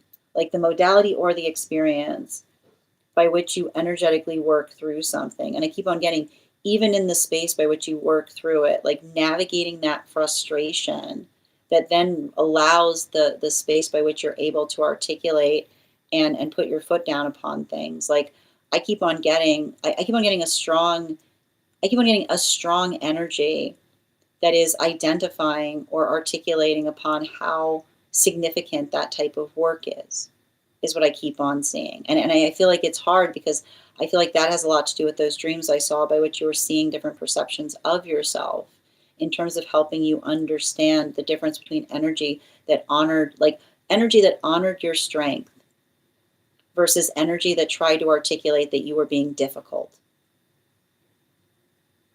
I'm going to say that again. Energy that honors your strength versus energy that tried to articulate that somehow you were being difficult for having it. Nikki, one card, highest priority, please. Everything is possible so long as the work is mutual. You cannot be in a healthy, like, yeah, a healthy, oh my gosh, do you see this? Did you see what happened here? So you know how sometimes my cards slip into this deck? Everything is possible so long as the work is mutual. Can't is the toxic word that we bring into relationship. Because when we say can't, we're basically saying it's null, right? It's not going to happen.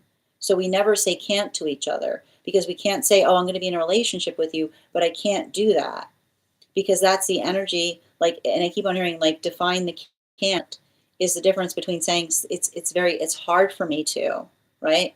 This is why words are important, right? It's hard.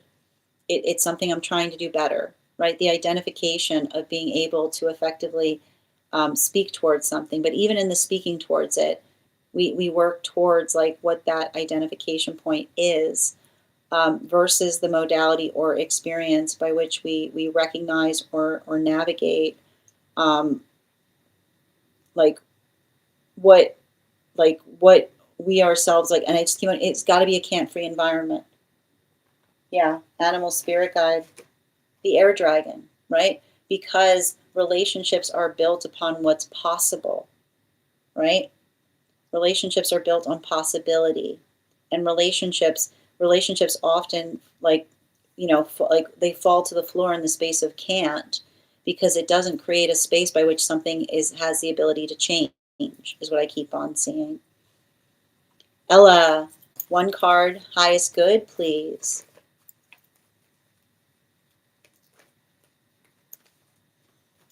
Knight of Swords in its reversal. So I feel like this is helping another person, like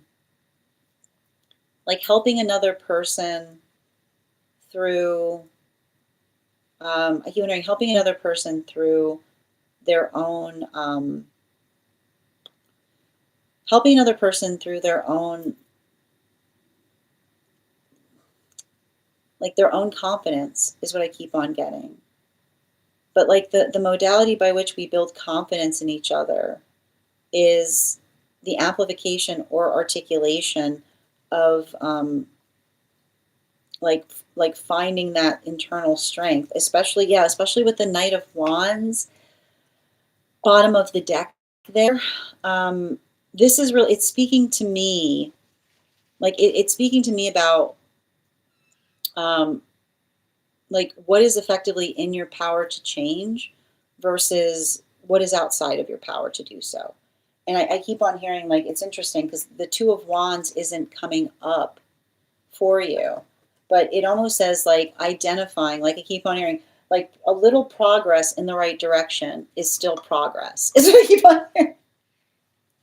Like, a little progress in the right direction is sometimes, like, a huge accomplishment. So I keep on seeing, like, recognize, recognize and identify where you see, like, where you see that progress, like, let it empower you, because something about the ability to effectively identify or articulate upon that, I just keep on seeing, like, that is, like, your determination. Like, don't let it change. I keep hearing, don't let it change.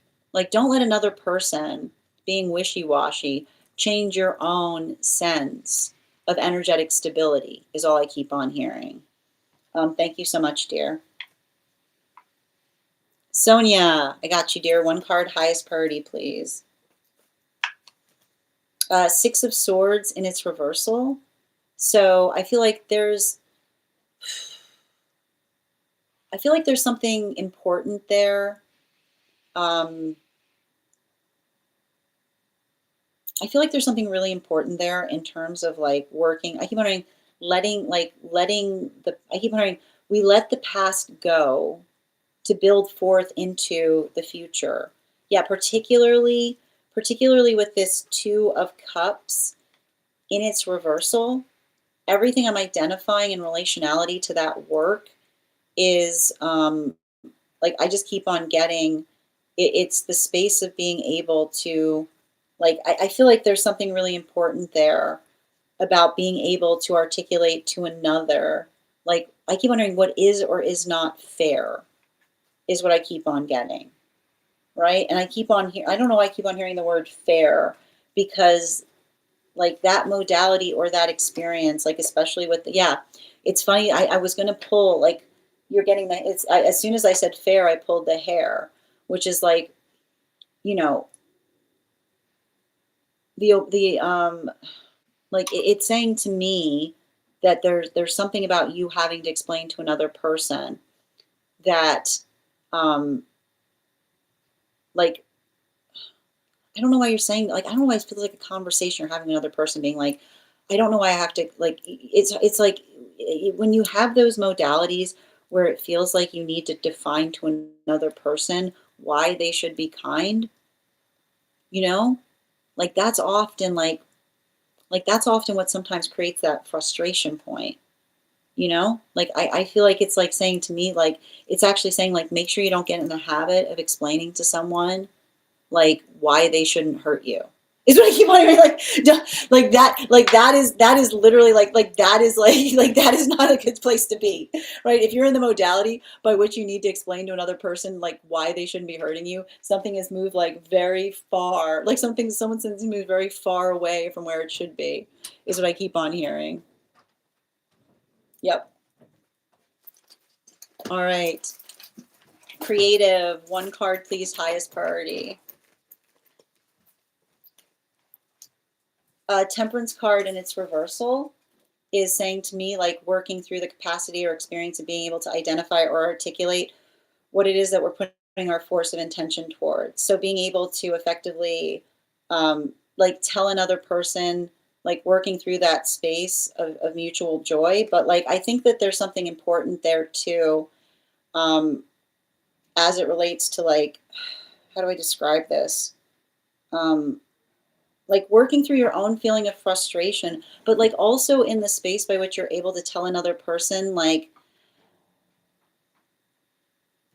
how like how their own feeling is affecting you is what I keep on getting, you know? Like it's working into the context of like building into the space by which we articulate upon our energetic feeling, but even in the space by which we articulate it, we're able to identify or recognize what we're working on changing. But even in the space of like animal spirit guide, yeah, like it's saying to me like like there's some kind of force of intention there as it relates to feeling I keep on getting the amplification of the amplification of the happiness that you're trying to bring to a situation. So it's like making sure that you and another person are on the same page as it relates to like what that higher purpose is what I keep on getting, you know? Like it's saying to me like it feels like teamwork energy. One card on feelings for Claire, please. We've got the Six of Pentacles in its reversal. So there's something important there as it relates to um, giving, like being, I feel like being generous to another person in terms of what they themselves are working to resolve and fix. Yeah, especially with the Five of Pentacles in its upright. Um, there's something significant there that I'm seeing as it relates to like you and another person sharing trauma. And I keep on getting like when we're working through shared trauma, it's the space by which we articulate to each other. Like sometimes it makes it harder because it's making sure that you and another person are bringing what is needed to a situation instead of like seeking, like instead of both being in the space of seeking something from another, right? So make sure that you're saying like again, animal spirit guide. Yeah, especially with that frog energy, like what do I need to bring forth to allow something to move in a more productive fashion, right? Like what do you have to give as opposed to like looking towards what you're not receiving, like embodying the manifestation goal. Yeah, thank you. Bridget, one card for tonight, please. Especially with the Knight of Swords in its reversal, I feel like there's something significant and important there about helping another person, like overcoming their own energetic fears around something. Yeah, bottom of the deck with the 5 of Pentacles in its upright.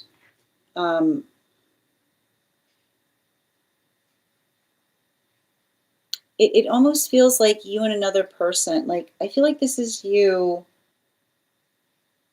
like, trying to articulate to another, like, what it means to find courage through something, is all I keep on seeing. And the modality by which I keep wondering, the space by which we find courage in things is identifying or recognizing, like, I keep on getting, how do I describe this? It's so hard, especially with this, like, yeah, hold on a minute. Yeah, especially with the owl energy. Like, I literally see a situation by which you're trying to articulate to another person, um, that, like, it says to me, like, while you understand and recognize that their intentions are pure, it's still like there's something about, like, still requiring, like, being able to have a conversation in terms of, like, what you can do, right? Versus what you need another person to do, right? It feels like you kind of working towards a healthy communication with someone, or building that healthy back and forth. And I keep wondering, that energy, that effort's never wasted. Alexandra, 1 card on going forward from that situation. The Chariot in its reversal. I mean, I feel like this is going back to that reading that we had, right? I mean, I think the important thing to identify there, like, and I think that this is like I feel like the guides are showing something to you to help you recognize that, like, um, if something hurts, right? Like, the modality by which something hurts is, like, and I want to describe this, like, yeah, like, if you would not do something to another person, then you don't have to be present to experience it, is what I keep on hearing. Right? The modality by which we energetically work through something is amplified and articulated by the force of intention that we're effectively able to. And I feel like that's what I meant in terms of, like, I feel like something that you're like I feel like you're navigating an owl. You know what I mean? And a lot of that, yeah, like with the seal energy, which is, I keep on getting, like, you can understand, like, you can let the understanding of what's going on in that situation be the force of intention that allows you to be able to move forward from it. You know? Like, that's what I keep on getting about it. Like, you being able to be like, okay, like that in itself, like, it does. And I want to point out, like, if it feels like it's somehow directed towards you, like, healthy energy doesn't, like, doesn't side glance, is what I keep on hearing, right? Like, energy, like, healthy energy doesn't, like, I keep wondering, healthy energy doesn't advance performatively, which is the space by which another person says, like, you know, like almost like, it's coming back to another reading we had where I kept on getting somebody with, like, a pained look on the face, being like, that's them navigating their choices, right? That's their choices. They're not your choices. I feel like that's how you're effectively able to move on from that. Yeah. Oh, interesting. But that's what I meant about the positivity. Remember when I said that it was clear? Because it's working through, like, it's helping you understand what you need to bring to make sure that it doesn't become a karmic situation. Kamoy, 1 card, highest priority, please. Um, Go for it. What are you waiting on here? This feels very activating. Yeah, the five of Pentacles in its reversal does not want to leave the bottom of the deck right now. Like, don't make choices right now that are fear-based. Make choices that are positive upon your highest hope towards things. Animal spirit guide. Yeah, especially with the boar energy, like, that's articulating upon working through the power of our own intention that allows for, I keep on hearing like the space by which we're able to identify and articulate how we feel. Like I keep wondering, allow a vulnerable conversation to fortify something better in the future is all I keep on getting. Esteban, good to see you. Grand evening. I like that. Oh, that's so wild, Ruby.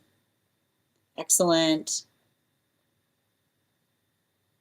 The list is closed, Billy, but you can get on for tomorrow and you'll be the first person read for. You're so welcome, Ella. One moment, just reading over the comments. Jennifer, the list is closed right now. If you wanted to get on the list for tomorrow, thank you for the follow. We're doing 1 card readings right now for super fans. If you'd like to become a super fan, I'm happy to draw a card for you. Esteban, 1 card for the new moon. It says to me like focusing on healthy relationship, focusing on ideal counterpart, right? Writing down what those manifestation goals are. Bottom of the deck, right? Also writing about the changes by which one is working on changing within the self. I keep on hearing healthy energy. Healthy energy will be supportive of your progress in the right direction. Animal spirit guide with the air dragon. Positive communication that fortifies better outcomes. Excellent. You're welcome, dear. Can't-free environment. Yep. You're welcome, Sonia. How are you doing today, Marquis? And thank you for those gifts, Billy. Good to see you. 1 card, highest priority for Billy, please. T, good to see you. Billy, this is talking towards like honoring our energetic choices. Bottom of the deck. Yeah. Right. Like helping, like working into a supportive space. Like I keep on this 5 of Pentacles doesn't want to leave the bottom. Like working, like not being energetically reactive, but allowing the sense of like allowing our emotions or allowing our vulnerability to honor our choices, right? Making vulnerable choices in the right direction. Animal spirit guide. Yeah, especially with the fire dragon, right? Like not letting frustration, not letting frustration stand in the way, but allowing the context by which we're able to do something in a better fashion. 1 card on love for Tate, please. This card, man, today got a lot of that 5, but it says to me like working into the space of understanding what is possible to heal versus what it is that you're healing from. Bottom of the deck, yeah, especially with the Queen of Pentacles, if you're doing that work, honor how far you've come, is what I keep on hearing. Animal spirit guide. Yeah, we've got the wolf energy, right? I keep on hearing when we have healthy standards, we work voraciously to protect them. And I keep on hearing when we're in the space by which we honor those modalities, then it's the joy. I keep on hearing it's the joy that we feel between us, because it's a space by which we feel that amplification in relationality to what is energetically shared. 1 card regarding the text, please.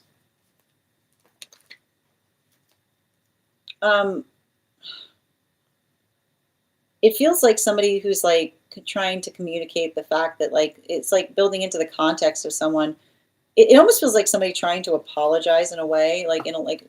And I want to point out like a healthy, like, you know, it almost like I see somebody like almost working through the space of trying to articulate upon something that they could not see, or like working in that space there. Animal spirit guide, yeah, especially with the frog energy. I don't know. It feels like it's referencing a conversation you and another person had. You know, like it feels like there's a lot of that there. You're welcome, Bridget. You're welcome, Ruby.